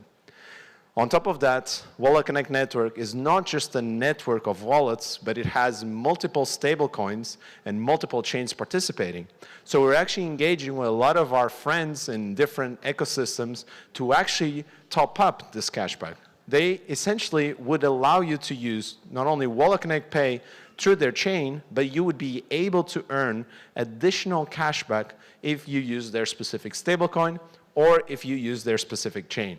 So one example would be if you paid with USDC, if USDC has an additional cashback, you would have a cashback that is funded by the USDC community, or if you use Polygon, you would have an additional cashback for Polygon or Solana, and so on and so forth. So on top of the incentives that we already talked about with the wallets receiving an interchange plus the WCT cashback, you would then have specific campaigns for each ecosystem where you have additional partner-specific cashback for the conditions of using a specific stablecoin or a specific chain. And the merchants, I mean, we are seeing a lot of merchants actually being incentivized to participate in these networks, but we're actually talking to a lot of these payment service providers to activate these merchants to have early adoption. So we already saw the partnership with Agentic, where we're seeing these point-of-sale machines that are widely used across Europe and US, but we want to make sure that merchants are also incentivized to have their consumers use crypto. You know, we've seen this in some jurisdictions where people might actually ask you, can you pay in cash versus card? Similar to crypto, we kind of have a cost benefit to merchants, and we can actually have some campaigns where they have discounted fees for, let's say, the first 100 customers that pay with crypto, so that the merchants can also be activated in advertising and promoting the usage of WalletConnect Pay. And the interesting thing is that we've been decentralizing WalletConnect for many years now, and we've succeeded at building a network with 20 node operators. So we have not only WalletConnect Pay very performant and reliably accessible all over the world, but we also have the token as part of this component. We already had the staking and the governance activated in 2024, and it has been successfully governing and staking the network across all of these years. We had some participation around the certified program, where WCT was a big component of that, plus all the community building with it. And now we can see these incentives playing a big role in real-world adoption of payments. And this is where WCT really becomes really powerful. So yeah, you can see that not only we're talking about a strong and competitive solution together with other payment solutions that have maybe make it or break it because of these rewards, but the unique aspect of crypto rewards is that as you earn, you become a participant in this network. So you are essentially becoming onboarded into this community because you're earning tokens and you are becoming part of WCT. So not only you get to earn, you get to advocate, you get to govern, and you really become a true WalletConnect believer as part of WalletConnect. Thank you so much.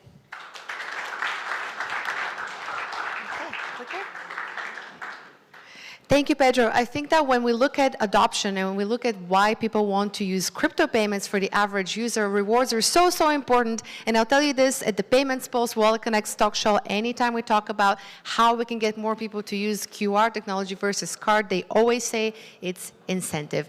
Our next speaker is going to bring together the topic of traditional finance and decentralized finance. Please welcome the founder of Meld, Pankaj Pangani. Take the stage.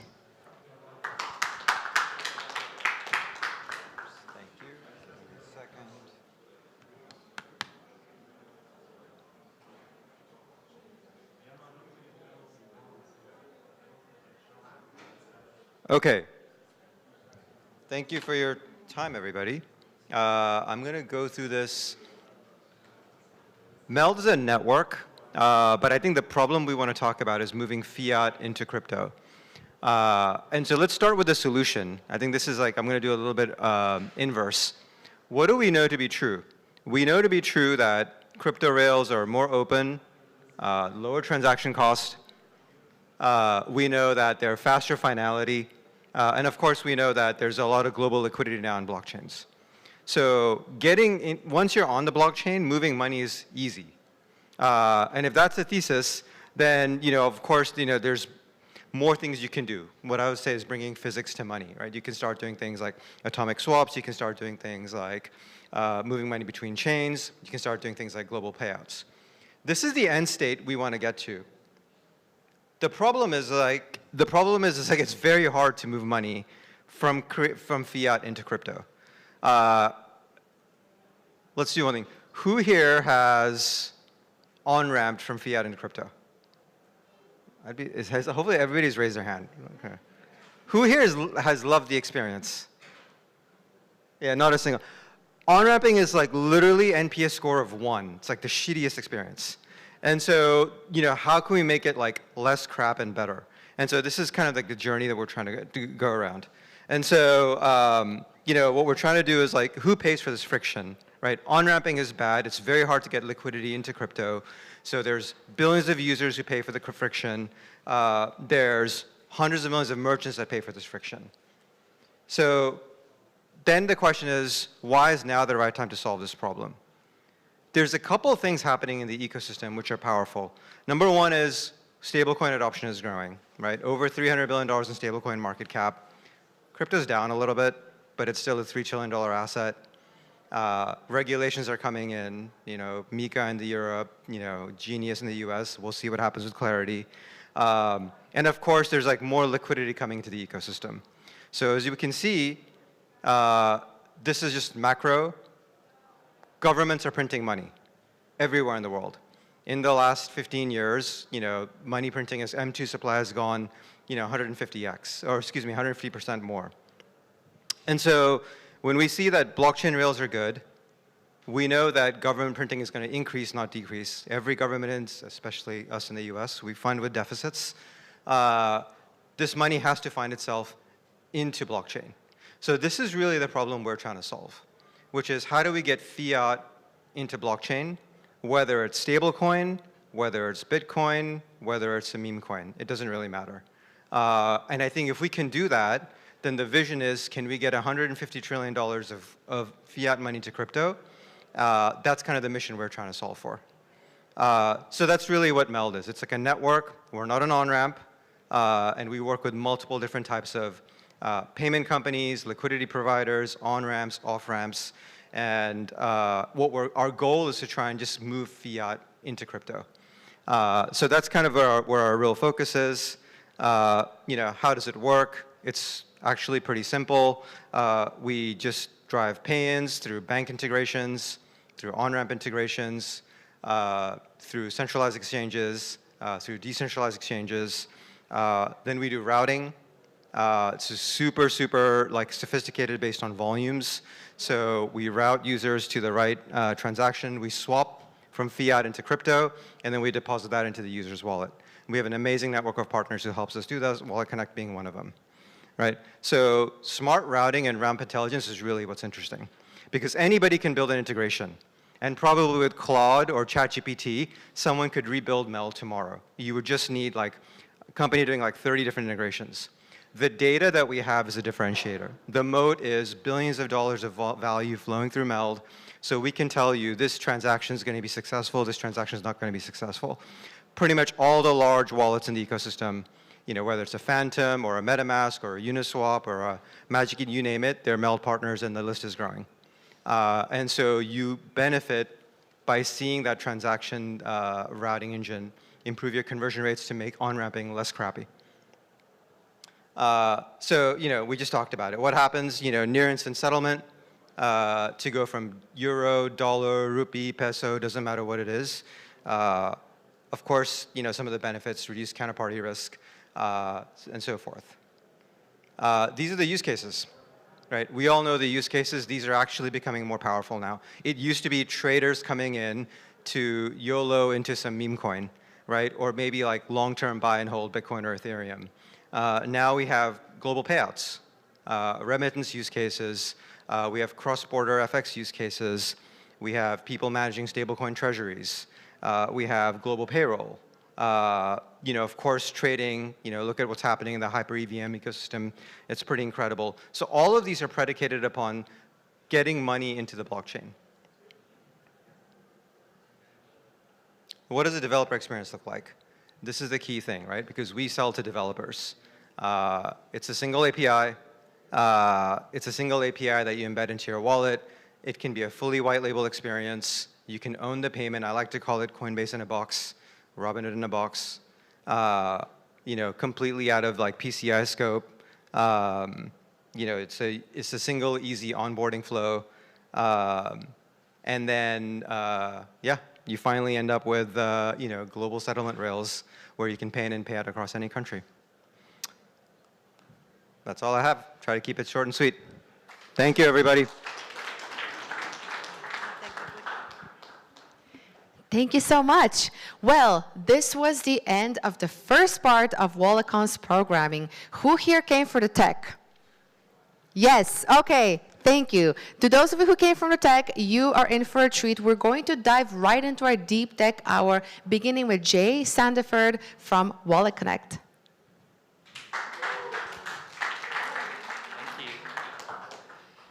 Hey everyone, hope you're having a good day.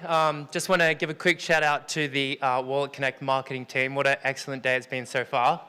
If you've had a good time, please give a round of applause to them already. Thank you. I'm up here today. I am leading the Reown team, and I want to talk to you a little bit more about analytics. And just give me 2 seconds whilst we get this up and running on the screen.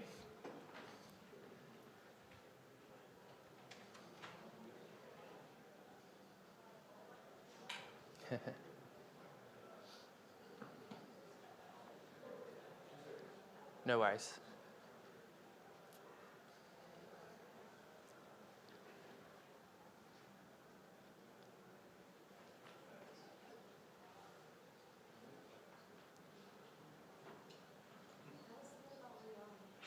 Yes. Okay, here we go. Here we go. So we're up and running here. You've probably heard already, but the WalletConnect network has a lot of volume passed through it each day. Over $1 billion, and that's a lot of transactions, a lot of active users, and a lot of wallets connecting. For those using the Rion SDK on the WalletConnect network, we try and turn that data into growth intelligence. So our proposition is what makes us unique. We combine these growth analytics with the top UX modal. One vendor, 2 different services that make it easier to get more out of your integration work. And we have a data quality advantage because we pull the data from the connection layer, so there's no need to add pixels or tags. So what can you see? Let me step out of the way. The first layer is you get some activity data, what your users look like. If you're using swaps and on-ramps, you get data on what the users using those features look like as well. But I think the most interesting thing is when we go from the aggregated data and down to the wallet level data, where you can see some really powerful information and start to segment what your users of your dApp look like.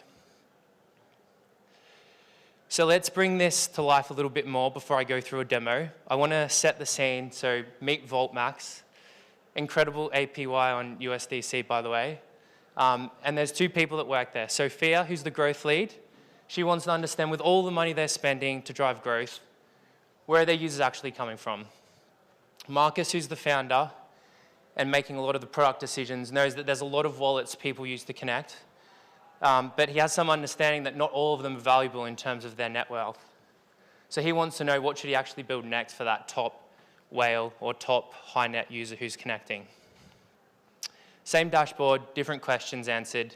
So let's fire up the demo and take you through what analytics we have. So here on the home screen, we're going to go and look at the on-ramp data. And here on this one screen, Marcus can see where money is coming from a geographic distribution point of view and what people are buying. He's really pleased to see that 3 continents have people on-ramping for the countries where the distribution is coming from, and that USD is the top currency people on-ramping, which makes sense with their very aggressive APY on the Vault. If we now have a look at the user activity data and think about Sophia and her growth objectives, they run a campaign to start the year, so they saw a huge spike in traffic. She's really pleased to see, however, that the signatures, the on-chain actions that lead to product use, have maintained over a period of time since. If we now think about geographic distribution and how that matches up with where they've invested in events and partnerships, she's really surprised to see Indonesia makes up 1 in 5 wallets connecting. They've spent $0 there and had 0 discussions. Korea, on the other hand, is a market they've invested in heavily. To make up only 1% of connected users is a little disappointing, and it validates some of the decisions they've made haven't quite worked out. Wallet partnerships are always in focus, and you're able to track here a new co-marketing campaign that they're going to do with Zerion, who make up 6% of users today, and over the next 3 months track if that climbs the ladder and becomes one of the top 2 or 3 wallets people connect from. Marcus has a challenge on the UI. They want to make improvements, but do they start with browser or mobile, Android or iOS? The data here makes it very clear for him that it's browser and Android. He then wants to go and have a look at the user data. This is where I think things start to become interesting when we go beyond the aggregation. He can see the segments, and as I mentioned, he can see 50% of wallets connecting have no balance. So what happens when you start diving deeper and segmenting the data and some of this demographic information we've spoken about when we just look at high-value accounts, those that have over 100K? He comes to the user view, and you can see that the information starts to change drastically. US focus, MetaMask becomes the dominant wallet, and it's all through browser. He can see which networks they hold volume of wealth in, and also can start to think about what tokens they have. And if they want to look at new vaults that they bring onto the platform, e.g. maybe they make a vault for Link because there's a high market cap in their home network OP, he can see here that actually not many of their existing users connecting hold Link, so perhaps that's a bad decision. All of this information has been able to be obtained in just a few minutes from 2 different users, a product lead and a growth lead. So here's a bit of a summary. As you can see, there's quite a few key points here that both Sophia and Marcus have been able to capture using this dashboard. Quite cool from their connection layer. But as they say in a lot of these pitches, don't take my word for it. We have a quote here from Sarah at Spark. We have many top DeFi protocols using this intelligence today. And as she said, this wallet intelligence data is helping them build a strategic moat, which is quite impressive for a company as big as Spark, who facilitates around 20% of flow and value across some of the biggest Web3 protocols. So what's coming up next with the Rio Analytics? The one thing we've been asked a lot from our customers is, okay, this is great, and the network's really big, but how can we compare? How can we benchmark against others? So we're going to bring in UpCo usage really soon. This will allow you to see your connected users and how that compares to perhaps some of your competitors. You can see in this example, Curve, who over a period of time is actually gaining users on the Yield app we've just spoken about. This will help you understand the market a little bit better and various campaigns that you're running and if they're working or not to win greater market share. We'll also look at making the data more portable. Today, it just sits within our dashboard. We want to make that easier to use and interact and mesh with other data sources. So the first thing we'll be building is an export CSV and then later on an API. That's it. Thanks for your time and listening. I've been down in the Rio booth all day. If you want to come and see me this afternoon, I'll be there for a wee bit of time before I'm looking forward to heading to the rooftop for the event at the end of the day. Thank you. Thanks, Jai. And if you saw Jai's session, definitely do go downstairs to his booth and make him work for his money before he goes to the rooftop. Next up, we're going to hear from our VP of Engineering, somebody you know very, very well. He's going to talk to us about privacy and its role in infrastructure. Please welcome to the stage, Derek Rain. Thank you, Diana. You've been kicking ass today, like always. Been awesome moderation. Who here cares about, is interested in the topic of privacy? Anybody? Who here has used some form of a privacy protocol before? Oh, that's quite a lot. Awesome. Yeah, I want to share what we're thinking for WalletConnect Pay regarding privacy. So quick caveat, we didn't actually implement any privacy solution yet.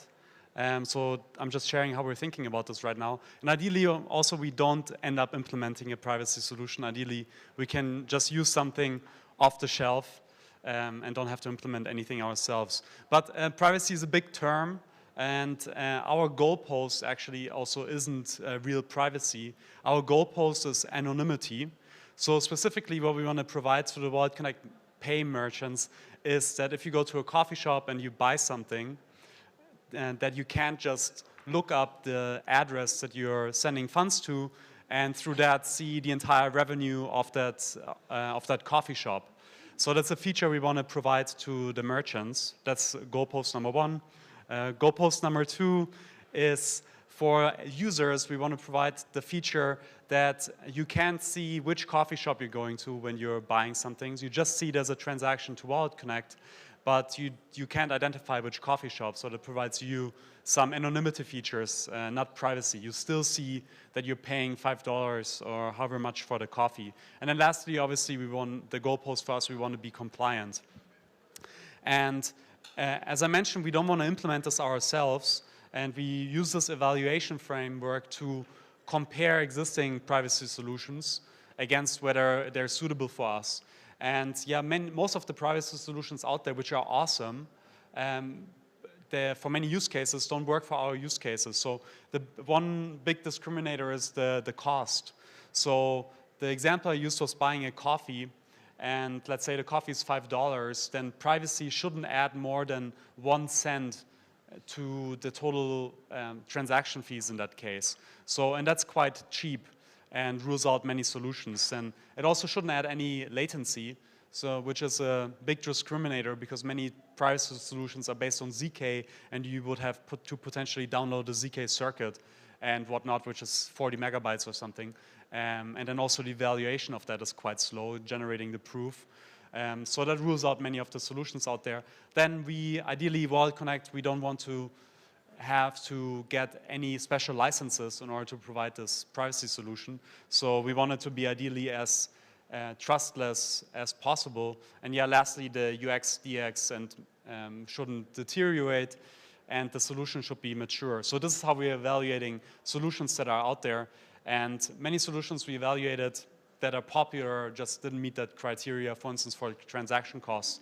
Now, if we don't end up finding a solution that works for us, this is what we're thinking of implementing. So basically, this is a privacy pool also using ZK. It's a little bit different from the full privacy solutions out there, but borrowing ideas as basically the deposit, which means like when you're checking out, there's no ZK. The ZK is only when you withdraw.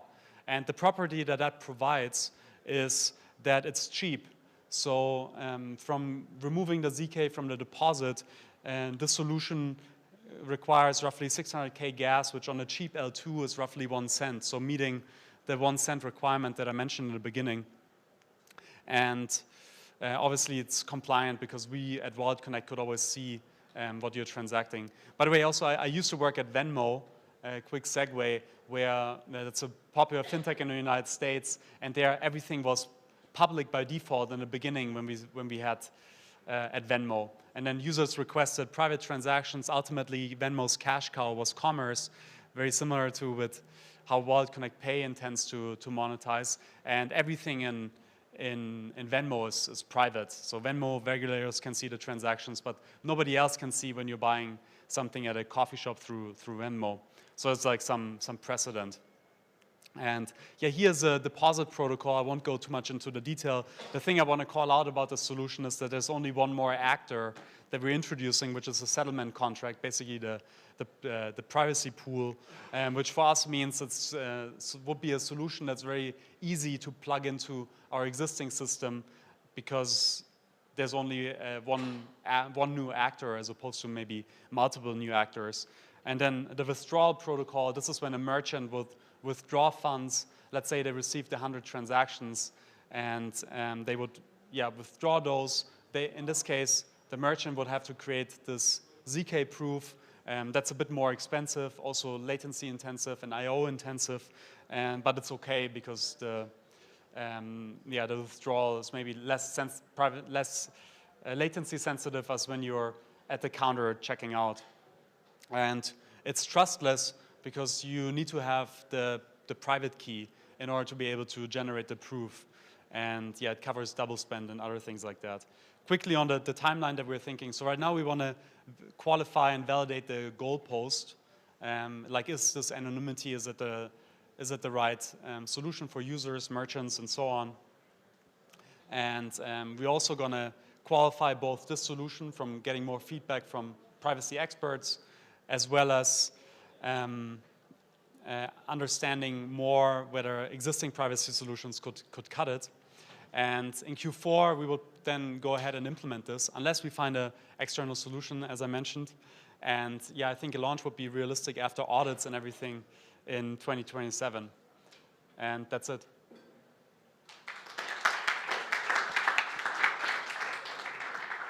Diana? Yeah. Nacho?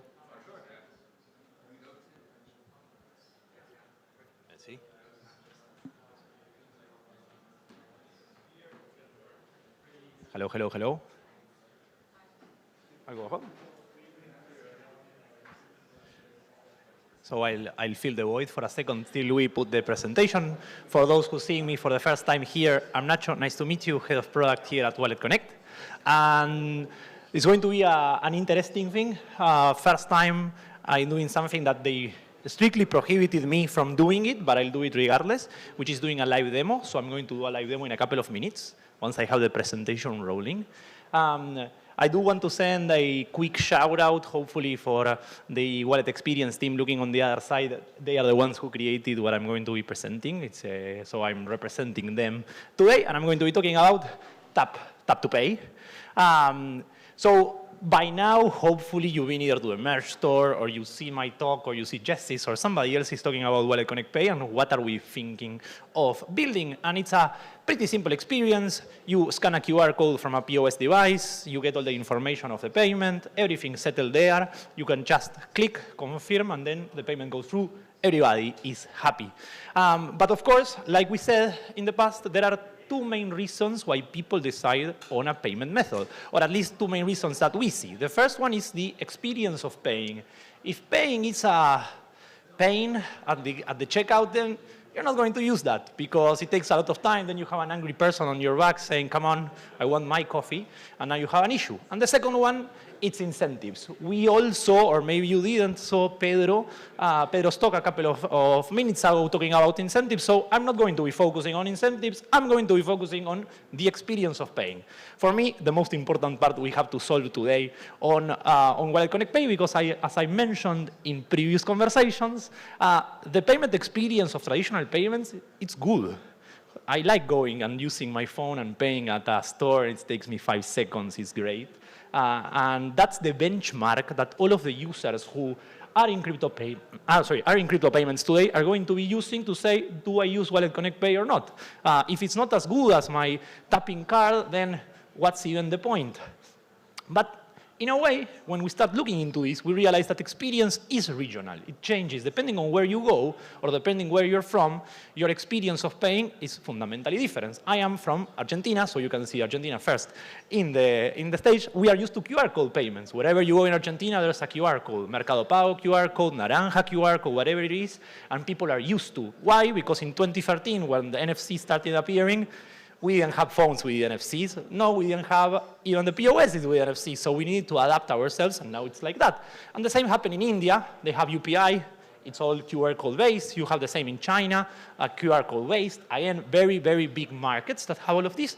But we need to think about these other types of markets, the European Union, UK, the US, where NFC is the predominant way of paying. You come with your Visa card, your MasterCard, you put it in the POS, and everybody is happy because you get the instant confirmation.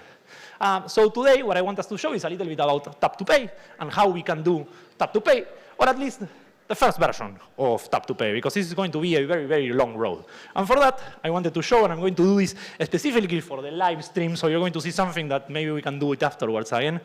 So let me take 1 second this here. I'm going to start louder now, so everybody can see. So what we have here is our POS that is telling us you can tap to pay. So I'm going to do that. I'm going to tap.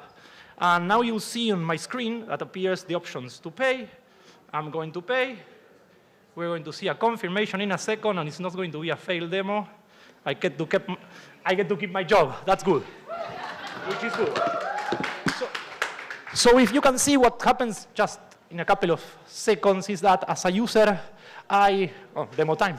I use NFC to get information from the POS device that Ingenico gladly shared with us, so we can do this today.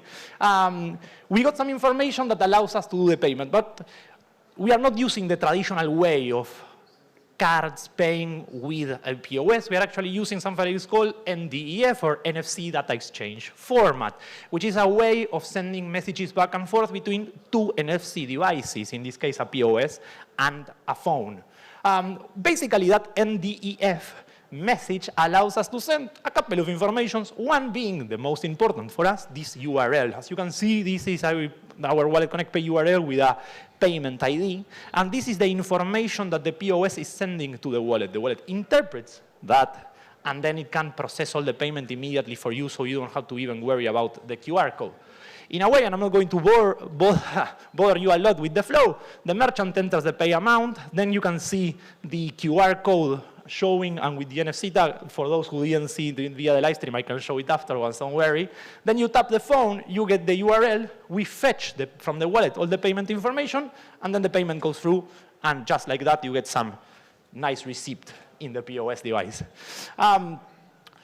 there are some differences, or fundamental differences of how we are doing today, and that's why I mentioned this is a V0.1 and not saying tomorrow we are launching NFC payments everywhere, because it's different than traditional tap-to-pay. The phone is emitting the information, the POS reads that information and executes the transaction, but on the other side, what we are doing today is the POS who is emitting the information, the payment ID, the phone reads that, and effectively then the phone executes the payment in contrast to what happens with the cards. So this comes with some interesting benefits, and I'm not going to do a second demo for this, but you can tap from the wallet, like I was doing a couple of seconds ago, but also with this method, you can just tap the phone. We were doing some demos before, and people were used to, when saying NFC, they open Apple Wallet, or they open Google Pay, and they try to do it like that. With this solution, you just tap wherever you are, and the URL gets recognized by the operating systems and opens the corresponding wallet that is linked to that URL. Now, what I just said, it always comes with some caveats here. Depending on what operating system you're using, things are going to be different. On Android, you can register many of these links. You put it on this asset links.json, and basically you say pay.walletconnect.com. That's my URL as a wallet, so I can open. You've probably seen that sometimes it says with which of the wallets you want to open this application, this URL. So that's what happens with Android devices. Now, on the other side, with iOS devices, they use a beautiful word here, which is associated domain entitlement, that says that the last application that came and registered that URL, so the last one that you installed that has the URL that I previously mentioned, is entitled to use it. The rest of them, no. So this comes with some complications when we try to see how we can ship it on a global scale. Depending on the flows, either tapping directly with your phone, or tapping, opening the wallet and tapping. You can see that on the Android side, I am an Android user. The friction is low. It's low for the users. It's low from a developer experience perspective. While on the other side, from an iOS perspective, like we said, there are some things that we need to sort out, particularly these entitlements over the domains. But I want to be sure. So we saw a demo. It's fantastic. I'm very happy. I've been doing it for the last 2 days non-stop. NDEF as a solution has gaps. Like what I just showed you is not a magical thing that we are going to be shipping tomorrow, but it's a step closer to that position. One of the things is, of course, like we said, like there's some mandatory work with the operating system, seeing how we can standardize it on all of the phones. The POS compatibility is a thing. It's not like this works out of the box with everything, because we are not using the standard way of collecting card payments on POS devices. And of course, testing surface is a complication for us. Why? Because even though most of the phones today have NFC, not all of the phones have NDEF enabled by default, so you need to suddenly tell someone you need to go into a setting and turn this on, and it gets too cumbersome. So there's clearly, this is not our golden solution for tap-to-pay. There is a golden solution for all of this, which is HCE, or for those who are not accustomed to this, I wasn't either. A couple of weeks ago, it's called hosted card emulation. Hosted card emulation is effectively the technology that Apple Pay and Google Pay and all of that use to digitalize cards. You tokenize it, and then you send this. You are emulating a card that is hosted in your phone. The name is pretty clear. Once you start to understand it and you push this into the POS, they read it, the transaction gets executed. And this is not as simple to do with crypto wallets, because again, what's the difference? In order to send a transaction, you need the keys. The keys are on the wallet. We cannot send the keys to the POS for it to send a transaction. That would be a massive security breach. So we're trying to see how we can get ourselves into this hosted card emulation. Luckily, last year, I think, or 2024, who are more used to these conversations know better than me, Apple enabled this for all developers. So we are starting to see the first applications that are actually tinkering with hosted card emulation on iOS, because on the Android side has been possible for since the beginning, like things work with Android and open source technologies in general. So we are going to see in the next couple of months how, while working with our POS partners, while working with our wallet partners, see how we can start distributing tap-to-pay. But already the NDEF solution is something that we are very proud of. We are seeing a great experience. Everybody, like we've been showing this today, has been very happy with this. So if you're a wallet, if you're a payment service provider, if you are a POS and you want to talk about NFC, if you want to try it, feel free to come with me by the booth. I have a POS with me all day, and I can show it at some point. And thanks a lot for taking the time today being here. Thank you, Nacho. You should absolutely talk to Nacho. Nacho, can you come back and show the POS to the live stream real quick? I want you to see how beautiful this POS is. Look at how branded it is. Get the POS. There we go. Look at the size of it. That is beautiful branding. Can we see the receipt if you flip it around? There we go. Thank you, Nacho. We hope that everybody who's watching the live stream is enjoying this. This is just for you guys. We'll continue our technical conversations with Matthew from Ledger. Please take the stage.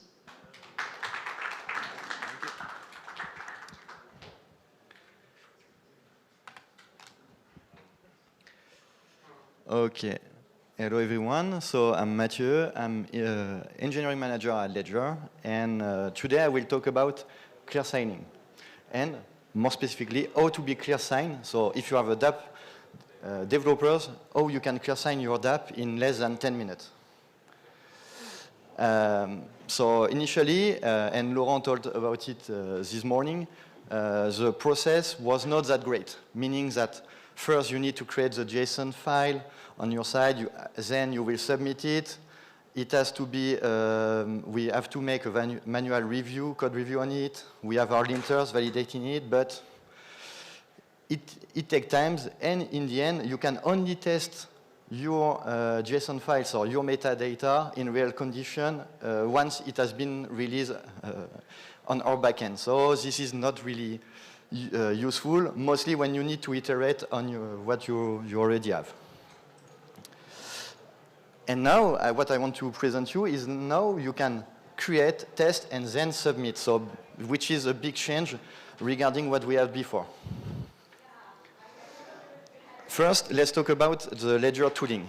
So, since the last 2 years, we worked mainly on the clear signing, but also we added more tools around it. So the first one, which is a pretty old one, is called Speculoos. Speculoos is basically an application emulator. So here, this is a VNC viewer. You can see it's running the Ethereum application.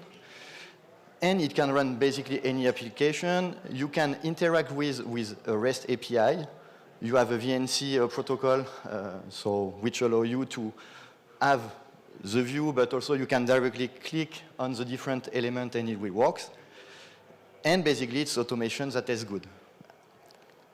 Then, we have the device management kit, which today is, I would say, the entry point for clear signing when you are trying to integrate Ledger devices, because the device management kit will bring the signer kit for interacting with the Ethereum app, and it will also mainly bring the clear signing capabilities. And so what we have done regarding the playground, we add a really integrated Speculoos support. So here, this is some screenshot where you see you are connected to the Speculoos device. You can see you are running Ethereum application on the 1.21.3 version of the Ethereum app. And then you can continue, and also you will have this beautiful pop-up where you can also interact directly with.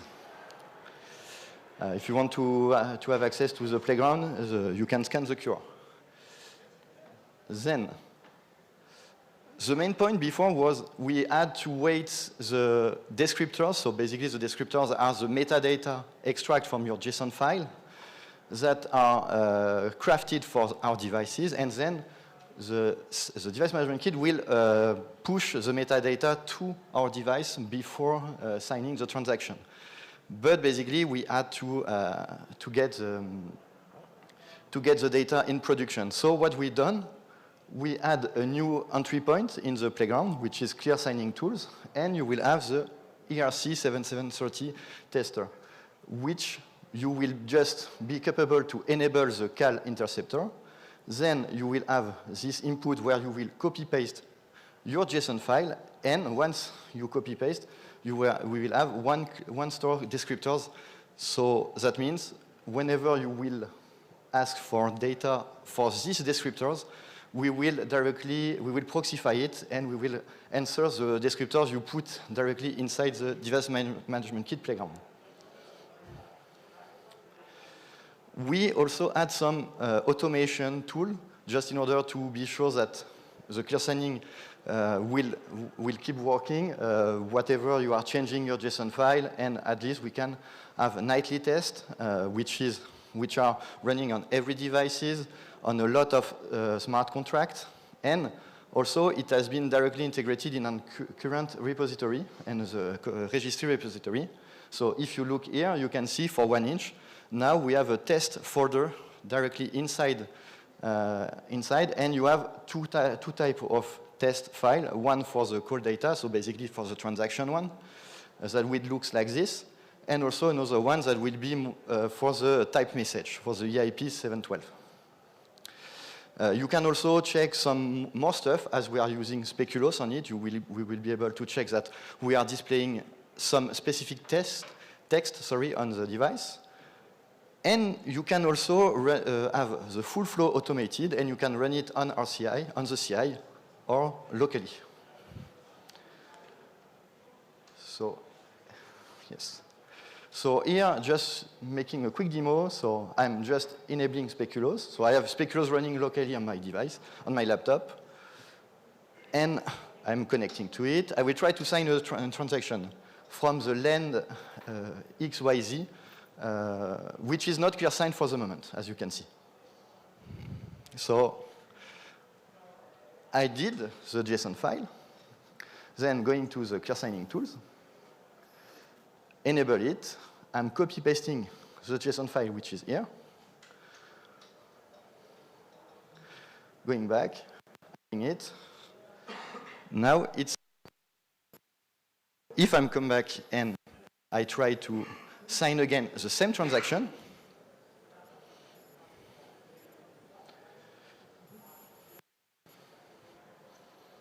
now it's clear sign. So basically, after it's the first draft, as you can see, we had some stuff that we need to improve, but at least for a first draft of the JSON, it works really well. Thank you. So I had also another really recent example. So for example, as you know, Paraswap, Velora, previously called, so at the moment, we had to change it, basically just by modifying it, because it's also work with already.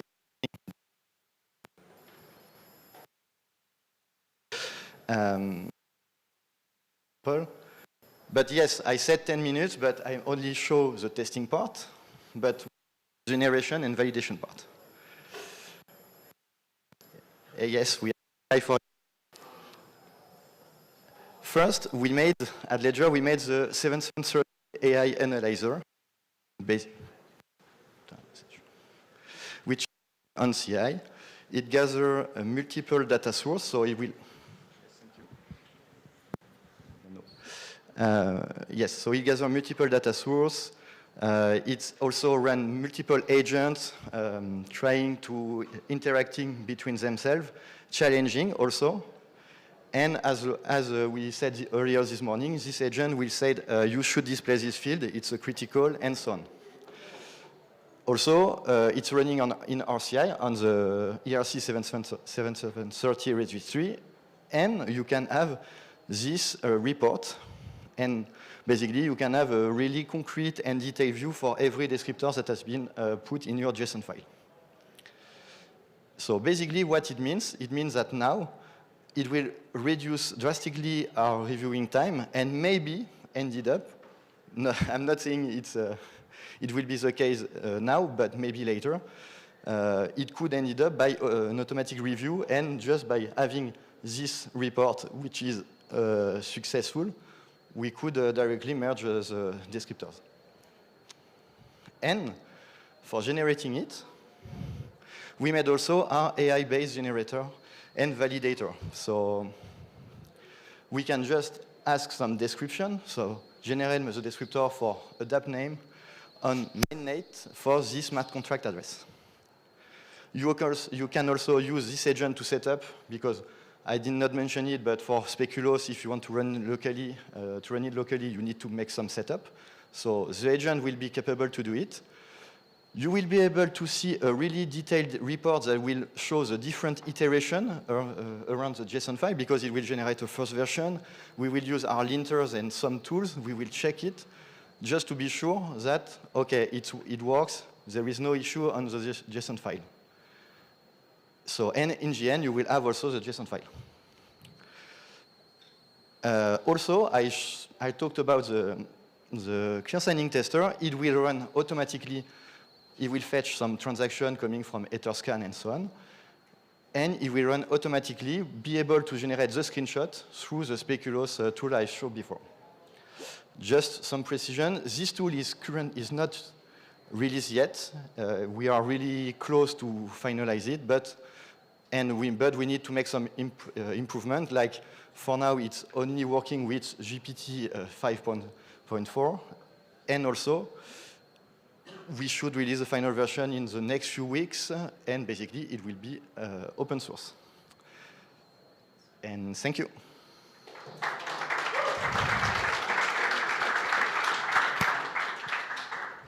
Wonderful. Thank you so much, Matthew. It's always so cool to hear what Ledger is doing because they've been around for ages and there's always innovation happening. Our next session is actually going to be a 6-person panel. So when I say that it's stacked, I do mean that.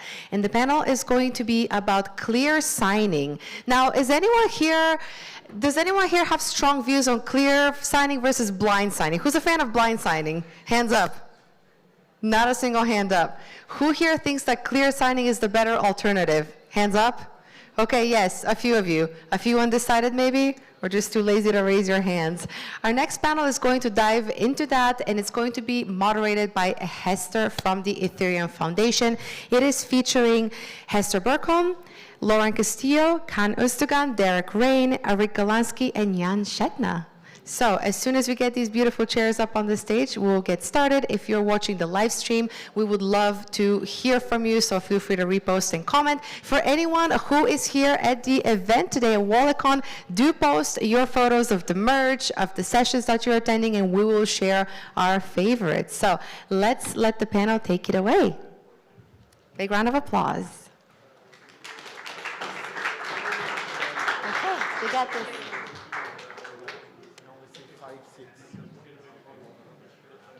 One more. Here, I'm going to give you this. Yes, thank you. You sit.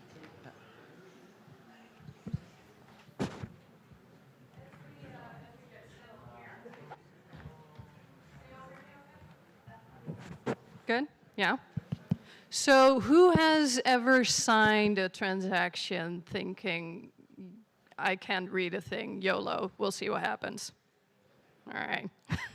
Who has done that, transacting values over $1,000?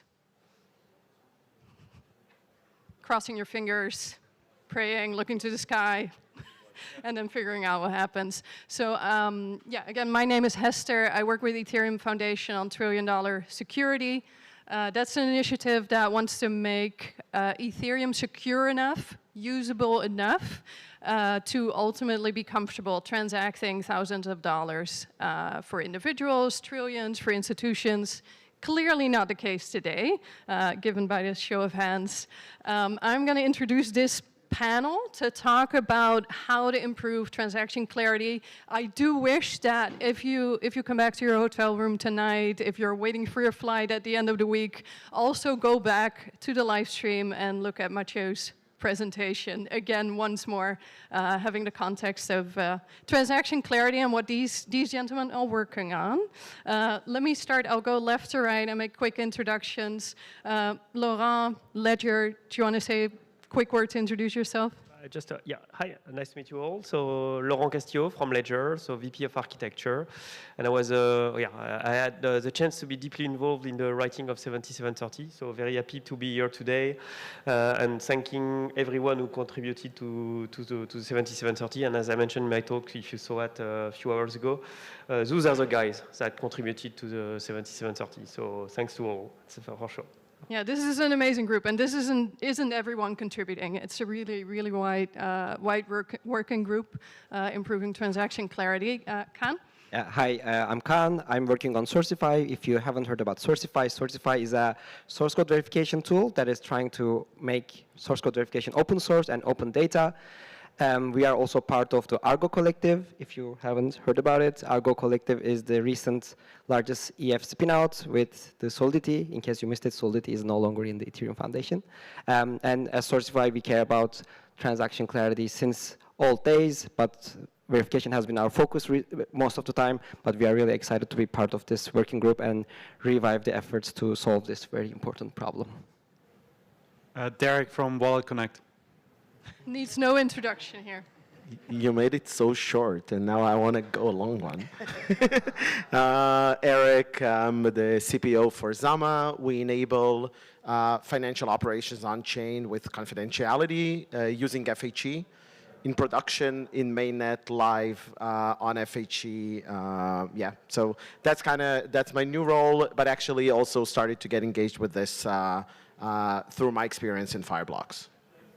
Hey, I'm Ran. I'm from Trezor, a company. I'm there on the product side, and yeah, happy to be here. Awesome. Well, welcome to all of you. Derek, just to start with, the host of the event as WalletConnect, but also because you're close to end user experience, and we see tap to pay as like a very smooth experience today, very different from DApp interactions still. As someone who's been working so close to the end user experience, what is blindsiding? Why do we call it blind signing? Yeah, so I didn't coin the term. I don't know who coined the term, but ultimately, the worst transactions experience you can get is you just get call data, or you get this JSON blob for a meta transaction, and you can't decipher what's actually happening, and you also don't get transaction simulation. And so that's the worst transaction experience. The transaction simulation would give you the estimated balance change, like 1 Ethereum leaving your wallet and 2,000 USDC entering your wallet as part of the transaction. So that would be the worst signing experience. That's blind signing, when you get none of that. And then the best signing experience is what we just saw in Mathieu's presentation, where where it's clear signed, where instead of this call data, you just see you're interacting with this contract and you're invoking a human readable function, let's say swap, and you swap 1 ETH for $2,000. And then on top of that, you also get the estimated balance change. So I think strictly speaking, clear signing, the opposite of blind signing, is just not the transaction simulation, just that you can see the human readable contract invocation. Yeah, I'll stop here. I've also heard you describe it as it's rolling a dice. You really have no clue what's going to happen. Yeah, YOLO signing, I think other people call it that. Yeah. All right, thank you. Jan, Laurent, I have a question for you. This focus on clear signing is very prominent among hardware wallets. Why is it so difficult for hardware wallets specifically to move away from blind signing? Maybe, Laurent, you can start. So first, it's a focus for us because you have to think a bit about the history of hardware wallets. So they were born to start protecting your keys very strongly. So we spent a lot of engineering time and R&D efforts into building the most secure enclave for your keys, actually. We very quickly realized that you need to add a screen to that so that you can actually display what you're going to sign and authorize the signature for users. Again, spent a lot of efforts building the most secure screen you could have. And all for, at the end, displaying a hash of the cold data that you're going to sign. That's basically useless for our end users, so it's a waste of time if you don't go. For our wallet, it's very much very quick realization that it's a complete waste of your efforts if you don't go all the way to the last mile, which is actually clear signing your data on the device. And as to why it's actually harder for our wallet than for any other wallet, it's because most other wallets out there are really focused around securing your keys. For that, they use usually technologies, chips that are far smaller in resources than most software wallets run on, actually. It's because the compromise is more oriented towards security than power of computation for those chips. And that makes it so that for hardware wallets, actually building a clean UI, like you've seen, a clean UI and UX, parsing the transaction is actually more complex than for software wallets, actually. So we have to do a lot of tricks to have a stack that is able to build this kind of UI in a trustable way, actually. You don't have the same access to online sources or ways to interpret information. Jan, anything to add to that from a Trezor perspective? Yeah, like the hardware wallets generally are, computers that talk in a computer language, and that's like generally hard for humans to understand. And the shift from computer to the human readable language is quite like difficult there.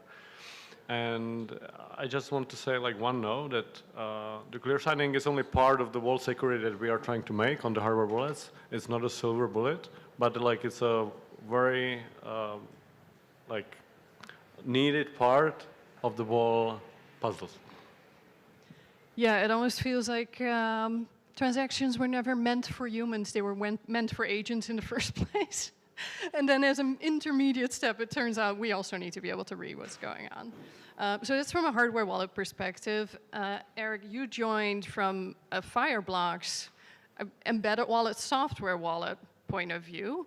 How does this affect software wallets? What did you observe at the time that made you think, wow, we got to solve this, even though it's not the same problem entirely as for hardware wallets?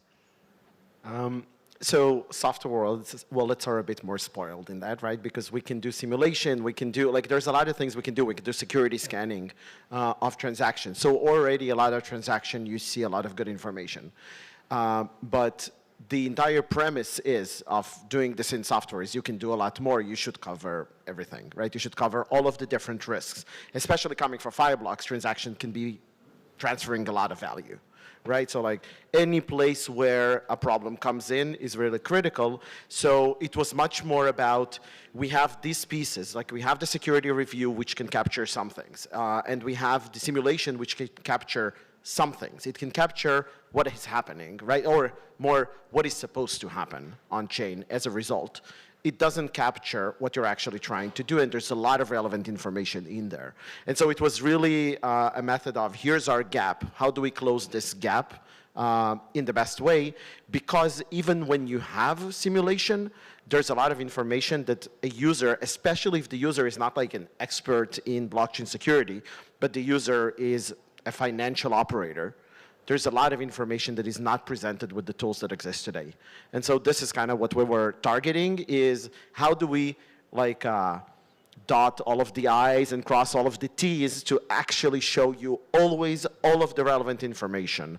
And this is why I think the approach that we took to this, like when we started looking at the specs that existed, we're like, oh, it is very good, but it's not actually what we need. We need to adjust it so that it works for software wallets that show it below a simulation, for example, or above a simulation, right? So like that's part of the changes that we wanted to do in the process. Yeah, maybe we haven't mentioned, Mathieu mentioned it earlier, the standard itself that you're referring to, so 7730, which also makes it so that on every software wallet you would see the same information, right? It's not... Exactly. You can get used to specific language that everybody can use. They don't have to, but they can. And it's a lot of this is about how do we make it easy for a lot of wallets to implement, right? Because even when we were thinking about this in Fireblocks, and Fireblocks has resources, it's a lot of resources to be able to understand all of the contracts across like the core usages of users, map them in a secure way with all of the relevant information. It's a huge amount of work. And there's no chance a small wallet will take on that amount of work on themselves. And so if we enable this in a way that is reasonable for people to use, for companies to use, then we basically allow a small competitor to rise with this from the start and to embed this into their offering. It will not be something kept only for like the big companies to do. And so this was also part of this. It's like, how can we make it like a one-liner SDK eventually for a wallet to embed into their offering so that everybody does it? Baseline of wallet safety. Exactly. Yeah. I know all of you are familiar with the Bybit hack. I kind of want to figure out how to connect it to what we call clear signing, to 7730. You've all been working on the standard for much longer, way before that hack happened. But can any of you speak to what increased the urgency? What was it about the Bybit hack that made you think, oh wow, this is badly needed right now? I can start, yeah, for sure. That's, for me, that was definitely a turning point, at which point the clear signing initiatives that we were pushing all individually, I would say, coalesced into kind of the working group that it is today. So I think it's been a few months maybe after the Bybit hack that we created the working group and we started actively working on as a group toward getting a common standard. Before that, it was a lot of individual initiative by each company to try and solve clear signing on their side. So that's why you will see also some alternative solutions out there. Not that many, but a few of them. So I think that was really a turning point at which people started understanding that those kind of attacks on blind signing were actually becoming more and more prevalent. And actually, if you look at the statistic on 2025, it's actually 2/3 of the attacks that are on some kind of tricks on the blind signing, making users blind sign their transaction actually. So I think it was a kind of a wake-up call that really something needed to be done actually. That's, it seems to have been a wake-up call for many of us. Yeah. Yeah, like I was going to say the same thing. Like it turned out to be maybe a blessing. Sorry for Bybit, but for the ecosystem, it might have been over a long term, might be a wake-up call. So I think we were all aware of the problem, and we even actually have been talking to Laurent and other people even before the hack. But that gave the sense of urgency, and at the time, thankfully, we had the spec ready, we had most of the tooling ready to be able to quickly bring up this working group and start really focus working on this problem. So I think that cleared us the path and made us really start working on it. I think maybe one more opinion on that hack was that before that, blind signing was a little bit less of a term maybe, but then nobody, after that, no multi-sig operator would be allowed anymore to blind sign basically, which meant, and many companies would build their own tools, and then there was this tool, Safe Utils, that became popular, and basically that meant that for operators, finance operators, every transaction would take 15 minutes or something to sign. So it was also not tenable anymore. So something needed to happen. Just to add, so first of all, I have to say to what Derek said, I think still people sign like this, right? We need to be aware of this, which is very sad. But for me, I don't remember. I think Ledger started to work on 7730 after a different hack, right? I think it was also after some 2 years before that. It was a big hack.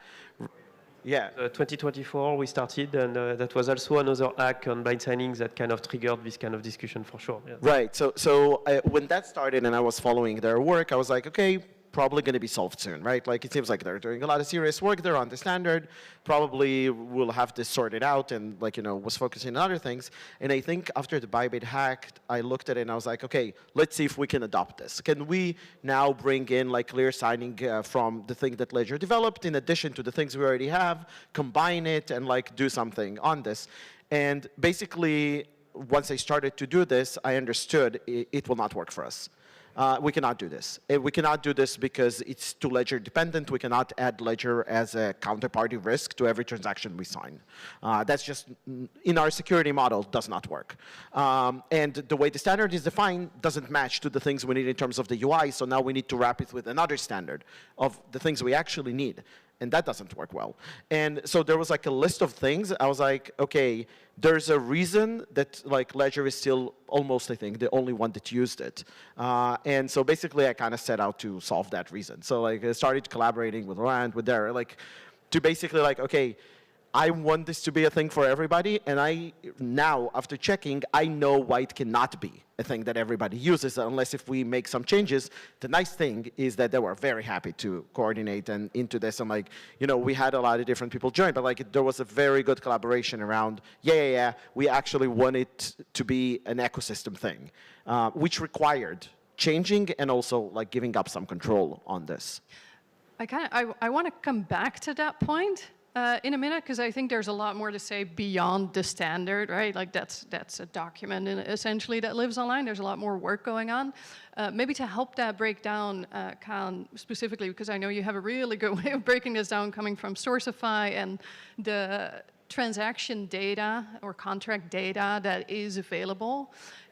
can you break down like what is the data provided with contract verification, with descriptors being added onto it? What does it get you as an individual? Yeah, I mean, I think we already touched on this. Like the transaction data is really cryptic and it's made for machines, right? And we need something to be able to, humans to read that data to make sense of it. And the problem is there have been some proposals or similar standards to solve this problem, to have, for example, a function inside a contract that will like translate on-chain the call data to something human readable and so on. But the problem with most of them is that it's not backwards compatible. So it's like we needed something and probably an external metadata registry that will be also compatible with existing contracts. The descriptor for a contract that is existing, for example, a Uniswap contract, the descriptor tells how specific functions and their call data should be broken down and displayed to the user. Maybe over time, I'm hoping we move into something more like a domain-specific language, like something that I like to call, for example, NatSpec++. If you know NatSpec, NatSpec is, for example, a way to document contracts. Maybe in the future, we will be able to have this directly documented inside the contract on-chain by the author themselves so that we can streamline the whole process. Yeah, no, I think you also mentioned in there the like covering existing contracts, right? Like what is like the ultimate goal of transaction clarity across all contracts, and how do we get there step by step? And maybe Eric, just to go back to you, what beyond the standard, what is needed? So as orchestrator of this working group, really, like what has been identified as, yes, we need a schema that is standardized, but also we need a registry, we need those descriptors to live somewhere. So first of all, like the schema is kind of the first step, and the funny thing is when we started building the schema or continued building the schema, we understood there's actually more things missing in the schema. So there's probably going to be additions to the schema as well, like multiple ERCs that cover different situations. For example, like when you sign a single transaction, when you sign a batch transaction, now there's like a lot of nuances that come into the picture. So I think that is one thing, is actually cover everything that needs to be covered in terms of the spec. But then the harder work is covering all of the important contracts. Now, there's a claim that like a registry cannot cover everything, and it is correct.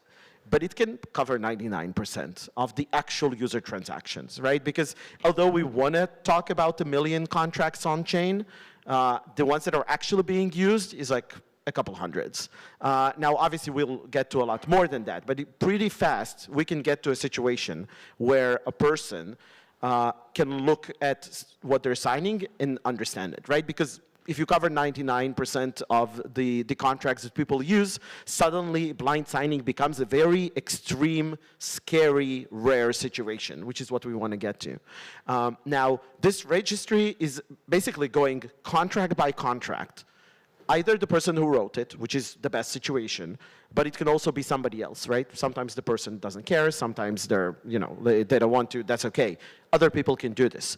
But it's not enough for somebody to describe it. We need security around this. We need to make sure that the description is correct, because otherwise, one of the problems, everybody, when they start thinking about clear signing, they're like, oh, it should be part of the contract, like mentioned. But this is good, it should be. But then we need to validate it. Because obviously, malicious contracts are going to write malicious descriptions, right? So like, we actually need a place where you can have a lot of contracts covered, explained, and reviewed for security as a base. Now, we could do this with AI, but then again, like, do you trust it 100%? How much money can you trust on it? And so I think a lot of this is going to be human work, AI reviews, AI work, human reviews. At some point, maybe AI work and AI reviews, we'll see. But this registry still needs to be created. And once it's created, it creates a new knowledge base. And anything we'll do in the future will have this knowledge base as a starting point. And they'll decide what parts of it they trust. They'll have the full, history of it and everything. So the registry is like the second thing. I think the third thing is the transport layer to the wallets. And this is very wallet specific. It looks different when you're thinking about a transport layer to an extension wallet that is on the browser versus a mobile wallet versus a hardware wallet versus an institutional wallet, which might have an entirely different process, right? So each one of those use cases needs to have their transport layers. Some people will just build their own. Sometimes it's because like they don't trust anybody else with the transport layer, and sometimes it's because like it's a necessity. But all of the transport layers will be able to look at the same data set in what they're building. So I think this is the third thing. And I will mention a fourth thing, which is also something we want to do, which is eventually to be able to create a situation where the signature, by definition, cannot do something that you didn't expect, which is the area of assertions on transactions. Love assertions at the topic, but we can get into that. It will be a separate panel. Exactly. But that's like, I think, and that, like, to me, this is like the fourth piece. If you're thinking about everything you want to cover in clear signing, you start with security reviews, you continue with simulations, you continue with clear signing description, and you end up with assertion. And that four-piece combination gives you the minimal security you would actually expect from an ecosystem that is financial, right? The fact we're not there is really rough, but that's the minimum you would expect, and that's what you get from traditional finance operation. Nothing happens that you didn't authorize. Exactly. You would expect that, yeah. Maybe if we stick to the registry and the transport layer as something that's coming currently out of this working group, Jan, as working for Trezor, collaborating also with Ledger, can you speak to how important it is for you to have access to a registry that is neutral in a sense? Yeah, like, so we were looking into this as well before, and the ecosystem is evolving like very quickly, and I think we cannot, grasp how like new things are coming every week basically, and you just cannot, make sure that new contracts are validated by our own. And so that's why we have this working group, and we'll have this registry under Ethereum Foundation, so that it will be like on the neutral land where everyone can contribute. Sorry, maybe I lost the question. What was it? Yeah, no. What is important about what makes the registry being neutral important to a party like? Yeah, it's like it is important because like if the registry would be like under us, we could create the registry for ourselves. Then we could become malicious, and that's not great for the whole ecosystem. So it's really important to have like multiple parties that have their stake in it, so the registry can be trusted fully by everyone in the ecosystem. Awesome. Hester, maybe a word on Ethereum Foundation plans for the registry. Yeah, and then I'll start around to close us out, because I would want to hear from all of you on a final note. But yes, this is the role that Ethereum Foundation plays in a working group like this collective together, identifying the gaps. Transaction clarity, clear signing is definitely still a gap, particularly in having it be neutral. So that's a role that Ethereum Foundation is trying to fulfill, particularly from a $1 trillion security perspective, right? How do we improve security on an end user level? I am going to close off there, but I do want to finish the round with a question on what is it that builders can do to contribute to this? Hello. So multiple things actually. There's many different streams where you can help. I get to name one. Okay. So if I had to name one, well, the most important one is probably more implementations and more metadata submitted to the registry. So that's still. This is a scale, we're trying to tackle a scale issue. You know, there's 10,000 contracts, millions of different transactions on Ethereum only, I think. I'm not even counting layer 2s and EVM compatible chains. So if we want to tackle that scale, we need contribution from everyone on both the implementation side and the submission side of the metadata. And if we get that side covered, we'll already be, as Arik mentioned, in a state where we cover 99% of the transaction of what users see currently and try to not maybe completely get rid of blind signing, but at least leave it in a space where it's not normal if you're actually blind signing your contract at your interaction. If you're working on a protocol at your metadata. I'll just say quickly, we are going to release an SDK and a playground for this, and I'll just invite everyone to play around with things and give us feedback really soon.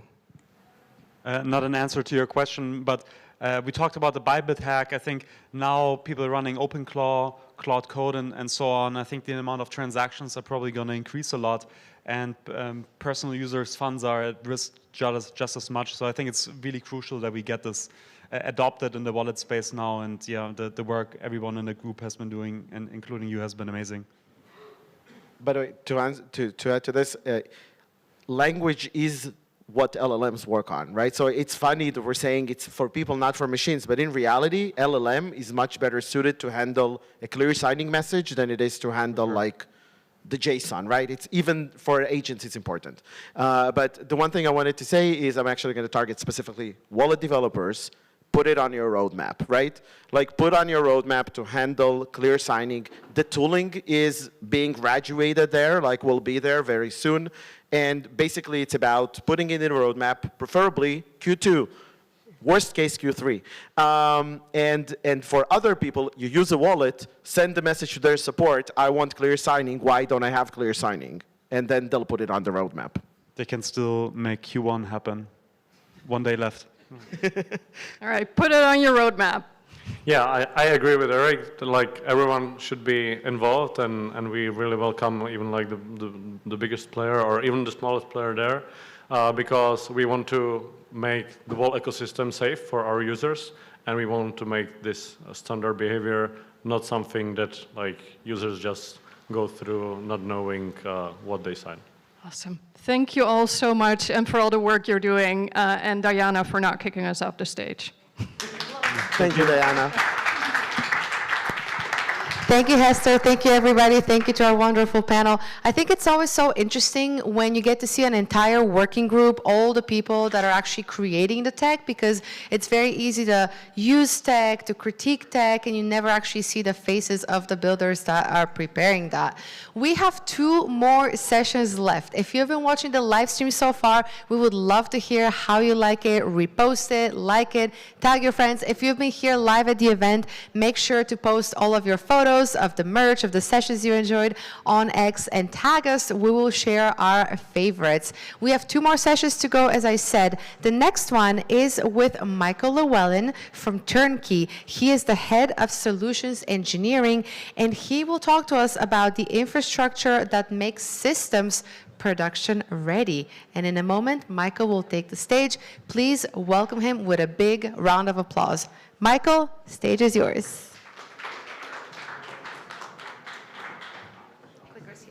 Perfect. All right. Hello, everyone. All right. I know we just had a big group of the minds here today talking about clear signing. There will be a bit of transaction parsing if you liked that, in addition to other things that we built into our system. But first, I'll start with the beginning. When we talk about verifiable wallet infrastructure, why do we need it?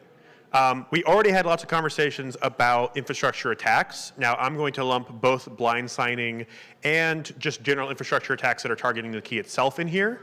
That does let me make this big $1.6 billion number look pretty big. You can maybe guess where a lot of the hack number comes from. But regardless, over the years, we have seen lots of funds lost, often far more lost from smart contracts actually have been lost to infrastructure attacks, primarily coming after the key. So in that, you typically see local seed phrases that are static, that can easily be stolen off of devices. You might also see people use instead HSMs or KMFs.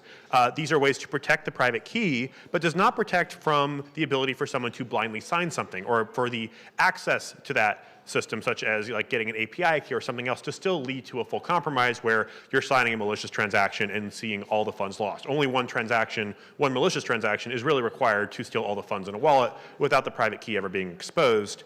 And a lot of the ways we've tried to mitigate this has been through kind of splitting up the risk using either MPC to shard the key or using multisig to have multiple keys required to sign and authorize. And while these can help reduce the attack surface, they can in many ways make it more complex, make it more complicated, and in the case of Bybit, obviously still make, that's still a situation where blind signing and other sorts of attacks are still possible. So how do we try to address this with a single model? And that's really what Turnkey is trying to do, creating verifiable wallet infrastructure that is, in general, a good one-stop shop for, hey, this is a more secure way to do wallets. And that is where our primary purpose has been to use secure enclave technology in order to abstract away the private key and use instead end authenticators that are still going to have tons of protections built in place, and to make these authenticators very accessible to common users and people building wallet infrastructure. So we essentially build everything, both end-to-end authentication, policy enforcement, transaction parsing. Everything is built into the secure enclave. Other models out there might build some of that into the secure enclave. We try to build as much as possible. We build it so that there is no way that even if our backend is compromised or our customer's backend is compromised, that the end user with an authenticator, they still cannot have their keys exfiltrated or transactions signed on their behalf without a request that is signed by this authenticator using the same sort of asymmetric cryptography that we use on blockchains today. The difference being these are very easy to rotate. If you're using passkeys or API keys, using P256, or even using OAuth or email OTP, these are all things that are completely outside the control of Turnkey or the customers building on top of us, so that you always have end-to-end security when users are signing requests. But now these are much easier to rotate. And you can make sure that there are policies enforced in the enclave and give very fine-grained controls into what authenticator can do what. And so you can build very custom, least privileged sort of security models that can be mapped to both enterprise organizations and consumers. So how do we build this? We built a secure enclave, we put it in secure enclave, but why is this actually secure? And anyone out there, has access to TEEs or secure enclaves. These are not new technologies. The reason the security around Turnkey, I think, is unique, and the reason that we think others, because we have open sourced much of what I'm showing you here, we think others should also take the same approach, is because you can verify the very foundations in which the code is run. We have gone out of our way to build reproducible builds with StageX, which means that you can reproduce the code in a deterministic manner. You can know exactly what's running in the enclave from the source code. We have Quorum OS, which lets you reconstruct core secrets and other important metadata and information about what's running inside the enclave at boot time. So you know the runtime is secure and you can better prove the foundations where that code is running.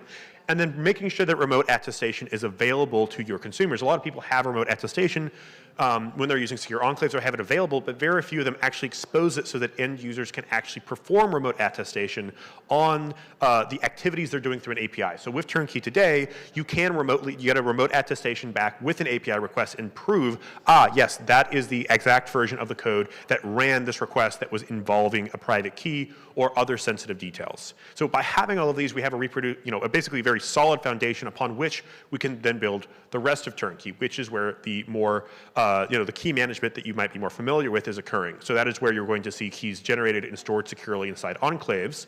But even beyond that, having very secure policies built in where you can say, all right, this wallet can only send money from wallet A to wallet B. You can also build policies that are smart contract specific. You can only call this function with this parameter. You can set value-based limits. You can even program customized policies where even if the policy engine itself, which we've built in a very expressive allow, deny style language, very similar to AWS AIM, if you're familiar with that. But you can also build systems in which you have multi-approval. You can basically have a multi-sig on any chain by default where multiple authenticators have to sign off on a request using YubiKeys or using their email or using other credentials and maybe even running additional transaction logic outside of the enclave, using an API key that has to sign off on every transaction. So you can build tons of different protections. And of course, in order to use policies, we have to parse the transaction to know what it's actually doing. So we do full parsing inside the enclave for EVM, Solana, Bitcoin, Tron, and many other chains. And we even are rolling out support for people to build custom parsers. We'll talk more about that in a minute. So how are people using Turnkey today? One example that I think is very prevalent is Bridge. Bridge was, for those of you who don't know, a stablecoin issuance platform that was acquired by Stripe for over $1 billion. They were using Turnkey in very early days, and they have, maybe 5% of all USDC or more moving through their system. They move very large volumes, and they have to move fast. They have to move within 100 milliseconds.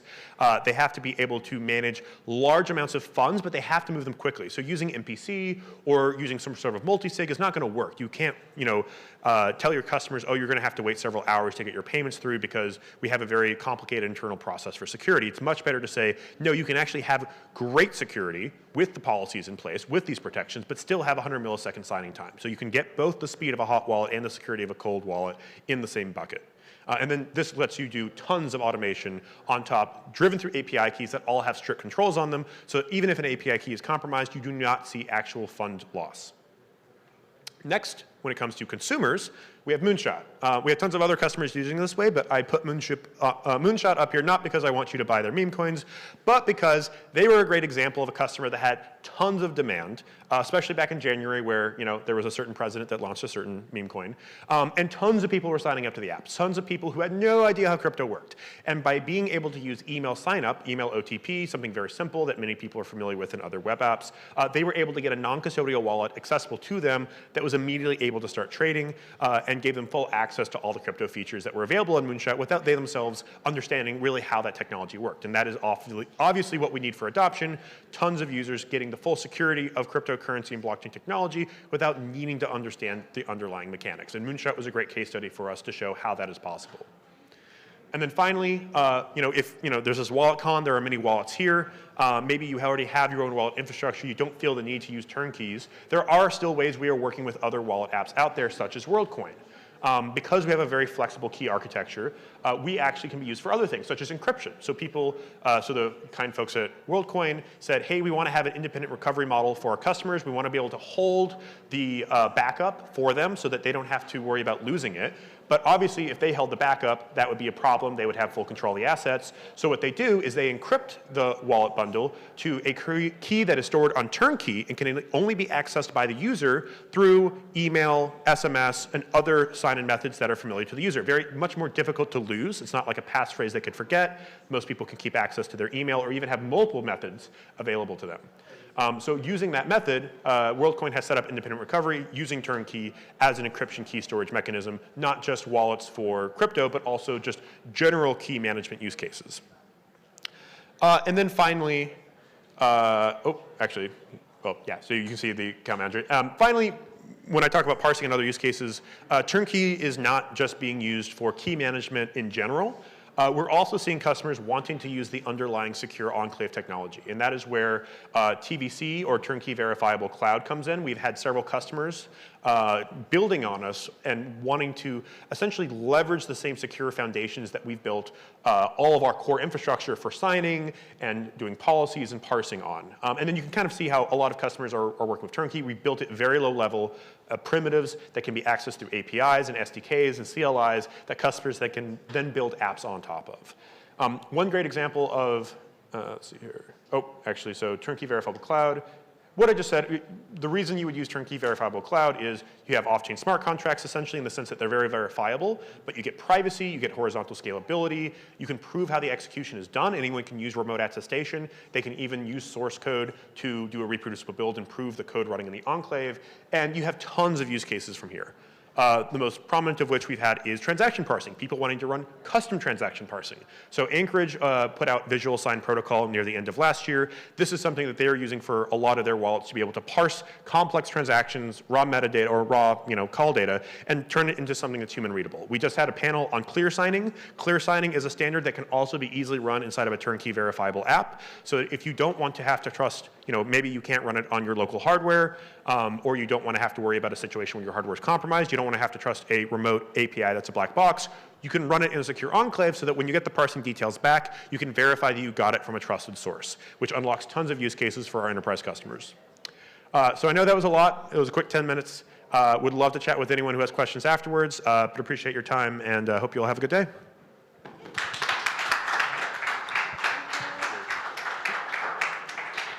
Thank you, Michael. Definitely do go find Michael after we are done. And now for our final session, to close off our stage, please welcome back Derek Rain. Thank you, Diana. You've been awesome today. Yeah, thrilled to be here, and the turnkey talk was epic. Somewhat related. Yeah, who here uses OpenClaw? Claude Code, anybody? Okay, so we have a few terminal UI users. Who has provisioned a private key to their Claude Code or OpenClaw?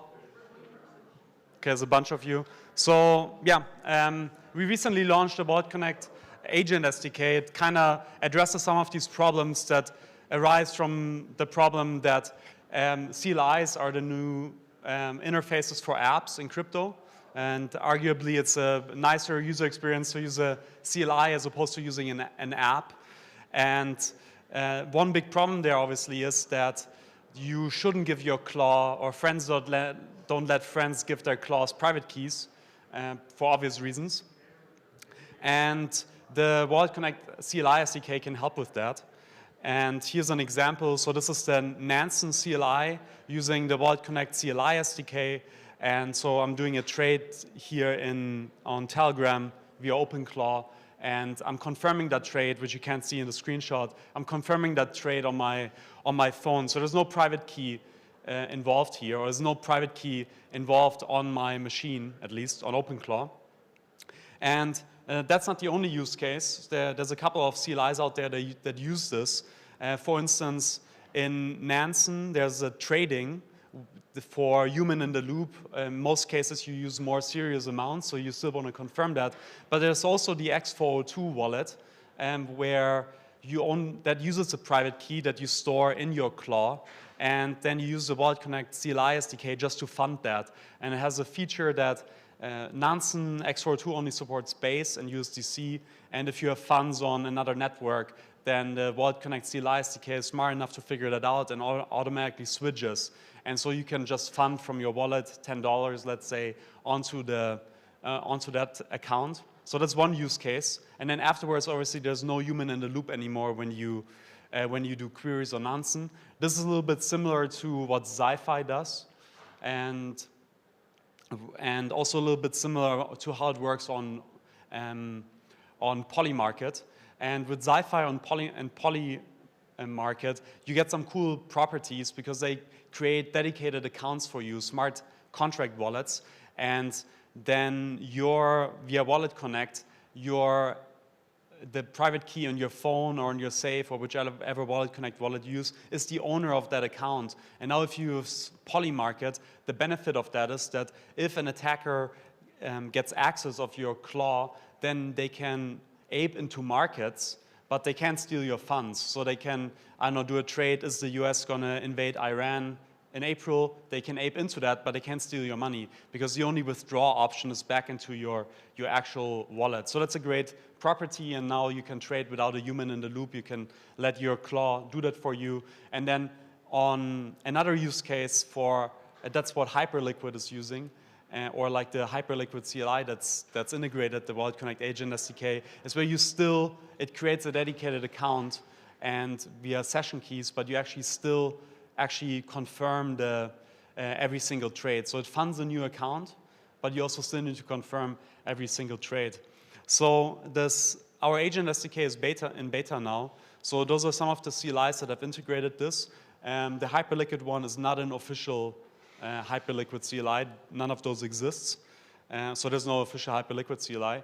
And yeah, if you're interested in that, then come talk to me. We're looking for more people to engage. That's it. And that was WalletCon. Back to Diana. Thanks for coming, everyone. Keep that. Believe that.